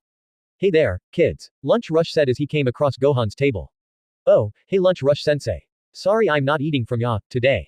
Gohan said as he finished his lunch. Hey, don't sweat it kid. Besides, you were eating an angel's meal. Dinosaur meat is a delicacy around these parts. Anyways, for y'all that did eat from the cafeteria, isn't white rice such a great common food? That's why I went with it. It really is, Ochako stated after gulping down some rice. After the people in the table finished their meals, they kept talking for a while. Gohan, you're a martial artist too, right? Itsuka asked. As a matter of fact, I am. Ooh, another taijutsu master in UA. Awesome. Itsuka cheered, raising her fist. I wouldn't say I'm a master of everything, but I guess I could be a jack of all trades. Actually, what styles do you know? Gohan inquired his friend. So, the most logical for me to have learned are boxing and karate, since they both focus mostly on punching and hand-to-hand combat. Then I learned capoeira because if I can't use my arms or quirk then I need something else to protect myself and others with, aka my legs. Finally, I decided to learn jujutsu for submission holds. Now I'm trying to figure out a way of how to mix all of these into a style I can master. Gohan's table looked in awe at Itsuka. Holy moly, I'm pretty sure she can master everything that comes her way. Gohan thought. He was very fascinated at Itsuka had explained she knew. He could tell Itsuka could make it far. That's amazing. We're very glad to have you on our side. Iida declared. Thank you very much. Trust me, I've trained my butt off for many years because of that. Even now I'm in awe that I still have an ass. Itsuka stated, making Uraraka chuckle and the boys get red-faced, Gohan being King Crimson. That was just a way of saying his face was pure red, although King Crimson-faced Gohan could be funny as well. Finally, it was 1:20 p.m. It was time for foundational hero studies. Everyone was sitting in their seats, until. Ha ha ha, no that doesn't work. A voice came from the halls. Yo, do you guys think it's time? Denki asked his class. Time for what exactly? Momo replied with another question. Let me explain. So, our homeroom teacher is a racerhead, no. Denki started to explain his reasoning. Yes, Iida stated. Midnight is our modern hero arts history teacher. Denki said. Present Mike is the loud-ass English teacher. Katsuki stated bluntly. Smintas teaches modern literature, Suyu thought aloud. And ectoplasm is the math teacher, so that means, Shoto finished. I am, a powerful voice exclaimed, making everyone excited, one way or another. He's here, Izuku stated with a wide smile. Coming through the door, like a normal person. All Might then came into the room. It's All Might. That's incredible. He's actually gonna teach us. One of the classmates said. That's his Silver Age costume. Izuku geeked out. He's drawn so different than all of us. This gives me goosebumps. Another classmate said. Goten would be enamored if he had All Might as a teacher. Gohan thought. This is foundational hero studies. The class that'll put you through lots of special training to shape you into heroes. All Might then got a card out of his suit's pockets. No time to waddle around. Our first activity is battle training. All Might stated. Battle training, the class admired. A two-parter, which dear All Might won't do alone. A female voice rang through everyone's ears. Suddenly, a rather short woman with long, emerald green hair and big round yellow eyes that are almost always open all the way, 3 small eyelashes located toward the top of each eye came into the room. As a part of her costume, she drew pink marks on her cheeks that resembled whiskers and a pink circle around her right eye. Ragdoll. From the wild pussycats. The class looked in awe at the pro-hero. As per Principal Nezu's request, I will be helping to identify weak points and weaknesses. She said with a grin. And before then, you'll need these. All Might said as he then pressed a wireless button. This made a wall start to rumble, and from it emerged many compartments with numbers labeled on the sides. In each compartment was a capsule containing each suit, courtesy of Capsule Corp. Wait, I gave the watch back to Bulma. I don't remember, but I'm not gonna complain. Gohan thought. In accordance to the Quirk registry program and the request forms you've all filled out before being admitted, hero costumes. All Might exclaimed. After all you kittens have changed, come out in order of your ranks to ground beta. Ragdoll stated, prompting the class to exclaim in unison. Okay. In the changing rooms. So, Gohan, where exactly is your suit? Eijiro asked too, obviously, Gohan. Oh it's right here. Gohan responded, pointing to his wristwatch. Do you mean that's your suit or the suit's inside? Hanta asked. Because of this, Gohan pressed the red button and thus began his transformation, which captivated everyone watching. After a few seconds, it was done. Whoa, everybody admired Gohan. That's some very weird color choices. Everybody thought, except Katsuki who flat out said it. I appreciate the attention, but I suggest you all suit up as well. Gohan said as he walked outside. Eventually, everyone had started to gather outside in a street within ground beta, everyone except Midoriya. Look alive, ladies and gentlemen, it's very important because from now on, you're all heroes. Heroic Teachings, End. 146 Chapter 11, Heroic Duels. Heroic Duels. Where we last left of it was 1:25 p.m. Class 1A had put on their suits and now they were with both All Might and Ragdoll. The first to arrive to the teachers was Gohan, then a few others came along. While everybody was getting organized, some people's costumes caught Gohan's attention. For example, Ojiro was wearing a plain karate gi, tied with a black belt, its collar partially lined with fur. He also wore black boots with sand blue details. To Ojiro's side was Hagakure. Due to the nature of her quirk, Toru's hero costume consists only of a pair of baby blue gloves, decorated by pale pink lines, and light brownish-gray lace-up shoes, so, yeah. Please do not think of that, Gohan. I'm just thankful she's invisible. Gohan thought to himself, trying to ignore Toru's costume choice. His face was blushing a light red, but it was thankfully neutralized by his helmet. Wow, I love how your costumes look, guys. He finally said, regaining his composure. Thanks, Sun-kun. Your costume has very strong colors, strong, just like yourself. Toru thanked, stuttering a little with the strong colors part. Gohan then looked to his left, his cape flowing lightly with the wind. He saw Izuku's costume, which was a green full-body jumpsuit with a red belt, elbow pads, knee pads, and gloves, along with his signature red boots. He also wore a mask with long ear-like protrusions that resembled All Might's haircut, and a respirator with a makeshift smile on it that also reflected that of the said hero, which made Gohan chuckle a little. Even more to the left was Rikido, who wore a yellow full-body suit, covering the entirety of his body, the only exceptions being the holes around his mouth, each of his eyes, and his hair. He wore white gloves and boots, and a utility belt around his waist, small quantities of sugar stored inside its pouches. Finally, in front of Rikido was Momo, who sported calf-length crimson boots with heels, which dipped sharply down in the center, and two gold utility belts around her waist, another, thinner one around the top portion of her chest, below her shoulders. Momo's costume mainly consisted of a high-collared, sleeveless crimson leotard with silver lines at her waist and around her arms, which is open to expose her skin from her neck to just below her navel, which means that, Get your mind out of the gutter, son. Oh god, why isn't she invisible? Gohan wondered, trying to ignore those elephant-sized assets, yeah.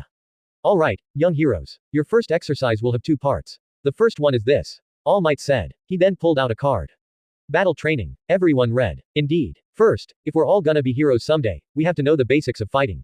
A large portion of villain encounters these days are mostly seen outside, which is the reason why we're here. Ragdoll explained. Although technically, this isn't much of a two-part exercise, but rather it's two different exercises.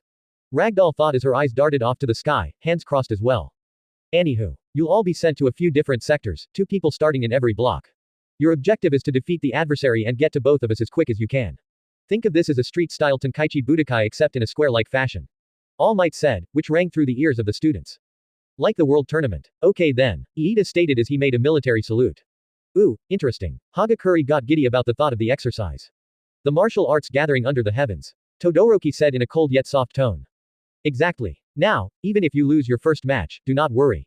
Since this is a street-style fight, anybody can join in during the fights, no matter if they lost before or not. Ragdoll continued, this time via reading from a post-it note. So, like that huh? Bakugo scoffed. This will be fun. Ochako raised her fist. We will decide the matches with drawing lots. All Might said, shaking the drawing box as he did. Whatever letters from A to D show up, then that's your assigned area. Ragdoll said, make a line now, y'all. You will all be grabbing balls, courtesy of All Might. She then struck a pose, her fingers pointing to All Might. Silence. What? Class 1A and All Might asked the pussycat, everyone with perplexed faces. Wait. That's not what I meant. Ragdoll tried to explain herself, blushing beet red at the misunderstanding. After a moment of laughter and confusion, the mashups were made. Side A. Son Gohan vs Ojiro Mashirao. Sato Rikido vs Ishido Mina. Aoyama Yuga vs Todoroki Shoto. Side B. Kota Koji vs Mineta Minoru. Hagakure Toru vs Midoriya Izuku vs Kaminari Denki. Side C. Kirishima Ajiro vs Shoji Mezzo. Uraraka Ochako vs Fumikage Tokiyami vs Asui Suyu. Side D. Jiro Kyoka vs Yaoyorozu Momo. Shiro Hanta vs Iida Tenya vs Bakugo Katsuki. I'm so ready to kick ass. Sato stated, cracking his knuckles. I don't think it'll be that easy, big boy. Ishido responded with a cocky grin. Alright, heroes. It's time for you all to get ready, so go to your assigned sides. Good luck, and remember to go beyond. All Might told the students, with them finishing his signature catchphrase. Plus Ultra. Side A. Gohan was walking along with a few others to their side of the battlefield. They were all going to be fighting in city blocks, all complete with street signs, traffic lights and billboards. Say, this battle site really is intended to be a replica of a real city huh? Aoyama admired the scenery of the modern constructs. Yeah, it really is. All of these sites are so frickin' cool. Ishido stated with a contagious glee, her roars thundering through the empty streets. You lot know it actually is, right? Todoroki asked in a polite yet stern tone. This tone caught the attention of his group. Really now? Sato asked aloud. Well, I've never been to a city that looks like this. Of course, that city was destroyed decades, no, centuries ago. Todoroki explained his reasoning. Tokyo3.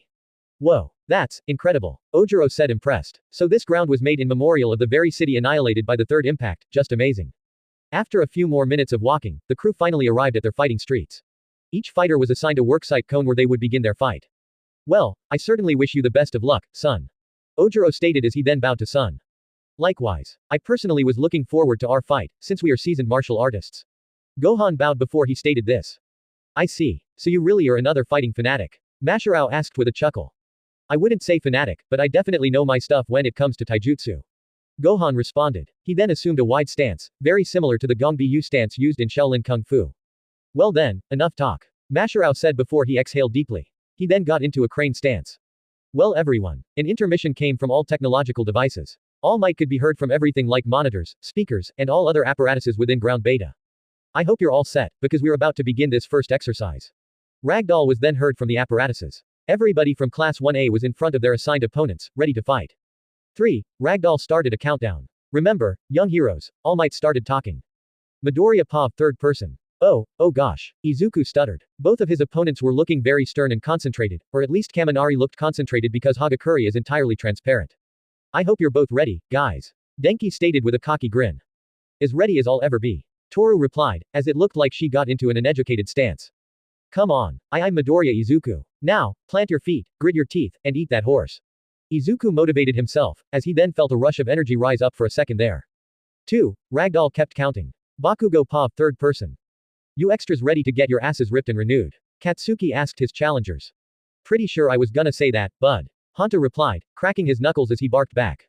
I suggest you both stay concentrated, because you will be defeated by me if you aren't. Tenya stated as his calves began to rev up. Go beyond. All Might then started his now signature phrase.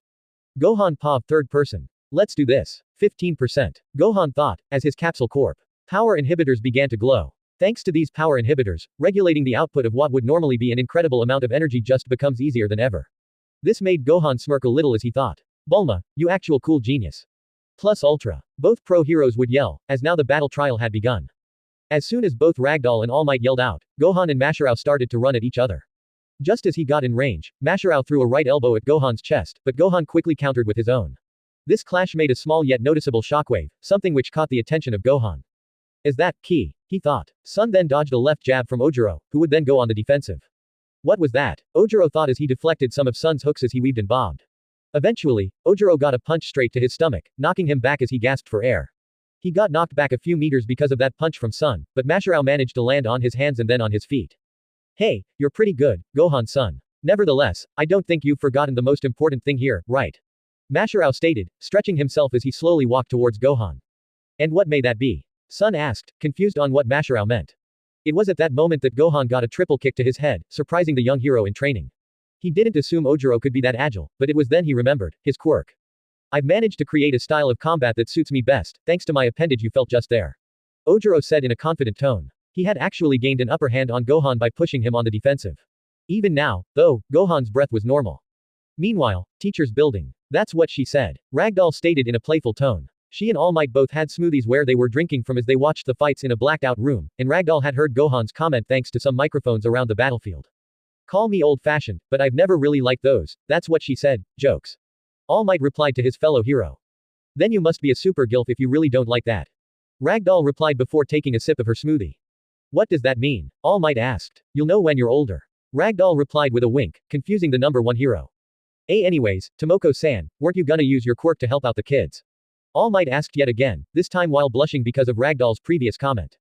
Oh yeah, I totally forgot, Ragdoll said as she then scratched the back of her head. As Gohan was bobbing and weaving Masharao's blows, Ragdoll had a perfect opening to properly activate her quirk.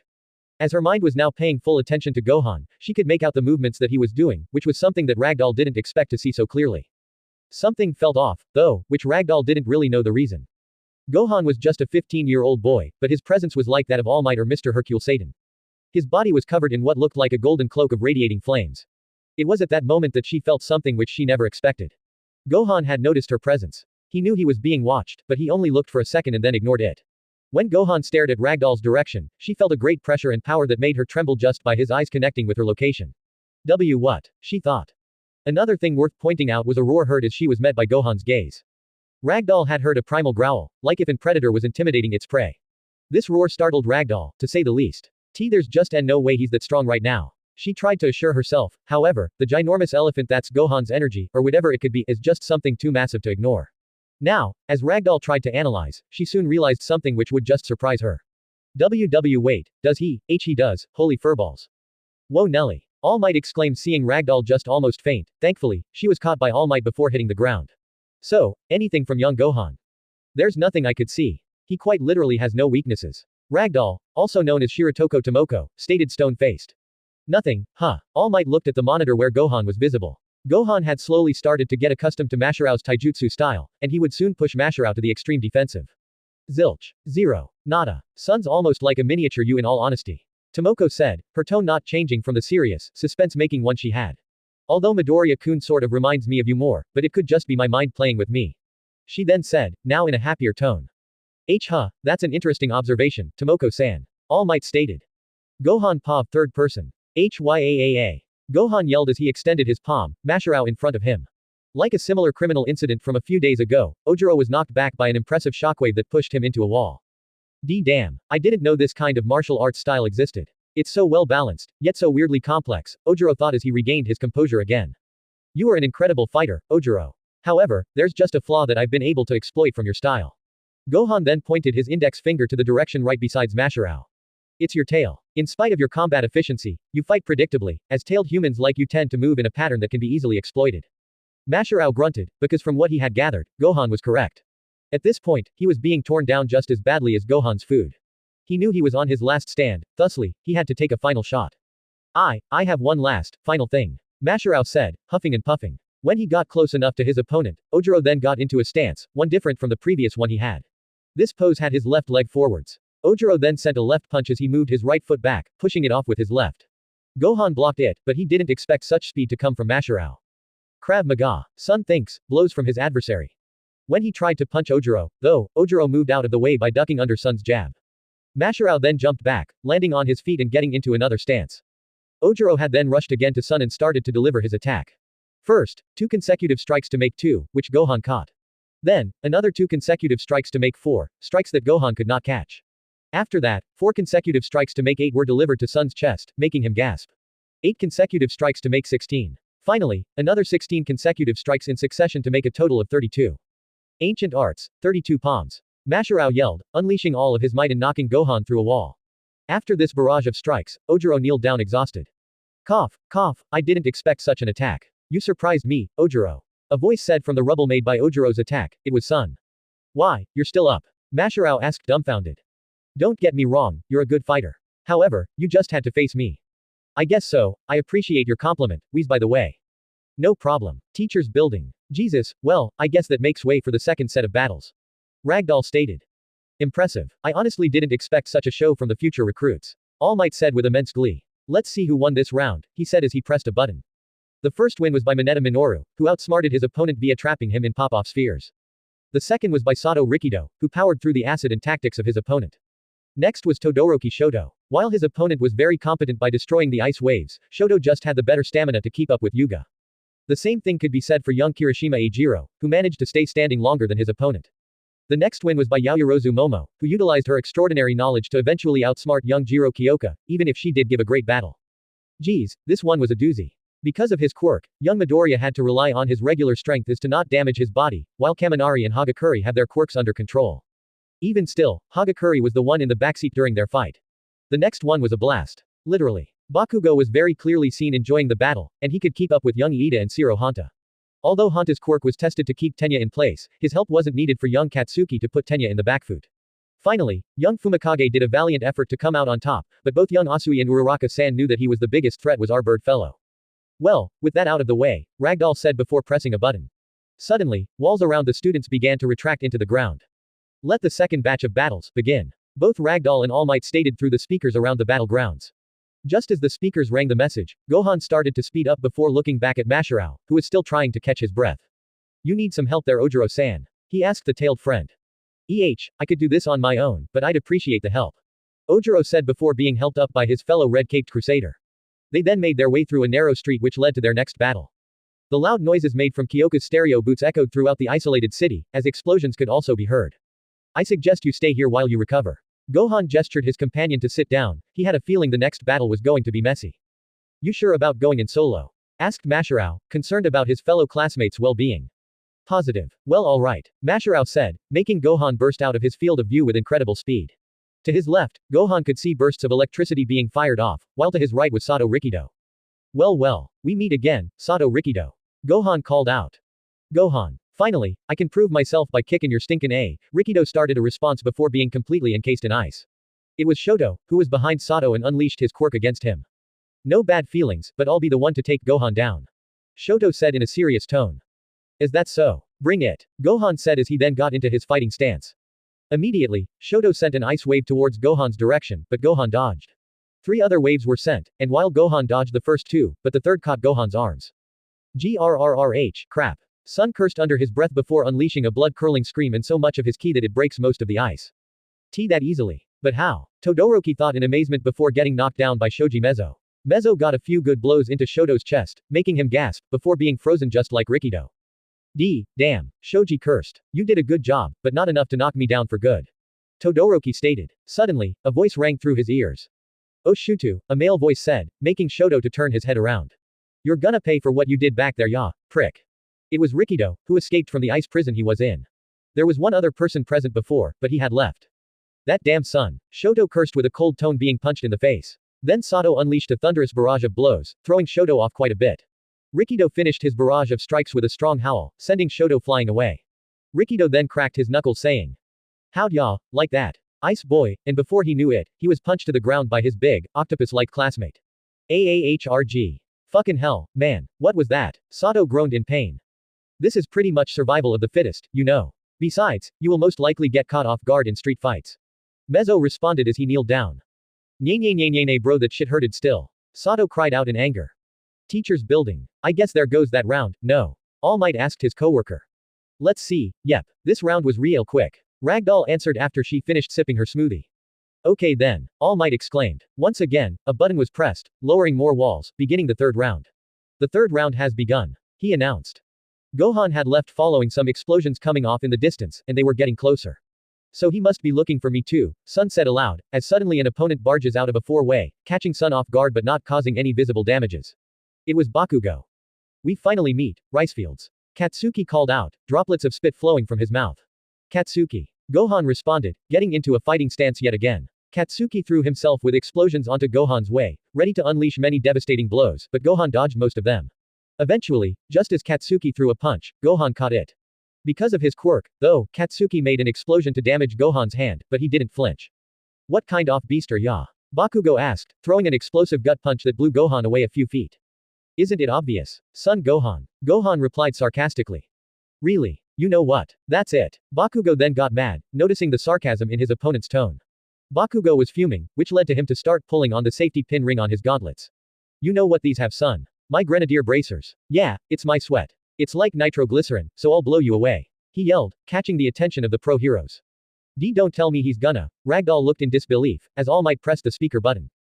Bakugo. Stop it now, kid. Are you trying to kill him? All Might pled to his student, who then replied. He won't die if it's not a direct hit. An immense explosion blasted across the battlegrounds, with the shockwaves being felt all around the battlegrounds, Gohan being at ground zero. What the hell? Kirishima asked, looking in the direction of the shockwave. His opponent couldn't be seen, but they apparently had Eijiro on the edge, since he was sweating hard. Wait, is that Hagakure fighting Kirishima? Mineta wondered aloud. His opponents, Yaoyorozu and Iida, realized what was happening since they had forgotten. Why, you're right. Toru-san is the invisible one, no. Yeah, it's all coming together now. If only I could act before she could notice, or rather, if I could even move. Tenya said and then yelled, pointing at the purple spheres on his feet in sheer agony. The same could be said for Eijiro, the sheer agony part. Although this is quite comedic, we still have to figure out how to capture Hagakure. Momo pondered. They had to figure something out before she could go after them. Just then, Minoru had an ingenious idea, well, as ingenious as he could be. Hold on, he said, looking at Kirishima, struggling with Hagakure. He had to get the perfect opening to release his strategy onto the unsuspecting female. After intense staring, Minoru noticed a pattern. Every time Eijiro was attacked, he would turn clockwise and be struck on either of his sides. This was the key to the strategy. Mineta-san, have you figured something out? Yaoyorozu asked her classmate. I have, actually. Mineta replied, his face showing a devilish smile. Just come over here, milady. He gestured, prompting Momo to go in front of Tenya's point of view. Oh okay. Now what? The girl asked. Face Iida. The purple-haired guy demanded. Yaoyorozu did just that, and was looking at Iida's face. I'm hoping this plan works. However, when we capture Toru, our alliance will be no more. Tenya expressed. Now, Minoru was yet again closely watching Ajiro fight his hardest to barely any avail. Just when he was punched, Kirishima stomped on the ground hard. This was it. Now, Mineta cried out, getting to Yaoyorozu's back. The female didn't get any time to react, as Mineta grabbed the edges of Momo's crimson leotard in her chest and pulled, revealing her chest to Tenya. She, of course, yelped loudly, stopping the fight of Kirishima and Hagakure, leaving the latter being horrified. They're huge. Toru thought, amazed. Just as this was happening, Tenya was the ground zero of the chaos, meaning he was the first to see was Yaoyorozu's cleavage. Of course, the typical human reaction is to just look away. But this is anime manga. This means that Iida bled out from his nose a dangerous amount of blood at a dangerous pressure that, even if supposed to be humanly impossible, shot out and covered Toru. This meant that she was now visible to the naked eye. Why yes. It worked. Wait a sec, that could have been me. Mineta cried out, at first figuratively but then literally. Understandably, both Yaoyorozu and Iida had negative feelings about this arranged mishap, if it can even be called that. Such despicable acts. Sniff, Yaoyorozu exclaimed, covering her chest. She was furious that her body was used in such a way, even if it worked out at the end. I sincerely apologize, Yaomomo-san. I will make sure that such behavior doesn't happen again. Iida stated, covering his nose due to the previous events. Oh shit. All Might cursed aloud, catching the attention of the feline hero besides him. What's up, Might guy? The cameras are recording, right? Yeah, what a boo, oh, ooh. So, what should we do about it? Burn the footage. But if Nezu-sama asks for it, then we will ask him the permission to burn it. Right, damn, we still have no view on the cameras from Katsuki and Gohan's area. Meanwhile, a little earlier. Fire. A lot of fire. Debris. A bunch of debris. The path of devastation left from Katsuki's blast was astonishing. However, there stood Gohan, who was seemingly unscathed. He was standing there with his arms covering his head, but the only damages sustained by Gohan was that his power inhibitors were completely destroyed, with some remains across the destroyed floors of the battlegrounds. I gotta admit, Katsuki, you're definitely strong. Gohan said, lowering his arms. How are you standing? Katsuki was furious yet in disbelief. He couldn't possibly imagine how Gohan was still on his feet after his blast went across literal buildings, damaging them at least. Yeah, I'm not gonna answer that right now, just know that I'm gonna return that, Gohan stated, as he then got into a menacing stance. With all I've got. Before Bakugo could even register, Sun was right in front of him ready to punch. Sun's ki was flowing all over his body, making it seem like he had a fiery blanket covering him. To some, it could seem comforting, for others, menacing. It was just when Sun's fist was right about to collide with Bakugo's face that he realized something was wrong. Wait, Gohan thought. It was then he noticed that his power inhibitors were completely eradicated after Katsuki's explosion from his grenadier bracers, meaning Gohan was literally at full power. Gohan stopped his fist just millimeters from Katsuki's face, when a large gust of wind along with powerful explosions were heard and rumbles were felt. Oh, Gohan said, worried. Holy mother, Zero exclaimed as he saw in the distance a bunch of buildings being destroyed in an instant, the shockwave knocking him away. His opponents, Ishido and Tokiyami, were both about to be blown away, but Zero managed to catch them in his tape as they were kind of flying. Dust and smoke could be seen from across the school campus, it almost looked like a villain attack. Because of his immense power, Gohan destroyed all of the buildings behind his adversary. What the hell just happened? Bakugo was asking as he turned around, but before he could register the damages, he was knocked out by Sun. That was way too close. Gohan sighed in relief. Teacher's building. Did you just? Ragdoll asked her fellow hero. I did. I hope they didn't make any lasting damages to themselves. All Might replied. Wait, is that smoke? Let's switch cameras, oh my. All Might suggested as he then changed cameras. When he did, both heroes saw the devastation left by the battle. All the destruction and debris flowing around those streets was astonishing to say the least. Holy cow. Let me use my quirk, Ragdoll suggested, activating her quirk. Baku goes down. Gohan's up. Alright, I think Sun has it covered then. All Might sighed. Frankly, I'm a little too afraid to ask him anything, so I trust you with that. Ragdoll said. Should we open the final area? You know what? Sure. Ragdoll replied, regaining her smile and pressing the button one final time. Alright, heroes. All Might exclaimed through the speakers around the battlegrounds. The borders from the final inner square had started to go down. This is the final stretch, so do your best to go beyond this time. Ragdoll continued. Gohan had placed Katsuki on his back and was carrying him to an isolated area he could regain consciousness. After some walking through desolated streets, Sun found a place where he gently placed Bakugo down. Damn, I didn't expect you to weigh that much. All in all, Bakugo, you put up a great fight. Gohan told the unconscious fella. However, he knew that deep down, something was off about Katsuki, something Gohan did not like in the slightest. Suddenly, a gust of wind made Gohan's cape flow around, catching his attention. When Gohan turned around, he saw what caused that gust. Iida Tenya. He called out, staring at the armored hero. Son Gohan. Iida replied. I know you're fast, but I want to know who has better hero material. Really now? Well, I accept your challenge Tenya. Gohan said as Tenya then boosted away, Gohan following him. It was like that friendly run with Vital, but this time it was on some kind of drugs because of Ida's sheer velocity. Both heroes in the making were running through the back alleyways. Gohan was even running on the walls at some points. Eventually, they got out of the back alleys and now were in the open. Run, run, as fast as you can. You can't beat me. Gohan started commenting. Sun then boosted faster than he'd ever been seen, catching Ida off guard. After boosting, Sun then stopped a few meters away and decided to throw a roundhouse kick. Gohan started saying, but Tenya managed to limbo duck beneath Gohan's roundhouse kick, but he tripped and fell after doing so, his hero armor clanking and rattling as he did. Need to think of something else less menacing, and a hero name while I'm at it. Gohan finished what he was saying, even if anticlimactic. To Tenya's left, there was Momo with both Minoru and Toru captive in separate nets. Well, what happened here? Gohan asked the creation quirk heroine. One of them was a danger in the field, the other was a danger to the opposite gender. Momo responded. Understandable, Sun expressed. It was then the group saw another group, composed of Sato, Jiro and Aoyama. They should both be here, because I'm hearing an abnormal amount of activity. Jiro said, her earlobes plugged into the wall. Alright, then the exercise is finally, Sato stated before hearing a voice. Oh no you don't. The voice called out. It was Midoriya, who was missing a glove and had a crimson, broken finger. Izuku then flicked with another finger, breaking it and knocking away the group with a potent gust of wind. The thing is, Izuku's finger wasn't the only thing broken, because the wall connected to the room the teacher's building had also been broken. Just as Izuku was about to close into the entrance, both Tenya and Gohan passed in blurs. After them, then came Shoto, Izuku, Kyoka's group, Yaoyorozu's group, and eventually everyone was there. Amazing work, young heroes. You have successfully passed your first day with me, All Might, as your teacher. All Might stated with a wondrous smile. I hope you enjoyed this exercise because trust me, it was a doozy both to set up and to see in action. Ragdoll explained, stretching. Anybody wants to tell us how they felt? It was certainly an experience, but something important I learned was that sometimes people have to settle their differences aside in the battlefield to put down a greater power. Uraraka said, raising her hand. Why yes, indeed. Knowing how to identify the biggest fish in the pond is something very important during a chaotic situation. All Might added as Uraraka lowered her hand. I believe something we should all learn to do in the battlefield is to formulate all possible solutions to problems, something that a certain someone should reevaluate. Right, Mineta. Ragdoll said and then asked, menacingly, making the short guy tremble. I'm sorry, I just went with what first went to my head. Mineta expressed, blushing and sweating. Wait, Yaoyorozu stated, stone-faced at her sudden revelation. I could have just made thermal imaging goggles, she finally said, as her face turned a bright bloodshot crimson while those present during Mineta's stunt cringed that didn't cross their minds. Oh, why didn't I think of that? Both Iida and Mineta said. However, Minoru really didn't feel regret for not thinking that. It's common for people to get carried away during action, but we have to learn to get accustomed to it and grow out of it. All Might stated. Anyways, here are some notes made by Ragdoll. If you have any doubts, message Ragdoll via the email at the bottom of the paper. He said, pulling some papers with notes made by the pro hero.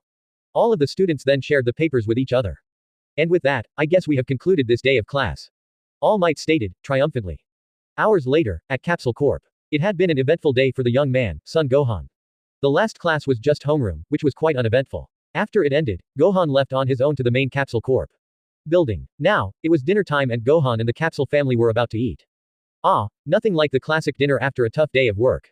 Dr. Brief said, cutting himself some meat. Both you and Bulma have been working hard to keep this corporation alive and well, and I couldn't be happier. Panchi, Bulma's mother, said with a jolly tone. It's pretty rough being one of the richest companies in the planet. Speaking of rough, Gohan, how was your first proper day in UA? Bulma asked, serving herself some food. Honestly, it was pretty good. I more so expected it to be more accurate to the high school movies, but it was surprisingly calmer. Gohan responded after taking a drink. My mom tells me those movies are exaggerated, so maybe that's why. Trunks expanded on the conversation. Seriously, there's something about humans wanting idealistic things that I'll never understand. Vegeta said, munching down on some steak. I mean, over time these have gotten less relatable and have been crunched down to just stereotypical portrayals of how they actually act in real life. Gohan told the widow-peaked male, making him scoff. So, son, how was your suit during action? Bulma inquired. Oh, it was so cool. The only bad thing that happened to it was that Katsuki blew up the power inhibitors. Gohan answered, but this only made Vegeta spit out his drink in disbelief on what he had just heard. Power inhibitors. What kind of shit is that? The man stood immediately and slammed the table, breaking his side of it. This freaked out the family, since this was way too sudden of a tone change. Vegeta. Bulma scolded her husband. Are you crazy? You couldn't have just relied on your own power to do such a thing, so you were made a power reducer. Vegeta's ki kept rising to a point that the dinner table was almost knocked over. Oh yeah, the whole building was shaking too. That's it, you're coming with me. Heroic Duels, End. 146 Chapter 12. Blood, Sweat and Tears. Blood, Sweat and Tears. Vegeta couldn't believe what he had just heard. Gohan had revealed that, instead of doing it himself, he was relying on external assets to reduce his output of power. This was something Vegeta thought that everybody in their friend group would already be experts of, but apparently Gohan was just using a gadget to do his work for him. Vegeta was just so dumbfounded that he even spat out his own drink. His blood was boiling, which led him to talk. Power inhibitors. What kind of shit is that? He asked Gohan, who was across the table. Vegeta had stood immediately and slammed the table, breaking his side of it. This freaked out the family, since this was way too sudden of a tone change. Vegeta. Bulma scolded her husband. The comment, though, reached deaf ears. Dad. Trunks looked, worried about his father's well-being. Are you crazy? You couldn't have just relied on your own power to do such a thing, so you were made a power reducer. Vegeta's ki kept rising to a point that the dinner table was almost knocked over. Oh yeah, the whole building was shaking too. That's it, you're coming with me. Whoa Vegeta. Can't we just finish our food first? Gohan asked, wondering if Vegeta could be distracted by such thing. Eat my ass. Vegeta responded, as he then extended the palm of his left hand, it lighting up like the sun. He threw the energy blast that had formed at Gohan, knocking him to the hallway. Sun landed against the wall, Vegeta storming behind. It was now apparent that Vegeta wouldn't rest easy without a fight with Gohan, who started running along the hall. Vegeta then started chasing Gohan, firing more energy blasts to the teenager. Gohan was able to reflect them or block them. The last blast he caught as he was doing a front flip and crushed it when he landed. Both of you, calm down, please. Bulma pled as she tried to get their attention, but gaining no reaction from either people she called out to. Alright, if a fight's what you want, then a fight's what you'll get. Gohan said, entering the gravity room. Vegeta, of course, followed suit. It's time I get you into shape. You've been sitting on your own for a while, which I as your prince find disgraceful to the Saiyan race. Vegeta said, cracking both his knuckles and neck as he looked at the boy. Yeah, and for a damn good reason. Gohan spat back at the prince. The venom spewed by Sun only made Vegeta snort.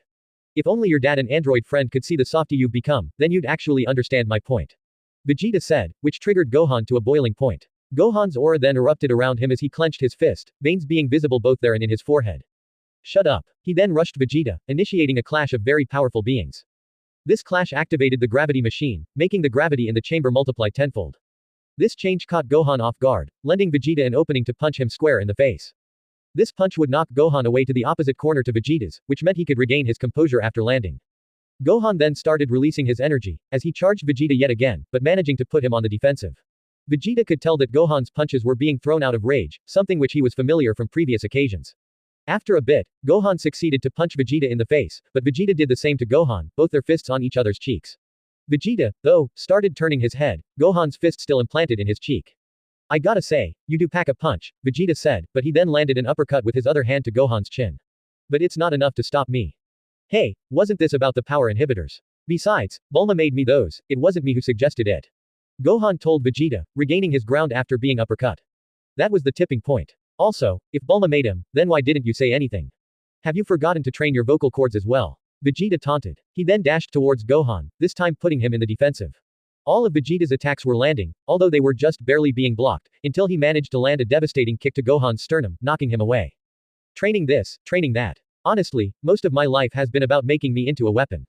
Gohan regained his footing, although he was now starting to get emotional. You tell me. Frieza was pretty much a galactic slave owner and I was taken in full-time after he destroyed my planet and I didn't even know he did it. Granted, space travels and planetary conquests were something relatively normal for me at a young age, as well as something which I used to be fond of. You, on the other hand, want to live a normal life like a normal person, something you couldn't do.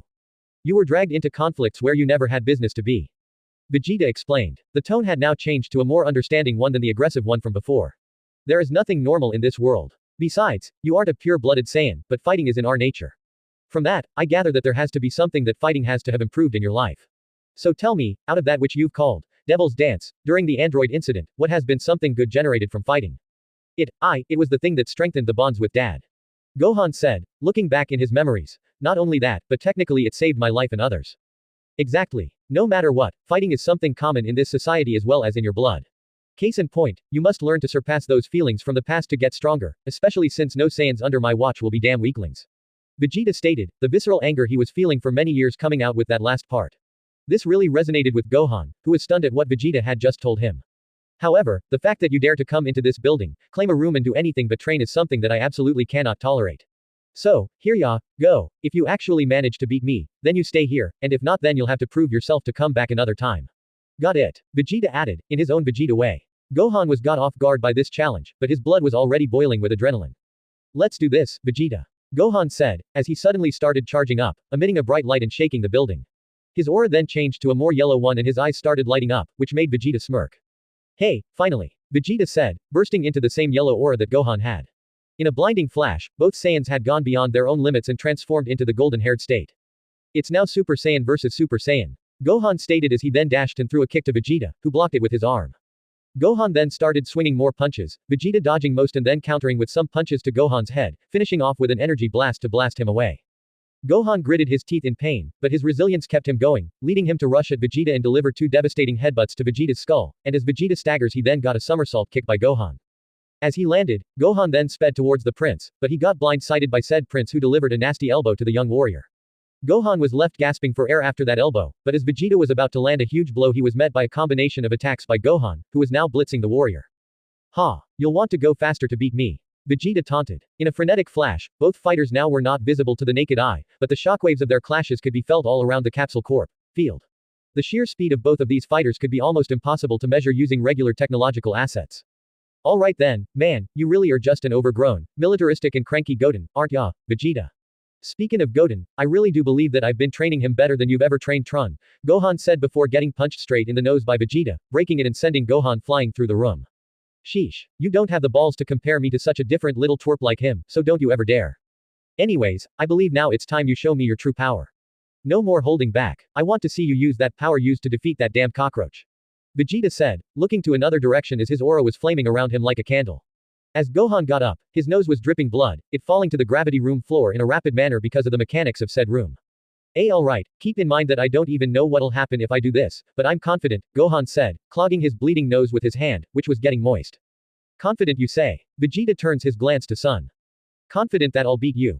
Gohan said, lowering his hand from his face before he then charged up even more than before, screaming. His tame aura was now becoming more jagged and rough, with sparks of electricity flowing out of both it and his muscles to the surrounding area. As the buildings around shake, Gohan's hair spiked up even more, with only a single strand of hair dangling downward.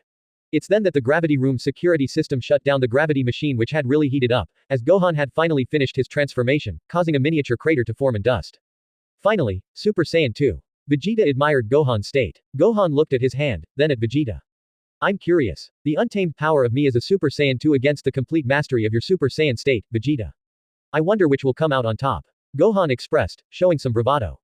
It was then that Gohan got out of Vegeta's field of vision with sparks being left behind, and before Vegeta could react he was attacked in the back. When he tried to attack, Vegeta's fist was met with the afterimage of Gohan, who then punched Vegeta from his right. This pattern repeated itself a few different ways before Gohan was ready to deliver his final blow to Vegeta. Son's electricity-like aura was surrounding him ever so brighter than previously, as he extended his leg, ready to kick Vegeta to the ground. However, something that Gohan didn't expect was for Vegeta to grab his foot like if it was nothing. What? Son thought, his eyes widened. Vegeta then yelled loudly, making the buildings around them shake yet again, as his aura then changed to the same jagged appearance as Son's. Vegeta had transformed into a Super Saiyan 2. In less than a blink of an eye, Vegeta had leapt from his place and was about to punch Son's chest, which made Son instinctively block, but breaking his left arm in the process and knocking him back once more. Finally, Gohan would then charge at Vegeta in a last-ditch effort, but before even being a foot away from him, he was knocked to the ground by the prince via something similar to a judo throw, injuring the young man and reverting him back to his black-haired, onyx-eyed base self. Both warriors were huffing and puffing, since this battle had taken a toll on them. Vegeta eventually stood straight, over the battered and beaten Gohan. I gotta say, you weren't so bad as I thought you've gotten, but, in the end, that wasn't anything I couldn't surpass. He told the high schooler, who was coughing a lot. Gotta hand it to ya, Vegeta, he responded, his voice weak and Vegeta preparing to leave the room. Before he could get out, though, Gohan caught Vegeta's attention. However, Son coughed for a few seconds. I know what made you tick. This caught Vegeta's attention, since he didn't really know what was in his head. What are you on about, boy? I'm referring to what you told me, during the fight. Gohan continued. You said that no Saiyans under your watch will be, damn weaklings, and how you reacted when I insulted Trunks, that means, you have grown to have pride in others, Gohan finalized. Vegeta was awestruck at Gohan's intellect, since he had apparently got a bullseye on that assumption, which made Vegeta react surprised. Hey, Gohan smiled, his nose decreasing its bleeding ever so little. After a few minutes, Gohan had recovered enough to stand on his own. Son grunted, placing his good hand on the floor and using it to stand up properly. He could walk, but his left arm hurt like hell, thus, he was grabbing it with his good arm to make sure nothing would happen to it. Dang, I wish I had some senzu beans here, Gohan told himself only as he was walking to his room, only to find the door open. Gohan thought it was just Panchi or a maid, but he was proven otherwise as he peeked his head into that guest room. When he did, Gohan was met with, nobody, just his stuff packed up. He entered the room, looking around if there was anything left unpacked. When he was sure that there was nothing left out, he looked to the window. The sky was a mix of reddish colors and blue hues, with stars being visible as well. Gohan looked to the direction of the sun, which was just about to reach the other parts of the globe, illuminating them with its glow. The rays of starlight shined across the sky, just like a cartoon, yet as beautiful as a hyper-realistic painting. Vegeta really was serious about that, wasn't he? Bulma then came in. I'm so sorry about what he did, but you know that he can tend to be like that. She apologized about her husband. It's fine. I understand. He's gotten punished for what he did, so don't worry about Trunks. Bulma added, assuring this won't happen again for the time being. I don't think he'd be that extreme with his own child, but taking measures is important. Gohan said, turning away from the window. Bulma was going to give Gohan his backpack, but she got lost in her mind, thinking. No matter what Geets says, I believe your father would be proud. Bulma told Gohan, solemnly. Geets is a nickname for Vegeta. The time in the hyperbolic spirit and time room, which he told me our time in there was the best he's ever had. That was the year we got to understand each other. But when he sacrificed himself, I didn't have enough time to truly tell him how I felt. With number 16, though, he was pretty much like me. A son whose father had a vision for them to accomplish, only to have life disappear from one's eyes. In #16's case, first his human self, then Jero in number 16, in mine, Dad's. I understand what you feel. You never really had enough time to develop your own self because of our journeys and battles. We've all been wearing some kind of masks after all we've been through. Planetary genocide, world-conquering fiascos, kidnappings and cyborgs massacres. Yeah, I really wasn't signed up for this when thinking about infinite strawberries. Bulma added, referring to all their friends and family have been throughout the years. It's really crazy. Anyways, I gotta get going. It's getting late. Gohan said as Bulma gave him his backpack. Gohan and Bulma then walked through the hall and now were at the main entrance. You're like a stepson to me, Sun-kun, and I hope you recover well. Bulma told Sun, who was now leaving the building. Thanks, Bulma. I'll see ya later. Sun responded, waving goodbye with his good arm as he walked away from the Capsule Corp campus. Maybe I could walk for a little bit, he said aloud. He decided to walk a couple blocks away when he suddenly saw a familiar face coming from a shop. The person then saw Sun, and they couldn't believe their eyes. Wait. Gohan. Kendo called out, getting sidetracked from her original plans and dropping a bag as she jogged closer. What happened to you? Training at Capsule Corp. Gohan responded nonchalantly. Training which got your nose broken and your arm is battered to hell. What kind of training is that? Kendo raised her tone, showing concern. I don't know how you work, but you gotta take these things easy, son. There's no rush to be a great hero from what I've been told. Rome wasn't built in a day. I'm letting you know that getting my nose and arm broken wasn't my plan. Gohan interjected. You're telling me that your arm is broken. Itsuka slightly grabbed Gohan's arm, which had turned purple like Midoriya. Gohan could feel that Itsuka was very worried about his well-being, something that Gohan had to get used to. This feeling, it's comforting, Gohan thought, looking at Kendo's eyes. She was analyzing the damage that had been dealt to his arm, something that could be seen by her serious demeanor. Sorry for grabbing your arm so suddenly, but I just wanted to check it. She apologized, blushing at how she had reacted. Caring for your peers is not something to apologize for, Itsuka-san. Gohan assured his friend. Besides, I was going to go to a friend of mine who can heal me up, so expect me to be in maximum shape by tomorrow. Wait, do you mind if I go with you? I'm sorry, but I don't know if they'd allow you up there. Never mind. Kendo stopped herself. I shouldn't get too into personal stuff, but son, if you ever need someone to talk to, then I'm here. Got that? Delivered and read. Gohan responded. Hey, mind trading numbers real quick? Oh yes. I was about to ask that, actually. Itsuka answered, starting the exchange of her phone number with Gohan's. So what were you looking for right now? Sun asked, pointing at the bag Itsuka had. Oh, it's just that store over there opened yesterday and I thought it would be pretty cool to check the clothes. Besides, Best Jeanist got a sponsor deal with them, so all Jean products are 25% off. Kendo replied, unlocking her phone. Best Jeanist, it really seems like current heroes love capitalism, don't they? Gohan replied, both teens letting out a chuckle. Okay, here's my number. Sun showed his phone number to Kendo, who typed the numbers on her phone. Alright, I believe it's time I should go home. Catch ya later. Itsuka said, grabbing her bags and waving goodbye to her friend. See you tomorrow, Itsuka. Gohan said, doing the same except without the bags. After that, Gohan walked a couple of blocks away, before stopping at the outskirts of Musudafu. Alright, here's good. Gohan said, preparing himself. Nimbus. He yelled with a lightly scruffy voice. In a few seconds, our favorite magic cloud arrived, and soon Gohan would get on it and fly away. Meanwhile, undisclosed local. It was a dimly lit bar, where only a few resided in. Those who knew about this place were only few and far between, but this was an important localization. This is the meeting place for those who seek heinous goals. Knock knock knock, someone was at the door. Musudafu Daily. A person said, as they slid a newspaper from below the door. Thanks. An adult voice replied, as shuffling could be heard, meaning they grabbed the newspaper. Knowing this, the mailman left, thinking nothing much of this place. However, there's much more than meets the eye here. So, what's new, Kurogiri? A relatively younger voice questioned. This one had unkempt platinum hair and apparently hands covering parts of his body, mainly his face and shoulders. The one known as Kurogiri, who was covered in purple mist, slid the newspaper to the curious person. When the person read the headline, they were most intrigued. All Might to teach at UA. The person said. So, he's a teacher now. Mr. All Might. A scrawny voice asked, making fun of the number one. Now, Garlic. Don't get too ahead of yourself. Remember, the one known as Sun is our problem, while All Might is the league's. A dominant, potent voice scolded the scrawny, tiny gremlin-like one. I have to say, this, art, is one confusing place. A sly, lizard-like being said. However, I find its inhabitants very entertaining. So insignificant, so stupid, for you are all pawns in the plan to resurrect. Blah, blah, blah. Geez, why did Master decide to work with this cricket? He keeps talking about resurrecting a galaxy-destroying entity, when all he's done is just jerk off about that. The technically multi-handed person said, interrupting the reptilian-like being. You are bold insulting my master, Shigaraki. However, since you are so insignificant, I will ignore that. Either way, it's part of our deal. The deep-voiced fellow said, stepping out of the shadows he was in. He had a red skin tone, goatee, horns, large pointed ears, animalistic golden eyes and wore a light blue suit which covered his entire body, minus his muscle-bound chest along with a white spiked cape, circular belt and boots. Whatever. You did help Master in the creation of Nomu here, so if it's fine with him, then fine by me. We are only workmates, not friends. The one known as Shigaraki scoffed. Now, I'm left wondering, Shigaraki pondered, catching the interest of Kurogiri. We then see a massive being with their brain protruding, many scars among their body and sharp teeth to boot. Go, what would happen, if villains killed the symbol of peace? Go, Shigaraki asked, menacingly. Below Kami's lookout, Korin's tower. So you're telling me that Vegeta beat you up just to prove you've gotten weak? That dank piece of work. A sentient cat stated, delivering a defeated sigh after saying it. As you can see, that's what happened. Gohan said, scratching his head while referring to the damages Vegeta had delivered to him. You're not the only one getting hurt like hell either. Dent told us of ya, friend down there. Midoriya, was it? Yeah, his quirk ain't doing his body any good. An obese, long-haired man with a katana on his back appeared. Oh, hey Yajirobe. How are ya? Gohan waves at his friend. Good but bored. Anyway, here ya, go. Yajirobe then threw a bag of senzu beans to Gohan, who caught them in midair. Thanks man. I have a question though, Korin-sama, could we plant some senzus in my household? Gohan asked the actual pussycat.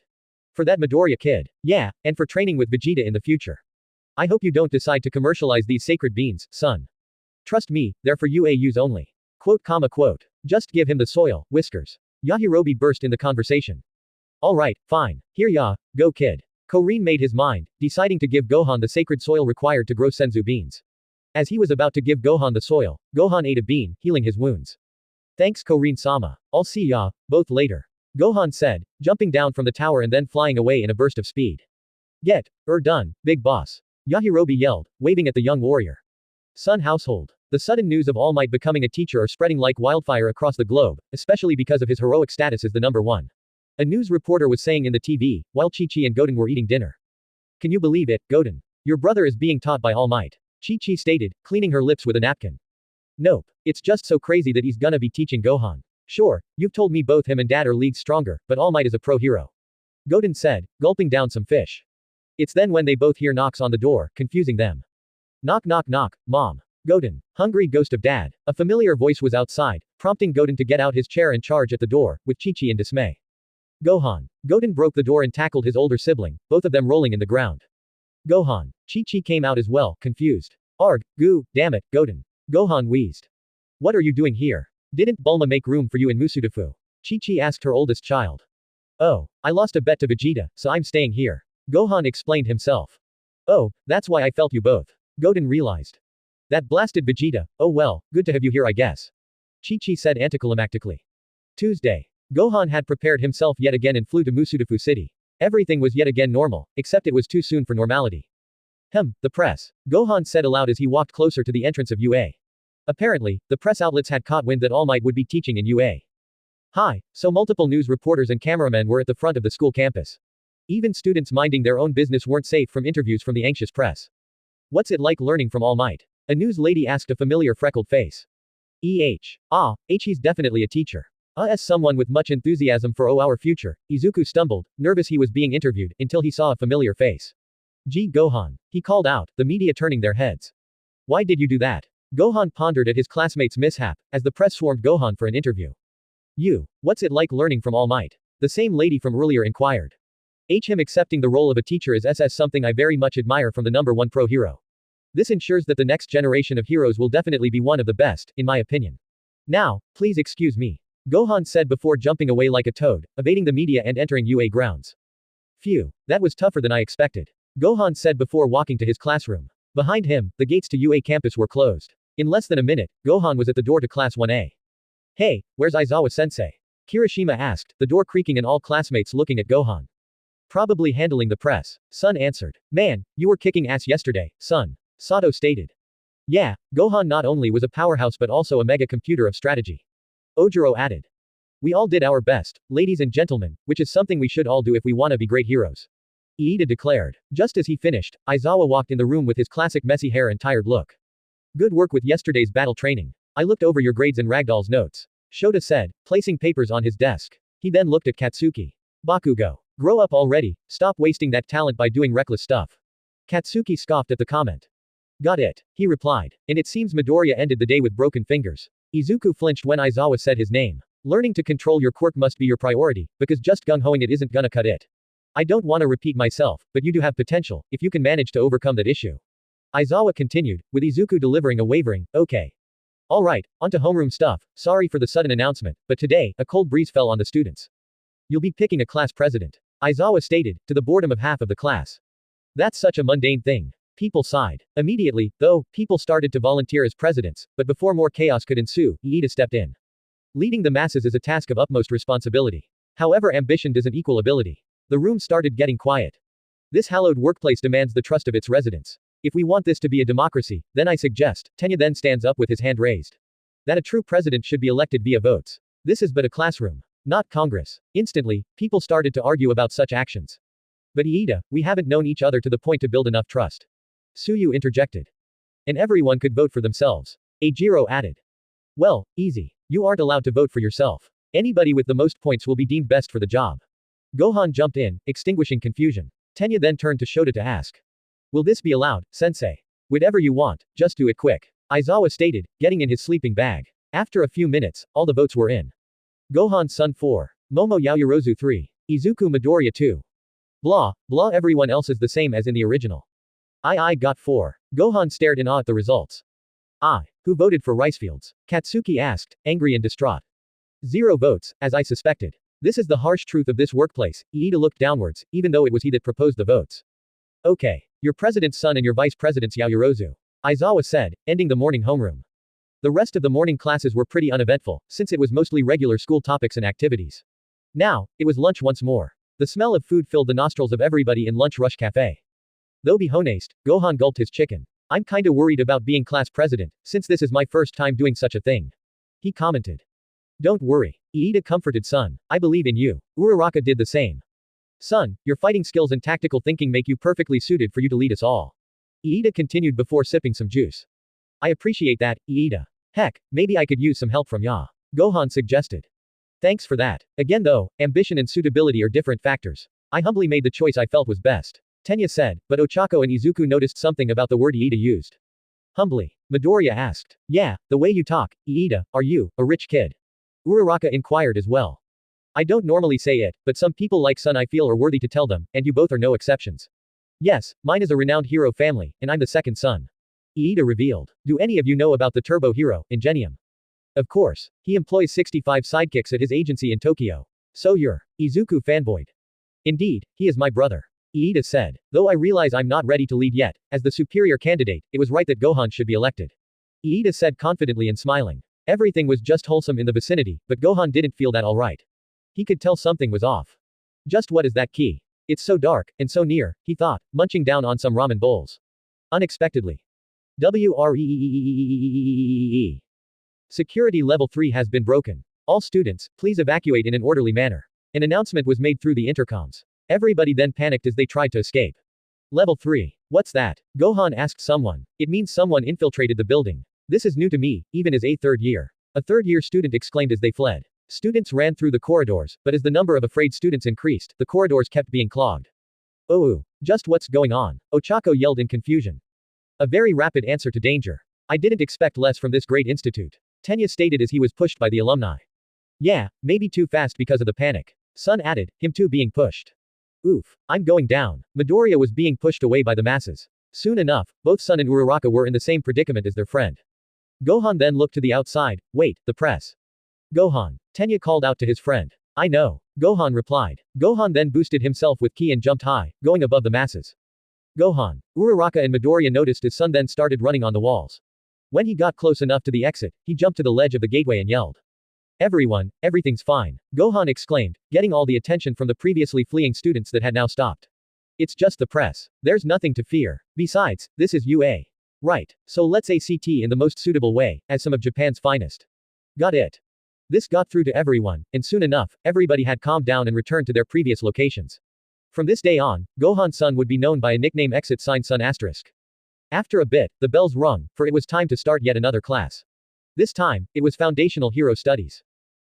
Gohan was dead silent, stuck within his head. He was completely baffled by the energy he had felt. He just had no idea. Hey son, have you thought about the other student council members? Momo asked as she passed beside him. I have an idea of who to choose, yeah. I'm thinking of something else, though. Gohan responded. Is it about the security breach? Momo asked yet again. Yeah, it felt like someone or something evil was there, not the worst that I've seen, but not something to just gloss over. Sun answered. Let's hope that nothing but a bad feeling. You lot seem like good people, people who I can sympathize with. Kyoka said, putting her backpack on the floor beside her desk. Ah, that's sweet. I didn't think a goth girl could be such a sweetheart. Denki comically said to lighten the mood. If you say that again, I can assure you there won't be a tomorrow for you. Kyoka stated, emitting a fierce metaphorical aura which made Denki flinch. Soon enough, everybody was sat down when All Might came in. Good afternoon, young heroes. Today we're going to be doing the second part to yesterday's training, so let's suit up and go beyond. To ground beta. All Might stated. He then pressed the button to reveal the class, Hero Suits. A few minutes later, ground beta. Alright, if you remember from yesterday, statistically, villain battles are most common outdoors, but the most heinous villains are more likely to be indoors. All Might stated. You'll now be split into teams of villains and heroes, and you'll face each other in 2-on-2 indoor battles. He triumphantly continued. But we are 21 students, so that means one of us would have to team twice, no? Suyu asked. Well, I guess we'll find out next chapter. All Might said, pointing in the direction of the reader, yeah, you. Silence. What? Class 1A asks in complete confusion. Blood, Sweat and Tears, End 146 Chapter 13, Heroic Duos and Trios. Heroic Duos and Trios. But we are 21 students, so that means one of us would have to team twice, no? Suyu asked All Might, teacher of UA. Well, you see, I talked with Nezu-sama about that. All Might said, taking out some notes from his pocket. Normally, these first-year groups are made up of 20 people, however Mr. Satan begged otherwise. The world's savior? Denki asked, surprised. The Herculean hero himself, All Might sighed. Then Sun submitted his application for UA, and that's how we ended here. So what will happen now? Will we have the pleasure to meet our superiors? Momo inquired, hand raised. Could I just blast them all away? Katsuki frowned. Is there a threat for expulsion like Aizawa-sensei did? Ochako asked, sweating. Are we being split up like yesterday? Tenya questioned. How beautiful is my cape? Yuga asked, his eyes sparkling. Alright, All Might stated. Here's the plot. Villains have hidden a nuclear weapon in this hideout. The heroes now have to either capture the villains or secure the weapon, while the villains must either capture the heroes or protect the weapon until time's up. Both teams are given micro-transceivers, while the heroes are given capture tape to use against the villains. He explained. Now, originally I pushed for the big three to help me with this, but Nezu-sama suggested 2-3-member team. He continued. Then who's going to accompany us during today's exercise? Iida asked. That would be me. A feminine voice called out, stomping on the ground loudly. 1A looked to the direction where the female called out from, where they saw someone with a suit that resembled Gohan's though with a different color scheme and without a cape. It was Vital. She wore a teal GI with a purple bodysuit underneath, her helmet featuring a yellow heart, though she wore white boots and gloves of the same style as Gohan's suit. Like Gohan, she wore a watch over her suit's left glove. And he's gonna be the one at the disadvantage. She confidently said, pointing her finger at Gohan, who also pointed at himself in dismay. The rest of the class was quiet. Yeah, she's in the same love boat as me. All the 1A girls thought, except Uraraka. Mr. Satan then suggested that Vital should partake with us, which was probably the best decision he's done after saving the world. All Might continued, only to be met with sour eyes. What does that mean, All Might-sama? A vicious Vital inquired her teacher. Nothing. It was but a bluff, young Vital. All Might laughed the comment off, patting Vital's helmet with his big hand. Okay. The teams will once again be chosen by drawing lots. He said, raising the drawing box. Team A, Izuku and Ochako vs Team D, Katsuki and Iida. Team B, Shoto and Shoji featuring Vital vs Team I, Masharao and Toru featuring Gohan. Team H, Asui and Fumikage vs Team J, Eijiro and Hanta. Team G, Denki and Kyoka vs Team C, Minoru and Momo. Team E, Mina and Yuga vs Team F, Koji and Rikido. Midoriya and Bakugo are surprised at their match, the former was worried, while the latter sighed in annoyance. Team D goes first. The timer starts in 5 minutes, when Team A goes inside. The rest of us will observe from the CCTV room. All Might declared, pointing to the exercise building. Katsuki, Tenya, you two need to make the act of villain's mindset. This is practical experience, so do not hold back. Although I will interfere if things get intense. I wish ya luck, Izuku. Gohan patted his classmate's shoulder with a smile. TT thanks. Izuku stuttered as sweat began to form. Later, with Team A. At least there's no punishment for expulsion like before, so I'm not too worried, but you look very nervous. Uraraka commented, putting the building's blueprints on her pocket as she looked at her friend. Izuku, of course, was very worried for this exercise. Why yeah, it's because, we're against both Iida and Kachan, let's just, be on guard. Midoriya replied. Bakugo used to bully you, right? He may be a jerk, but, his quirk, his confidence, his power. He is stronger than I am in every way. Izuku said. But that's why, I will not just lose to him. He then locked his respirator to his face. Teacher's CCTV building. Man, this rivalry between Katsuki and Izuku, from what I can tell, it's exiting. Gohan thought, looking at the monitors in the wall. So, anybody got predictions? Rikido asked with a raised eyebrow. I got my dibs on the D team. Denki answered. Did you really have to phrase it like that? Kyoka scolded her classmate. Just remember, Izuku, remember what I told you. Gohan cheered mentally. Flashback. So, you called me just as I'm about to go to bed because you think I can help you with your quirk, correct? Sun talked to Midoriya through his phone. That's the idea. Heck, maybe if I lucid dream, I could probably put your ideas into use. Midoriya responded, throwing ideas into an imaginary plate. Gohan was perplexed. He didn't know that much about Izuku's quirk to help him, so the only thing he could think of first is to ask questions. Your quirk is emitter type, right? Yes, it is. Okay. How do you activate it? Well, I was just told to plant my feet, grit my teeth and to clench my butt cheeks until I felt the power coursing through. That's an interesting way to put it. By the way, why were you told to use it like that?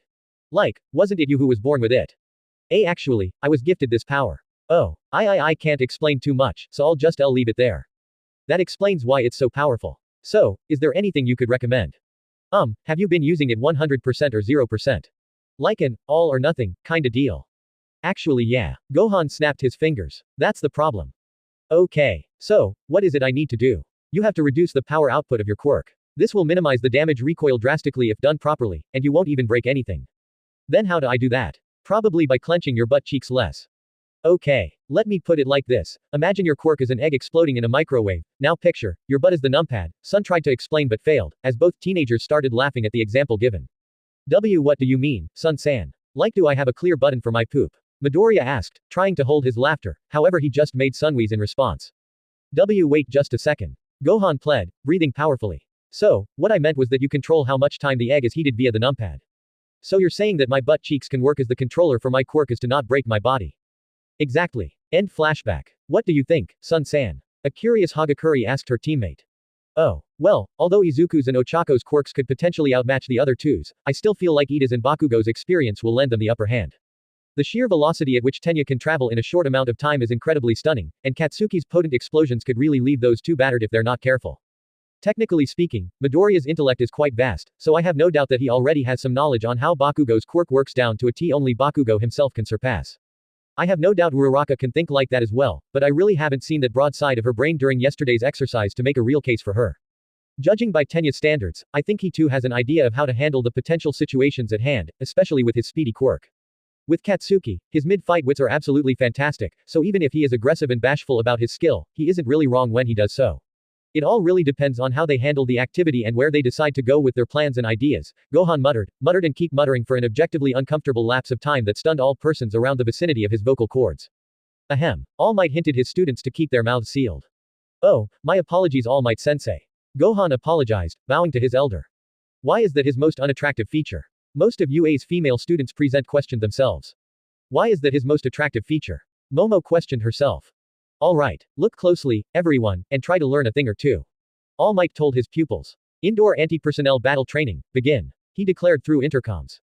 Right out the gate, when Izuku and Ochako successfully entered the building, Katsuki made a sudden appearance for the corner and attempted an explosion for the hero pair. Thankfully, Izuku managed to activate his quirk through his right leg, propelling him away from the explosion. He also managed to wrap his arms around Ochako, making sure neither of them got hurt during Katsuki's blast. That was close. You okay, Uraraka? Midoriya said, his heart racing. Yeah, thanks, she responded. Nice weave, Deku. Bakugo stated, looking at the heroes as some of the hallway crumbled from the explosion. Kachan. I was right to assume you'd come right at me.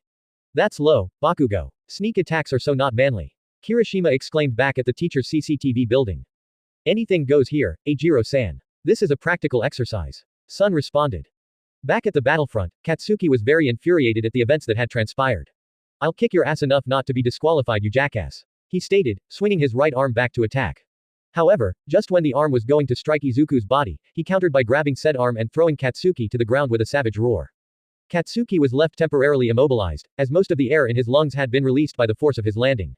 All Might and the students looked in awe at Izuku's prowess. Atta boy, Sun thought. Kachan. Most of the time, you would lead with that right hook. Now, I've seen it enough times to counter it. In the notebook you chucked out the window, I used to write about heroes that I think are amazing. Izuku stated, leaving Katsuki in disbelief. I'm not remaining the worthless punching bag Deku you knew, Kachan, I'm the Deku that always does his best. He declared, leaving his classmates amazed. He's doing a speech, Gohan noticed back at the CCTV building. Izuku was finally standing for himself with his power against Katsuki, something that Sun couldn't help but smile at. Hell yeah, he expressed in a low tone. You've spouted that crap, even while scarred shitless, it pisses me off. Katsuki responded, back at the encounter. Bakugo-san, update me on the situation. What's going on? A worried Tenya communicated with his teammate. Just shut it and keep your eyes peeled. I'm ready to kick ass. Katsuki responded before cutting his micro-transceiver signal. Bakugo had had enough, as he then launched himself at Midoriya.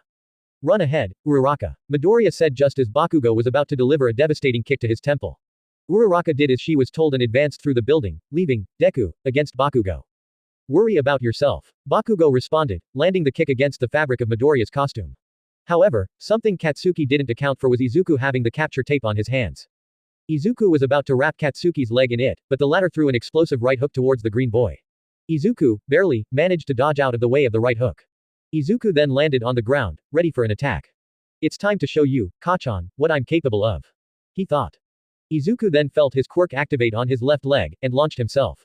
He started pulling his left arm back as the green boy flew for a small period of time, feeling the energy of his quirk flowing within him. It was then that Midoriya shouted. Rhode Island Smash. Izuku landed a left hook to Katsuki's abdomen, making the latter spit out the air in his system. What? Katsuki expressed. Izuku then ran away through the halls of the building, clenching his left arm. Hey, it must have been fun for ya, trickin' me this whole time, right? Bakugo's voice echoed through the floor. Right, hiding your flashy quirk. Come on, bring it. I'll still crush you. Teacher's CCTV building. Man, his anger scares me. Denki expressed, worried. I'm not even hearing what he's saying yet I feel shivers down my spine. Man, Izuku was very right about Katsuki being conceited. He's almost like a miniature Vegeta. Sun contemplated. Meanwhile, Uraraka had finally found the floor with the bomb. There stood Iida, menacingly explaining his plan. I enacted a counter-strategy by eliminating all objects from this floor. He declared, getting quite into his role. You have been outsmarted, hero. Muahahaha. Ochako. Midoriya communicated to his teammate. I'm sorry, but Iida found me. She responded. Okay. Where are you? 5th floor. Right in the center. Why aren't you using your quirk, Deku? Bakugo walked along the hallway Izuku was. I'm not afraid of you anymore, Kachan. Izuku responded. Alright then, I assume you know this from your stocking, but, Katsuki extended his right arm, smiling. These gauntlets have stored the nitroglycerin-like sweat I make to produce explosions. He started pulling on the safety ring pin of the gauntlet. Oh, that's how it works. Gohan deduced while his classmates and teacher were worried. Bakugo. Stop this at once. All Might exclaimed through intercom. You're gonna get into trouble. Not if he can use his quirk to dodge it. Katsuki replied, pulling away at the safety pin ring. Boom. A colossal explosion was heard and felt across the battlegrounds once more. Meanwhile, Ochako thought that she could catch Tenya off guard and secure the bomb, but the latter was ahead of her, mentally and literally. Teacher's CCTV building. Sensei, shouldn't you go and stop them? Bakugo looks ready to kill. Eijiro expressed his concern. And no, All Might responded to Kirishima's plea. If I may, Gohan entered the conversation. Sure, it could be worth it to end it now. The thing is, this goes beyond the exercise. May I ask the reason, Sun-san? Yaoyorozu inquired her class president. Katsuki and Izuku have known each other since childhood. Now, with Midoriya having developed a quirk at this age, Bakugo feels like he was toyed with, played like a fiddle. Now, Midoriya has gained the same ground as Bakugo. It's not bullying anymore, it's a rivalry. 1A was impressed at the deduction made by Gohan. His accuracy was precise, his power, high, experience, shown. Huh, so you actually have something other than your strength going for ya, huh? Vital cockily asked, disregarding what she just said could potentially imply. Please don't say that again. 1A pled their accomplice. Please say that again. Minoru pled. Meanwhile. Time to wreck you. Bakugo launched himself once again. He then made an explosion just as Midoriya was about to counter, and the former then blasted Midoriya in the back. Midoriya, thankfully, got away with his quirk by bouncing like a spring. Midoriya's hero suit had gotten wrecked, scorched in flames and torn apart.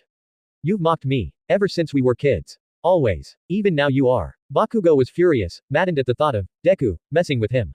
Bakugo thought that Midoriya had been playing with him all times. Gohan's assumption was correct. I just wanna beat you, you dumbass. Stop treating me like that, you damn bookworm. Both teenagers were now getting closer to each other, each ready to deliver their final moves. Sensei. This looks bad. Minoru called out. Both of Yo, All Might was about to say something. All Might. Sun called out, frightening everyone. Let them fight. Now, Uraraka. Midoriya yelled, making Ochako grab a pillar from the 5th floor. Boom, Krakoosh. The gauntlet's explosion along with Izuku's smash almost tore down the entire building. The thing is, Izuku wasn't aiming at Bakugo, but rather. Comet home run. Ochako exclaimed, using the pillar she had grabbed like a baseball bat and swinging debris at Iida's way. She then jumped towards the weapon, landing on it via a hug. So from the start, you were mocking me. Katsuki exclaimed in pure anger. I barely used it. Because, the blowback at 100%, it's too much for me, but it was all I could do, Izuku said before being knocked out cold. The hero team wins. All Might declared with joy. My coochie is cold. Ochako said, holding onto the bomb with all of her might and body, including, yes, before jumping down from it. She then started vomiting because of the overuse of her quirk. Iida consoled her while she did. Later, teacher's CCTV building. Well, I came to the conclusion that the MVP of this battle was Iida Tenya. All Might declared, stunning Iida. Not the hero team that won. Suyu pointed out. I wonder why. Anybody knows? All Might asked. 2 people raised their hands. One was Gohan, while the other was Momo. Gohan's son. All Might pointed his index finger at the caped caballero. Oh, to be honest, Yaoyorozu raised her hand first. Gohan responded, looking at the female. Are you sure, Sun-san? Positive. Alright. Iida was the one to adapt to the scenario the best. From my perspective, Bakugo's actions were motivated by an apparent personal grudge, like Gohan had mentioned before. Not only that, but using destructive attacks inside locations is thoughtless. Momo started her statement. Midoriya's performance exemplified the same flaws, even if he was more careful about his surroundings. This part made Izuku flinch. Oh, yeah, Izuku was given a senzu bean by Gohan, meaning he's currently present with his classmates. Uraraka lost her focus halfway through the exercise, and her final attack was too unsystematic. Uraraka looked like she understood, even if saddened. But Iida here formulated an effective counter-strategy and he envisioned how this struggle would look like. The hero team only won because this exercise had some exploitable constraints. Silence. An astute analysis. All Might stated, trying to break free of the awkward silence. Alright, next we have Team B against Team I. Ah yeah baby. We're gonna win this. Vital declared with a triumphant smile on her face. Her teammates, though, were stone cold, not uttering a single word. Alright, son, Ojiro, I'm going all out. The boots and gloves are coming off. Hagakure stated with audible glee, as her teammates couldn't help but feel like that was immoral. Test building number 02. So, what's our plan? Toru asked her companions, who were stretching. I believe that it's best for us to split up and fight one-on-one with the adversaries. Gohan suggested. That seems like a very likely option. Masharao replied to Sun's comment. True. The thing is, I can't help but feel nervous that we're facing off against Endeavor's son. Hagakure expressed. Wait, Endeavor's son? Sun questioned. Yeah, didn't you hear? Todoroki is the child of the number 2 hero here in Japan. Ojiro explained. Wow. It makes sense why he was recommended. Gohan thought verbally. Begin. All Might's voice rang throughout the building. Yo, multi-man, where are the villains? Vital asked her teammate, cracking her knuckles. We've got the 3 in the north side of the 4th floor, one of them is barefoot, Shoji stated, as his multiple appendages stop it analyze the floors of the building. Shoto then walked forward. Alright, you should probably move, because it's about to get cold, very cold. He then activated his quirk. Distant crackles. Hey, what's that noise? Masharao asked, paying attention to the sounds around their area. Jump. Gohan exclaimed as ice started to fill up the very room they were in. Thankfully, Ojiro and Hagakure did as Sun told them to, and Sun grabbed them both in midair. He grabbed Ojiro by the tail, and Hagakure by the waist. The tailed boy and the invisible girl were preparing themselves for a rough landing. A landing, which never came. Wait, you can fly. Hagakure was in complete shock. She was also blushing, but that couldn't be seen. Flying, Shoji expressed in a confused tone. Todoroki and Vital both looked at their ally, wondering. Who? The half-covered Shoto asked. Sun. Mezzo clarified. Flying. The female of the hero team exclaimed in both confusion and fear. Interesting. Oh okay. Freezer. Since you look interested, I'm lending you Gohan. Multi-man. I believe you're best suited for the invisible girl. Finally, I will handle Mr. Furry. Vital started making the battle mashups. Sounds good with me. Mezzo responded to Vital's idea. Likewise. Shoto stated coldly. Alright, we split. Vital declared. I go left, Vital goes center and Shoto goes right. Got it. The latter duo declared as they walked through the hallways. The entire building had been covered, so traveling for most was a little hectic. Todoroki turned to his left, his breathing being visible due to the low temperature. He was confident that, even with such habitat, he could manage to overthrow his adversaries. Now, there was only one question in his mind. Before he could even let out a sigh, something could be heard in the now igloo-like building. Go go go go, ho ho ho ho ho ho ho, go go go go. A menacing cackle was heard from the maze-like halls of the building, a cackle that could make people's blood run cold. Well, we meet once again, Todoroki Shoto. A menacing voice called out. This was a voice unlike Shoto had ever heard, which made him visibly confused. It was a rough, adult male voice. Who are you? Shoto asked the source of the voice, if it still was there. The one you should fear the most. A wave of ice made by Shoto was then annihilated by a powerful gust, powerful enough to make Todoroki shield his eyes. Most of the ice through the hallway was annihilated by that gust. I go by many names, MT. Paozu's great ape, the one among us, the conqueror of planets, yeah, that's me. The being was now heard a few meters behind Shoto. Wait, that's. Yes, Shoto. It's me. Gohan revealed himself, taking off half of his helmet, revealing his hair and the visor enhanced with technology from his whole helmet, it being connected to Gohan's ears. Like Tagama's scouter from DBS. Salad Saiyan made an example of that, so check his design out. It's finally time to prove myself. I won't be on anyone's shadow like this. Shoto stated, unleashing an ice wave to envelop Sun Hole. HRAAA. Gohan extended his palm and unleashed a Ki wave, making his cape flow wildly. This broke the incoming ice wave, which shattered like glass. He broke my ice that easily. With wind. Todoroki was awestruck at Sun's abilities. Todoroki then decided to go through a corridor, trying to evade Gohan for a few seconds. Teacher's CCTV building. Well, I'll be. Holy crap. All Might exclaimed, impressed at the capacity of his students. The rest of Class 1A was just hooked on the battle that was revolving at the moment. Geez. Gohan's actually terrifying as a villain. Kaminari exclaimed, chills running down his spine. Even if the audio is quite choppy after the building was frozen, having camera sound activated just changes this quite a bit. Kyoka stated.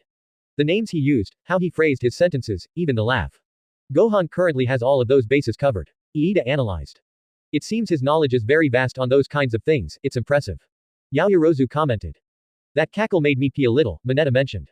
Silence. May I? Yes, young Minoru. You may change. All Might told his student, who awkwardly grabbed his crotch as he moved to the bathroom. Shit, I need to thin. Before he could finish the thought, Shoto was blitzed by Sun, the latter appearing in front of the former. Thinking of something. That's why you're running then? Sun inquired, still with the deep, raspy voice. Todoroki then launched multiple waves of ice towards his opponent, attempting to trap them in ice. Sun managed to dodge the first wave, but the last bit of the wave combo managed to cling to Sun's cape. Ah damn it, how do I even get rid of TH? Take this. Shoto disturbed his adversary's statement, unleashing a more powerful ice wave that covered Gohan's whole body except his head. The cameras around them also got frozen, making the audio to turn chiptune. GHH. TCH. I believe I've proved myself, I'll free you when we're done with your allies. Hey, what's so funny? Nothing. I gotta hand it to ya, Todoroki. Sun clarified. His voice changer had deactivated after he was frozen. You were really strong for someone of our age range. He then started charging up, the ice beginning to crack and the building starting to shake. HRAAAA. Gohan yelled as he broke through all of the layers of ice in the vicinity, unleashing a pale blue, almost white aura which cloaked him like a flame on a candlestick. What? Shoto was in complete dismay at the display of strength from his opponent. Hey Shoto. Gohan called out for Todoroki's attention. I've heard that you're Endeavor's son. What about it? I thought you'd have your own balls of flame like him. How about you use them? How about you honor your blood? Huh? Honor? I have no honor for that bastard. Todoroki released all of his might against Sun by launching as much ice as he could produce in this enraged state he was currently in. Gohan had messed up, and he could tell. Shoto. Cease fire or I will disqualify you. All Might declared through intercom, dragging Shoto back into reality with his potent voice. Gohan was now seemingly charging an attack, getting into a stance. It was only a matter of time before he shot forward at an unforeseen velocity, sending all of the ice crashing away around while Shoto stared in awe. Gohan swiftly appeared behind Shoto and then delivered a devastating kick to the latter's jaw, sending him to smash into a wall, knocking him out for good. Well, I just accidentally stumbled into Family Feud. Gohan thought aloud, wrapping some capture tape around Shoto's finger, just in case he tried anything fishy. Teacher's CCTV building. Yeah, it was very hectic. This place had now turned into Times Square, NYC at New Year's. Seeing Todoroki and Sun brawl it out really fired up everybody. Actually, there was a person that wasn't exited at all. Let's go. Half of the class cheered as they saw the person in question, Gohan, knocking out Shoto. Katsuki was silent, not saying anything nor expressing himself in any way. He was completely dumbstruck once again. He contemplated, looking down to the ground instead of the multiple monitors to analyze the current battles. To imagine such power coming from people his age just didn't feel real. Had Bakugo Katsuki been surpassed? It most certainly seemed like it. Could he deny it? Probably not. However, in due time, maybe such power showcased could be matched, and eventually surpassed. For now, though, Katsuki just had to come to that realization. Keikachan, Izuku could tell something was off about Katsuki, however he decided to keep his concentration on the battle at hand. Meanwhile, HYAA, Vital swung at Masharao, who was either blocking or dodging her blows. Their fight had been going on for a few minutes. GHH. Not bad for a villain like you. Ojiro said, finally grabbing Vital's fist. Well, I am the daughter of the world's savior, ya, no. I was born different, she spouted back. Yeah, I know. Ojiro's arm then started to light up slightly. Vital, the receiver, please know that wasn't my intention, had begun feeling some tingles on her fist. But it's the journey of life that truly defines you. Ojiro then landed a devastating headbutt to the female, leading her to momentarily thrive in agony as she was knocked back. Ojiro then unleashed a combination of blows, striking vital parts of one's chakra system to make sure his opponent couldn't respond in time. After said combination, Ojiro delivered a hard gut punch to Vital, making her expel most oxygen in her lungs. The very arm that started glowing dimly then started flaring like another candlestick, although in a smaller scale. Rising Dragon Fist, Ojiro exclaimed, finishing off his battle as he let out a powerful uppercut to Vital's mandible, lending the former enough time to wrap his opponent in capture tape after the latter was left temporarily immobilized. The villain team, WEIINS. All Might declared once more through the intercoms. Wait, already? Masharao, confused, asked Vital, who was laying with her arms wrapped against each other. What? How? Vital, also confused, asked back. The power of Hagakure Toru is unlimited. Toru declared, raising Mezzo's arms as they walked into view. Whoa, Masharao expressed, while his adversary was in utter shock. But I thought your quirk could completely counter her. Vital yelled, scolding her flustered ally. Well, I accidentally grabbed onto the wrong area. Silence. And then I got struck in the family jewels. Silence but also grunts of sympathy pain. Teacher's CCTV building. Well, who do you all think was the MVP for this exercise? All Might inquired his students. Slight murmurs. Midoriya, you're doing that thing again. The pro hero called out. Oh, sorry. Izuku bowed. I see I've gotten you thinking, huh? Good. To be a hero you have to identify what to do and what others before you have done. All Might stated. To be transparent with you, All Might Sensei, Iida jumps onto the conversation. The majority of the members involved did a fantastic job. Todoroki, who although not currently present via his knockout, had the perfect power to immobilize the villain team. As we know, that wasn't the case, but that show of strength is truly impressive. Anyway, the hero team did strategize well, an example being how Vital thought of the best matches possible. She knew that Gohan was quite ahead of her in strength. What did you just say? Vital questioned, her menacing metaphorical aura showing up once more. She lent sun to Todoroki like food during Thanksgiving. Then she thought about Hagakure's quirk and recognized that Shoji's quirk could be the perfect counter to her invisibility. Finally, she chose to go against Ojiro. So although Gohan was the one who showcased the most power, you believe that Vital's strategy gives her the edge as the MVP? Midoriya asked his classmate. That is correct. So, now what? Yaoyorozu queried. I suppose we could declare both Gohan and Vital as the MVPs. All Might decided with his trademark smile. I'm fine with that. Vital did a good job making the battle mashups. Gohan responded, making Vital blush. Well then, now we move on to Team H against Team J. The number one hero declared with a raised fist. The rest of the battles went the same as in canon. Good work everyone. All Might, once again, spoke in his charismatic tone. His voice now rang through the air now that 1A was outside. We didn't really have any severe injuries like Midoriya's or Shoto's either. You lot really took this seriously, so I congratulate you in this exercise. And we now have homeroom with Aizawa-sensei, Asui mentioned, as now an image of Aizawa Shota appeared on everyone's mind. Kind of an anticlimactic ending if you ask me. We could have a proper class later on. For now though, I will look for young Todoroki's results. All Might stated, getting into a running pose. Now change and go, to your homeroom. He then ran away through the UA corridors as a massive current of wind was created. So cool, but why the hurry? Gohan pondered. 3:55 p.m., Shoto's POV. Apparently, I had been knocked out by Sun during my outburst. Hey, I expected as such. That villain act he got really just got into my skin, but the thing is, it was supposed to be just that. An act. I shouldn't have done what I did, he deserves an apology.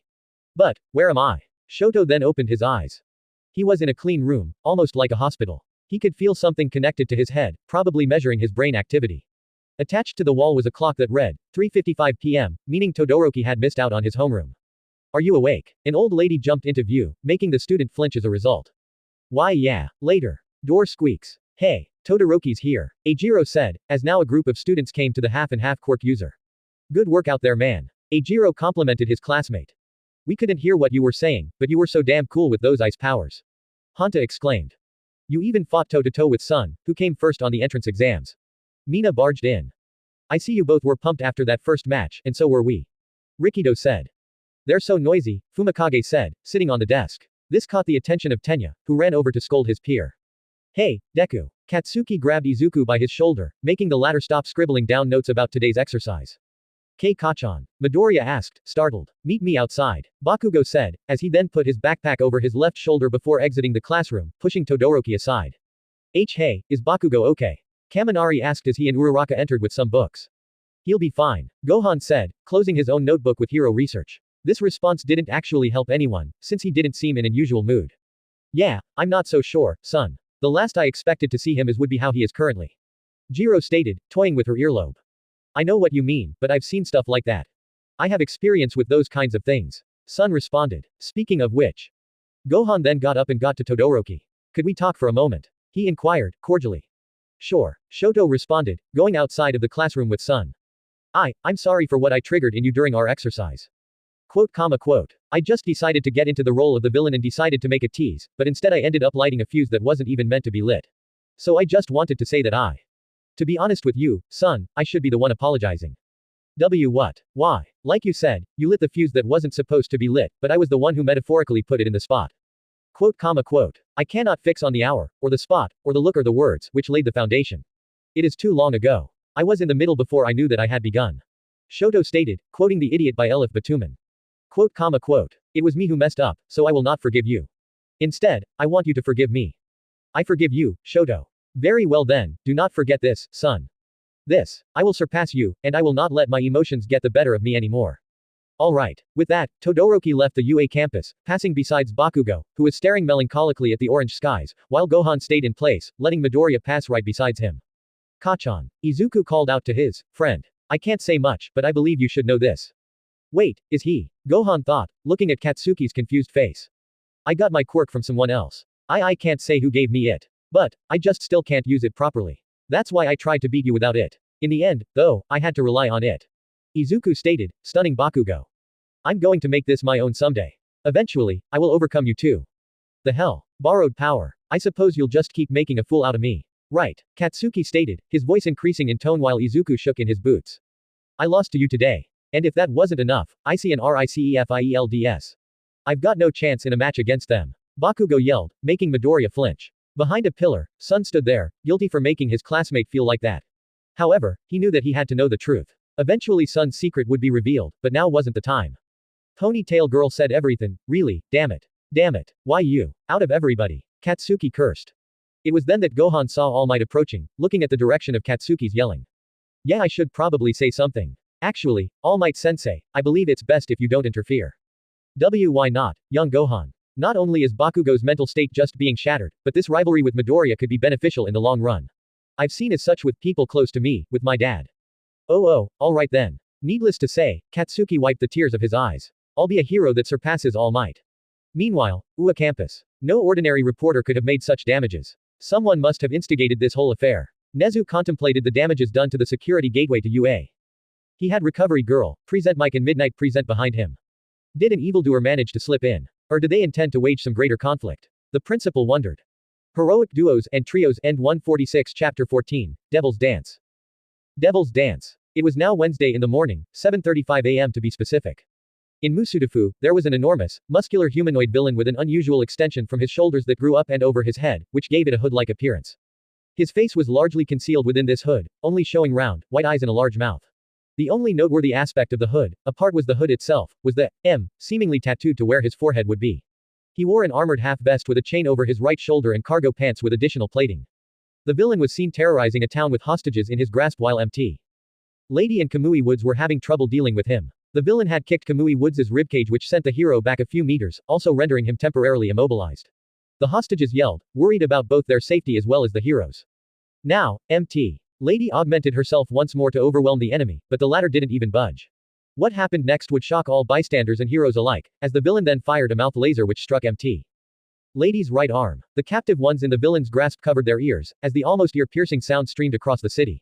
Meanwhile, on Mount Paozu. Gohan noticed something was off in the city, while his younger brother looked at him confused. Why, good, brother? Goten asked, then looking at the direction of Musudafu. Why yeah, Gohan responded, regaining his pleasant smile. I believe I should get going now. He then called Nimbus once more, saying his farewell and blasting off to the city. Back at the battle, as an instinctive reaction, Mt. Lady grunted and extended her left leg, attempting to kick the villain to render them unconscious. Sadly, when her left leg made contact with the villain, they took the blow head-on, literally, and only got pushed away a single block. Mount. Lady's injuries had now caught up to her, as she then shrunk back to her original stature. Stay back, heroes. See this lucky old family here. Get closer and I'll break their necks. The villain exclaimed, getting closer to the heroes. Goo, serial robber, and murderer, H-habit headgear. Mount. Lady groaned, kneeling while grabbing her injured right arm. The laser had not only torn through a part of her costume, but it also burned Mt. Lady's skin. Save us, heroes. At least my daughter. A captive woman pled from the grasp of the villain. Her child was letting out her tears, yelling in fear. And now, to make my escape. Habit cackled, when a powerful voice then boomed throughout. Fear not, family. The voice exclaimed, as All Might ran straight at the villain. Missouri smash. The number one delivered a devastating chop to the villain's Lamoid suture region, rendering him unconscious and letting go of the kidnapped. This made all witnesses cheer as the hero modeled. Why, you ask me? Because I'm on my morning commute. He added, as the crowd got closer, most likely for autographs and photos. We appreciate it, but he'll just put us out of business, a ground-bound Kamui would stated. KYAHHHH, run. A person exclaimed a few meters away, prompting All Might to jump and propel himself to the location. Oh, how I wish Gohan's son had a hero license already. He'd be one of the best on morning duties. All Might thought, as air proceeded to strike against his being. Maybe Capsule Corp could help with that. Later, at UA. Gohan had arrived to UA and he was the last of his class to arrive to complete the assistance sheet Aizawa had. Just when Gohan was about to enter the classroom of Class 1A though, a figure opened the door for the half-breed. Excuse me, Aizawa-san. It was Nezu who opened the door, prompting all students inside to look at him. Yes, Nezu-sensei. Aizawa turned to look at the UA principal, seeing that Gohan was also besides him. Nezu then pointed to the teen besides himself with his thumb. I will be taking Gohan's son with me for a moment. I just want to discuss some things with him. The rest of the class watched, confused, but Aizawa simply shrugged. Sure. Nezu then proceeded to shut the door to the classroom, while Gohan eyed stone-faced. Oh okay, he uttered. What the hell did he do that special? Katsuki wondered aloud, to which Shota responded. Doesn't matter, now concentrate. Well, it mattered to me at least, Katsuki's mind trailed on. The walk to Nezu's office was relatively quiet. Not a single word was uttered between them. Nothing was heard but the conversations of students or janitors either around the halls or inside the classrooms. Eventually, Sun and Nezu arrived at the principal's office's door. So, what is the issue, Nezu-sensei? Gohan asked, noticeably nervous. Don't worry, young Gohan. I can tell you're worried yet you don't have to be. Nezu tried to comfort his student. Just take a seat and take in the pure, amazing smell of mahogany, mahogany. Alright. Gohan respired deeply before sitting down. Even after breathing, his hands were twitching and his right leg was bobbing, with only a single toe making contact with the shoe, therefore, the ground. He still had a sense of uneasiness lurking within his being, even for something so seemingly mundane such as this. So what is it you want to discuss? Mahogany, Nezu mumbled as he rested his arms on the table. It's mostly about your power. Your family and I, due to the rabbit hole of information, know your true power. I know you can do many great things. Gohan raised an eyebrow. And your main issue is? Do you know how to suppress yourself as to not hurt your classmates? Well, I do. However, and I mean this in the humblest way possible, since I have gained so much power it now becomes difficult to stay in such low states of power during long periods of time, especially when in battles. This really just shows that I really haven't trained in a while. Gohan scratched the back of his head, chuckling and unintentionally stunning Nezu to a T. You haven't trained since when? Oh, wait, did I? Oh lord I did, Gohan's face turned so pale that no man-made paint could wish to match. 6 years Nezu-sensei, 6 years. He finally said. Nezu, dumbfounded, pulled out and looked at one of the many papers in his desk. Oh, one of the last tapes recorded by Jimmy Firecracker 6 years ago during the Cell games I found had Cell saying, and I quote, this is the battle that'll define the destiny of this solar system. I'm surprised you have access to that but, yes. Gohan asked as Nezu put back the paper which he read from. This means you've accidentally spilled the beans that you haven't trained since then yet you're still the strongest person in the planet. Technically Dr. Bulma's husband, Mr. Vegeta, is actually stronger than me now. Good lord he's stronger than you, now. Nezu looked very afraid at the revelation, as the shivers down his spine were visualized going downward in his white fur from head to toe. Yeah, see coming back to the original topic, that's the reason why I almost blew Bakugo-san away. The same almost happened when I knocked out Todoroki. That happened during the battle trials, correct? Yeah, I got carried away, thus making my power harder to control. Interesting, well, I believe that you need to learn how to master your power suppression. I can't help but feel that this is still kind of rich coming from someone who doesn't know how to manipulate ki. Understandable though, Gohan thought. Look, I know I don't understand how your powers truly work, but taking these measures is the best for the well-being of your classmates. Why, no, Bulma actually made me inhibitor rings for my costume, but Bakugo broke them with an explosion during our brawl with his quirk. Good, you can't rely on those forever. I've been told, Gohan added, referring to the palooza with Vegeta the other day which now brought a shiver down the former's spine. Which you shouldn't be forever. The heroes made and raised here are educated to know to fend for themselves, to help when necessary and to recognize when to be helped. So, for the time being, you will suppress your strength to be equal with your peers. Son nodded, but his face appeared filled with doubt. Nezu-sensei. Yes son, what about villains? Gohan asked, his mind flashing back to his talk with Roshi, the turtle hermit, and then flashing to a surge of ki he felt in Musudafu early in the morning. Nezu took a deep breath before he finally responded. If anything calls for it, then you take them out. I won't be risking anybody's lives for your betterment. A smile then formed on Son's face. Thank you for this, Nezu-sensei. You're capable of doing many things, son. Even if I can't truly train you physically, I'm doing my best so that you may realize your dreams along with everyone. Nezu then extended his hand, which Son shook happily. Apart from Nezu's talking session, this day really didn't have anything noteworthy during the morning. All usual topics were discussed and annotated in notebooks. Lunch was once more as delicious as ever, and we got the reunion of Class 1A and 1B's representatives. So, Itsuka, you got the role, Uraraka asked after having gulped down some takoyaki. The orange-haired female looked comically but then slurped her noodles right up. Yup, I'm now the class president of 1B. Kendo triumphantly responded. Ooh, congratulations, fellow representative. Son congratulated the girl with a smile. Thank you. Wait, does that mean? Indeed. Gohan here is our class president. Iida declared, making Gohan flustered. Whoa, that's so cool. Itsuka's eyes lit up extremely, causing Gohan to feel calm yet violated. TT thanks, he said, red-faced. So, who's the vice? Itsuka asked, regaining some of her self-control. It's Yaoyorozu. Gohan attempted to reply, just barely succeeding. Later, 12:48 p.m. Woo, man, I'm just dying to finish the day already. Kaminari exclaimed, opening the door to 1A. I'm pretty sure most of us were just dying for this class, but I could just be speaking for myself. Ishido responded. Nah, you're speaking for me too. Jiro replied to her pink-skinned ally, making the latter smile. After a few minutes, everybody had sat down. Gohan-kun. Yaoyorozu caught the attention of the class president, who was muttering to himself. What is it? He answered, turning his face to the girl. You've been looking perplexed again. Do you mind sharing what's on your mind? She asked, making sure her ally was alright. I'm just thinking about another energy. I felt a sudden surge around 7:30 in the city. Sun was then cut off by Bakugo. You seem like a real pussy about those small things, but yeah. A hostage situation happened at that time. The heroes attempted to restrain and stop the villain, but he kicked down Kamen Wenker and shot a laser to MT. Simps, arm. The explosive boy explained, referring to Kamui Woods and MT. Lady. Iida's attention was now piqued at the comment by his classmate. Wait, that was habit headgear, no. How did he manage to produce light amplification by stimulated emission of radiation? How did your half-assed school manage to get away teaching you Shakespearean? Bakugo replied. It's time for class. Aizawa opened the door, prompting everyone to shut their mouths. Now for today's basic hero training, this time, All Might, myself and another hero will supervise. Shiro Hanta raised his hand, his face seeming perplexed. What are we doing exactly? Training you for disaster relief. Rescue training. Rescue, sounds like another tough day. Denki admired, as some of his classmates started murmuring. I'm not done, Aizawa stated, catching everyone's attention once again. It's up to you if you want to wear your costumes or not. Some of them might be ill-suited to this sort of activity, by the way. The training site is a bit remote, so we'll be going on a private bus. Get ready now. At the bus. You wore your gym clothes, Deku. Where's your costume? Uraraka asked her friend. Well, it didn't end up in one piece after the battle trials, but the school support company is fixing it. Now I just wait. Alright everyone, let's get all sorted up. Your assigned seats are numbered just like your ID numbers. Gohan declared, while Tenya blew into a whistle. Eventually, all 1A alumni was inside and seated. Dang, it was this type of bus. Iida exclaimed, Sun echoing at the same time as they looked at the bus they were boarding. Sun eventually decided to sit in the seat opposite of Todoroki, meaning he was behind Uraraka and Yaoyorozu.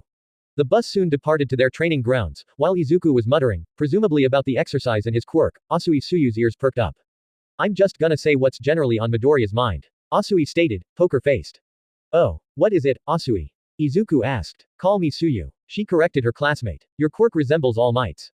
Really? I mean, hold up, Suyu. All Might doesn't get hurt like Midoriya though. They're already different in that way. Ajiro barged in, metaphorically. That type of simple, strength-enhancing quirk does have its benefits. There's a lot of possibilities on how to use it. Gohan added. Exactly, but it's not quite like my hardening. It makes me good during fights, but it's real lame. Kirishima flexed as he activated his quirk through his arm, hardening it. Izuku's eyes lit up slightly. I think that's pretty cool though. Your quirk is enough to be a pro. Pro is important. But don't forget that heroes also have to worry about popular appeal. Ishido stated. Aoyama's eyes then glimmered brightly, as his interest was now piqued. My naval laser is both strong and pretty cool. Ideal for a pro, he stated with glee. As long as you don't blow up your stomach. Mina responded, bringing Yuga back to reality and shattering his current world, metaphorically. Y'all wanna talk about strong and cool. That'd be Sun, Todoroki and Bakugo. Kaminari surged into the conversation. Sun's the one with the most showcased potential to be popular. Currently, Todoroki's the quietest of the three, and Bakugo's so unhinged that I doubt he'd be popular at all. Asui stated, accidentally making Sun blush a tiny bit. Meanwhile, Bakugo's face contorted in anger, as Asui's words rang in his mind.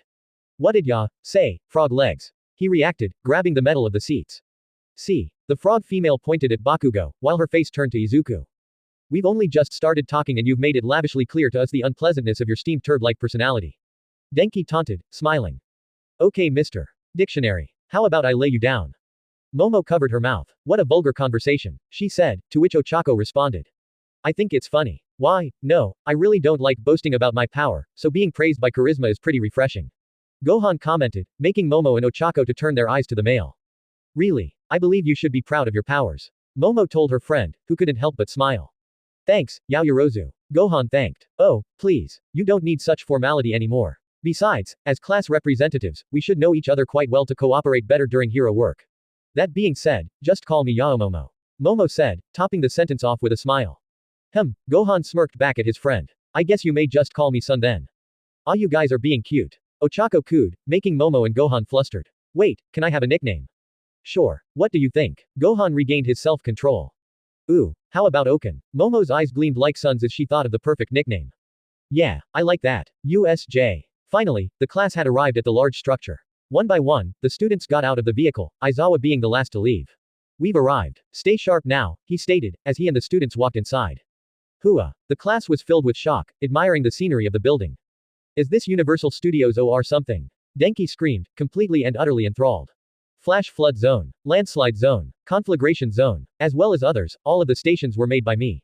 I call this place, the unforeseen simulation joint. It was the space hero, 13, who explained. His sudden appearance made Izuku, Gohan and Ochako stand very hard. Meanwhile, Shota came closer to the space hero to ask him a question. 13. I was told All Might would be here, so what happened to him? He asked. You're not gonna like this, Aizawa-sama. It seems he's reached his limit and now he's on the break office. Damn it, I knew those good news were bad news for us. Aizawa cursed. Let's just get started. 13 then turned to the students. Before we begin, there are 2 points I want to discuss, or 3, 4, lots of points. The students realized that they were in for a little while, judging by the way the other teachers have started talks like this one. As I'm sure some of you know, my quirk is called Black Hole. It can suck and tear anything apart. 13 gave an example, opening a black hole behind them. You've used it to help those in all sorts of disasters. Midoriya commented, while Uraraka fangirled, violently nodding her head. Indeed. However, this power can very easily kill, and I've no doubt that some among us face the same issue, 13 continued, but Sun's mind trailed off. The words Bakugo had told him before in the classroom rang through his being. You seem like a real pussy about those small things. Maybe it's just some trauma giving me chills. He thought, memories of awful times coming back in flashes. Here I thought my psychiatrist was right in discharging me. Thank you all for listening. 13 bowed, Iida giving them a clap. Great. To begin, Aizawa started to speak, but he never got to finish that sentence. Gohan could feel something was wrong now, and this time, the evil he felt would reveal itself. In the central plaza, in front of the fountain, a portal with a purple-colored mist formed, something Aizawa and 1A could hear and see. From it first emerged an unkempt man with many severed hands among his body, Shigaraki. The gears on Gohan's mind had finally clicked in place. That's him. That's the person I felt during the commotion of yesterday. More portals then formed as more people were being transported to the USJ. People with all kinds of hairstyles and skin colors. Some were small, like a hooded figure, while another was a hulking being with lots of scars in their body and an exposed brain. It was Nomu. Nomu was now standing up correctly, giving it a stature above All Might's. Another worthy thing about Nomu's appearance would be the round, protruding holes in the place of the ears and now exposed pale yellow patches of exposed skin with red outlines in its biceps and abdomen that weren't there previously. Aizawa-sensei. Sun called out in a serious tone, pointing at the mass of persons. Damn, 13. Protect and evacuate the students. Aizawa demanded. The heck are those? More robots like in the entrance exam? Kirishima asked. Don't move. Those are villains, Aizawa stated, sending chills down all the students' spines. Villains. 13 Sensei, there are intruder sensors, no? Yaoyorozu inquired the teacher. Yeah, there are. Now, are they only here or are they in the main building as well? If the sensors aren't working it means that they're responsible for it. They don't seem dumb, so, 13 explained their reasoning, and Gohan interrupted to finish their thought. It was a coordinated attack. 13. Begin the evacuation and try contacting the school. Kaminari, try using your quirk to signal for help. Aizawa started preparing himself for combat. Wait, Aizawa. Gohan pled. Even with your versatile style of fighting, the villains could eventually overwhelm you both in numbers and power. Please, just this once, let me fight alongside you. Gohan, Shota pondered briefly, wondering why his student phrased his sentence how he did. You must keep the group safe. Let me engage, he stated before jumping into battle. Even while seemingly overwhelmed, his hand-to-hand skill was truly impressive and it kept him alive and well. Wow. Izuku and Gohan looked on, while 13 and the rest of 1A was leaving. We won't allow you to flee. A voice said, as the purple mist suddenly appeared in front of the students. Gohan and Izuku turned around to see the commotion. Greetings. We are the League of Villains. Forgive our audacity, but today, we've come to UA. Hi, the bastion of heroism, to end the life of the symbol of peace. All Might. Not if we end you first. Bakugo shouted, coming forward to the villain and launching an explosive right hook. Betcha didn't see that coming. Kirishima followed suit with the taunts. He too had attempted to harm the villain by throwing a left hook enhanced with his own hardening. Both of you. Get back, 13 exclaimed. Be gone, Kurogiri said, as his fog covered everyone's field of view. Ride in torment, until your last breath. With that, the fog dissipated, with most of 1A scattered. Nezu's office. Your call has been forwarded to an Atoma, a robotic voice started but was quickly turned off. It was Yagi Toshinori, who was trying to get in contact with someone. Can't reach 13 or Aizawa, for good or bad, I can't deny putting the hero work ahead of teaching was foolish. What do I say? It could be alright if I go in 10, no, I'm going. All Might then appeared out of Yagi, but the opening door caught his attention. Hold on. Nezu appeared, opening the door. Nezu-sensei. All Might calls out the principal.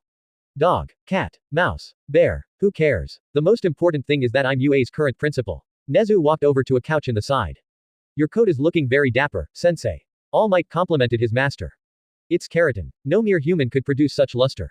Keratin, but enough of that. Nezu tapped his phone and showed it to the hero. Look, All Might resolves 3 incidents in under an hour. It seems like you keep rushing off the moment you hear there's trouble around. You really haven't changed. Even so, we know your injury has affected your hero work. Not to mention looking for the successor of One for All. You should really take these kinds of things easy. Nezu said, All Might now reverting to Yagi, bleeding from his mouth. Nezu sighed. Yes, I offered you the role of a teacher, but you accepted it. That means that I'd appreciate if you prioritize your role as one of us.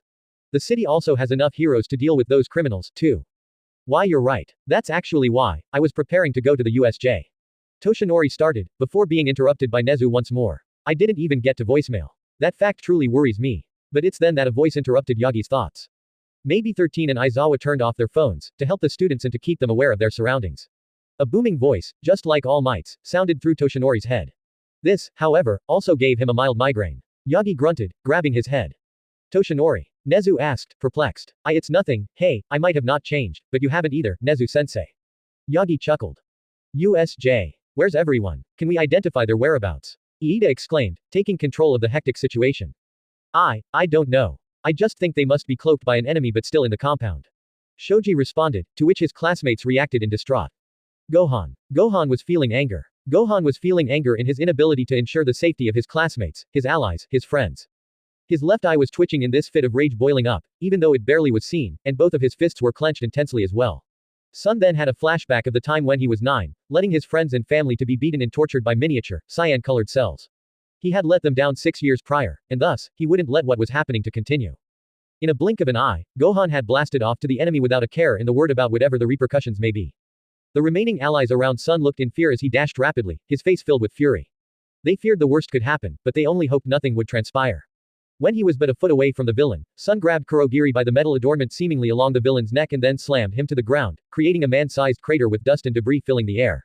Where are they? Gohan grabbed on tighter to Kurogiri's metal neck piece. The personal, primal rage Gohan felt was enough to bend the alloy to his will and it too started to choke Kurogiri. Answer me. Unfortunately, before the villain could be apprehended properly, Kurogiri was teleported away by an unknown force to an undisclosed location. This caused Gohan to punch the ground in anger, denting the very floor where Kurogiri's head laid. Gohan grunted, calming himself down while his friends looked at him. Sun-kun. Uraraka spoke up, trying to reason with her classmate. Now, Gohan felt down. He had let the villain get away, his classmates were scattered across where even Earth's guardian probably didn't know, and he had terrified the remaining classmates with his sudden outburst against Kurogiri. He felt they were currently frightened of him, and that was the most devastating part. Silence. Iida. Why yes son, tell the staff about this. I'll go rescue the rest. What? The remaining students and 13 stood shocked. You can't be serious. You're not only our president but the fastest here. You should be the one doing that. 13 scolded their student, attempting to reason with him. 13 sensei. I cannot stay a sitting duck while the rest are being hurt. Not again. Besides, if you're implying that a president should refuse to stay and help, then I quit. Wah. I let my emotions get the better of me, which caused that outburst you saw just then. I know those looks you gave me, and I do not expect to be forgiven about almost committing murder in broad daylight. Gohan's words sank deeply in everyone's beings. Sun looked forward but then turned his gaze to Tenya. Iida. I'm aware that passing my role onto you has consequences, but what matters now is the safety of our peers. He said, solemnly and officially turning to the various USJ zones. Now get out there, Mr. President. And with that, Gohan went to look for his allies, his speed causing a sonic boom like shockwave. Downpour zone, a little earlier. Wah. Koji opened his arms to see that he and Fumikage were now at a rainy location. It looked like Musudafu, except it was missing some landmarks. In front of the teens was a person carrying a rocket launcher, where a rocket was fired from straight at the hero students. Dodge. Fumikage exclaimed, as the projectile blew up far away, missing its targets. Two more villains appeared, starting to throw attacks at the alumni. When a buff person tried to sneak attack Tokiyami, his quirk, Dark Shadow, defended him. Aura.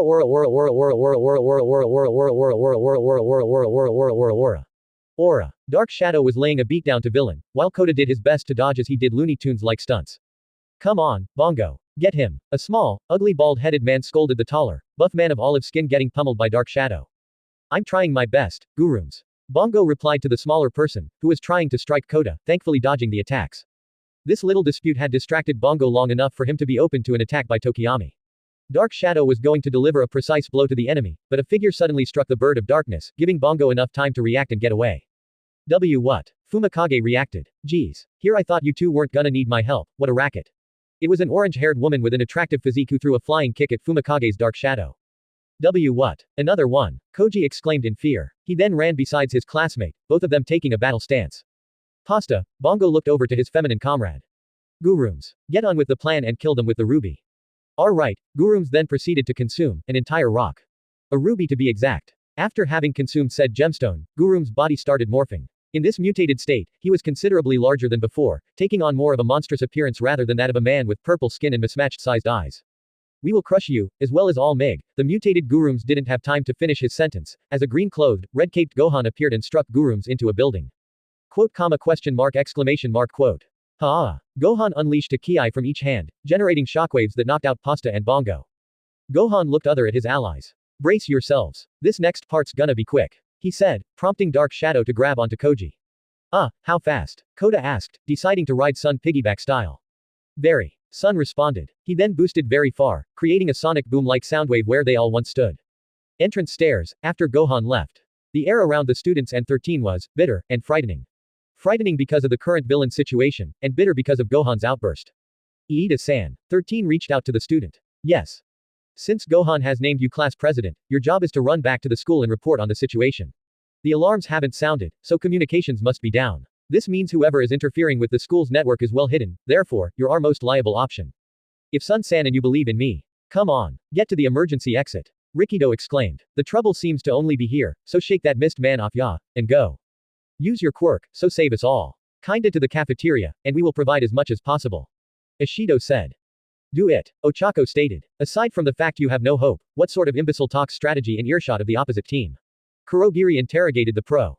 It hardly matters if you hear us. You can't stop us. 13 then unleashed their quirk, Black Hole, against Kurogiri.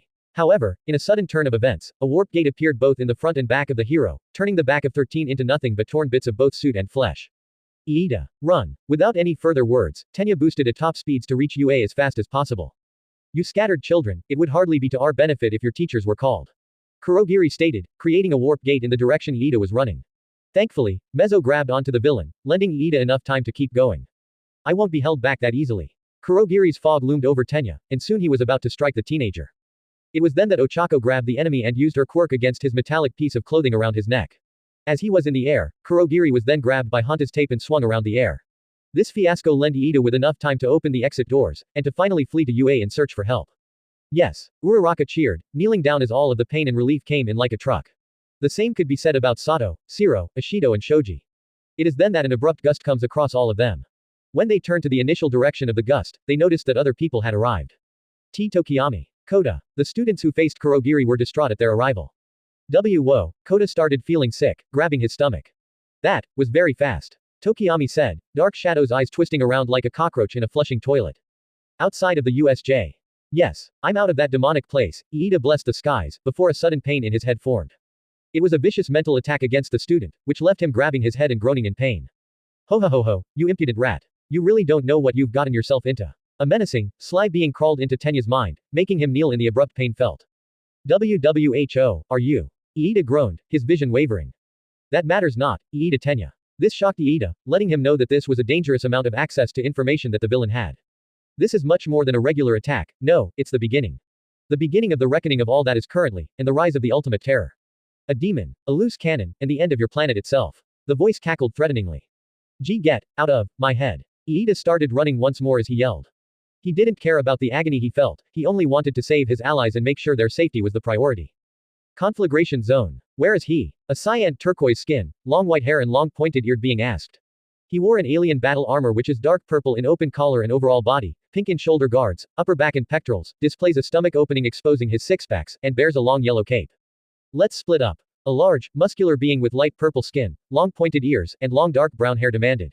He wore a beige Mongolian-style fur hat which looks like a cap of a condiment bottle similar to his teammate, though bigger and brown in color adorned with white horns. Salt and ginger, go east, mustard and Sancho, go west, spice san, go north, finally, Nikki and I will go south. He declared.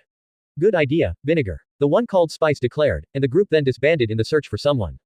As Mustard, the tall, muscular, brown-skinned and frog-faced humanoid alien who has long red hair, including a pair of long sideburn-like braids, and bullhorns walked throughout, he was knocked out by a well-calculated blow to his chakra pathway. Phew. Masharao let out in relief, propelling himself into the air with his tail, swinging on a pole to do so. I see him. Salt, a short, red humanoid being with long pointed ears yelled, pointing at the direction where he saw Masharao, flying.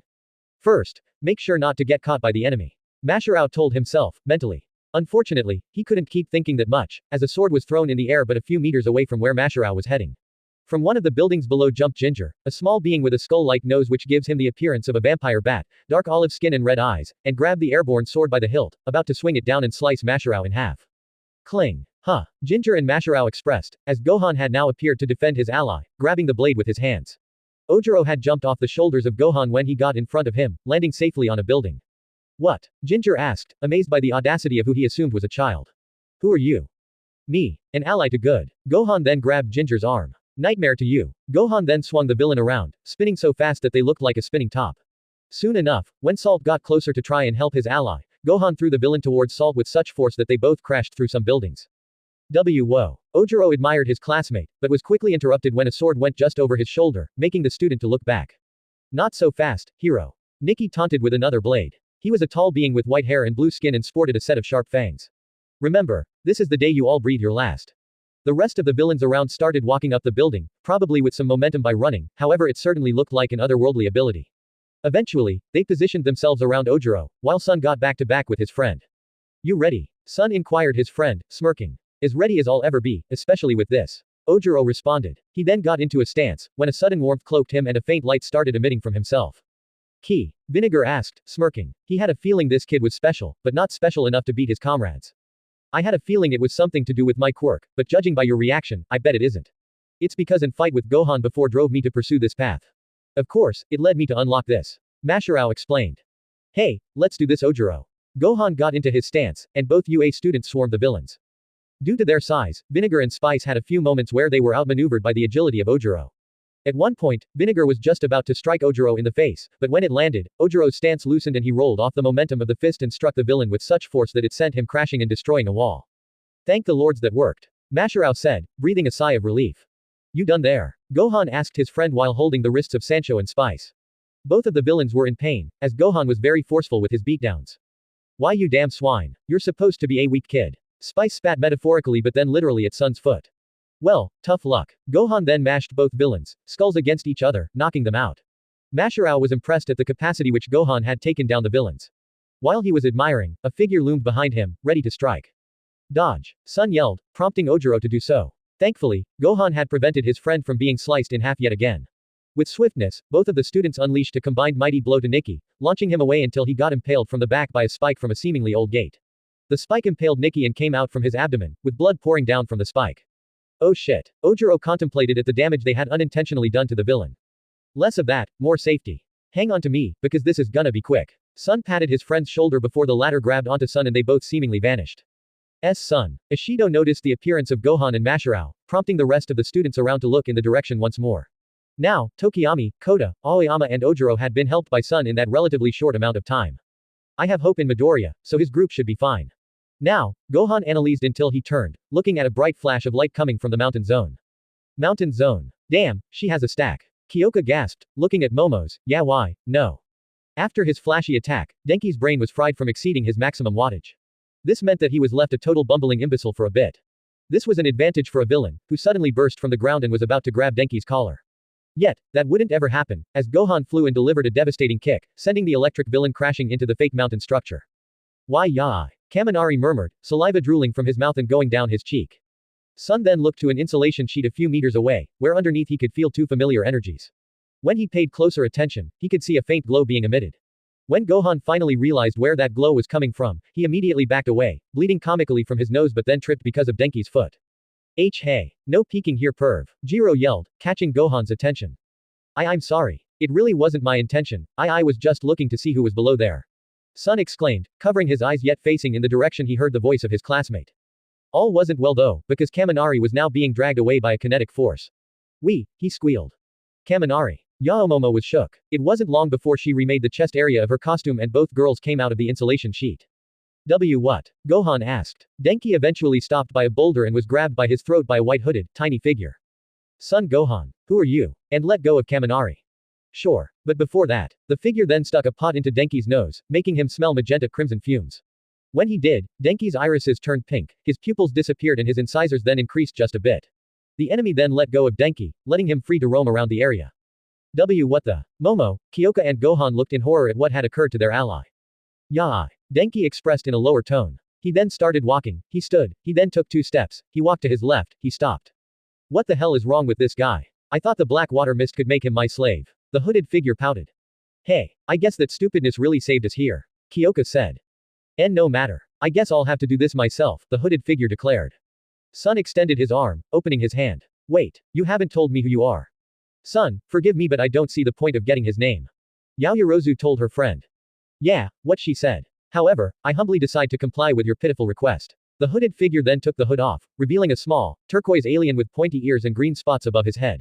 He wore a burly robe, and underneath his robe, he dressed in a black cassock with a gold-colored castle emblem on a red background with a light blue line on the side of the background. Underneath the cassock, black pants and blue shoes. I am a descendant of a candidate for the role of Kami, Earth's guardian. The being commented, making Gohan shiver but his classmates confused. Candidate for God? Kyoka asked. Remember that Kami means God in Japanese. The very same. Okay. Momo expressed, confusing the turquoise-skinned being. You don't believe me. Fine, it's not like my dad tried waging war against your society or anything. Wait, does that mean, no, it can't be. Yaoyorozu's face started morphing from anger to dismay. It can be, no, it is. The villain taunted. You're the son of the demon clan's ruler. Yaoyorozu exclaimed in shock, catching her peers by confusion. Indeed. The now unhooded villain replied. I am Garlic Jr. of Makio. Garlic Jr. of Makio. Son of the ruler of the what now? Gohan inquired. The demon clan, the antagonist party of the demon war. This was a set of coordinated attacks on the major cities of the world around 300 years ago, and there's an estimated 125,000 plus victims of half of the attacks alone. Some books from people like Roberto Ramos Perea IV were inspired by this event, books that I, as a fact, have studied. Momo explained. Wait, that's his son. Jiro realized, terror forming in her soul. Yeah, that's me. Although, even if I do appreciate it, I'll let you know my father's not the actual ruler. Interesting. Now tell me, how do you know my name? Son, once again, asked the villain for intel. Simple. I'm here to put an end to your miserable life, son. Garlic said. He then took the black water mist bottle, and menacingly, started drinking the black water itself. Quote. Glug, glug, glug. Gulp, ha. Garlic put a lid on the bottle, sealing it and putting it on his pocket. Okay, I understand the depth of the situation, but why me? Out of all people in this school, like All Might or Nezu, why me? Gohan started losing his cool asking this.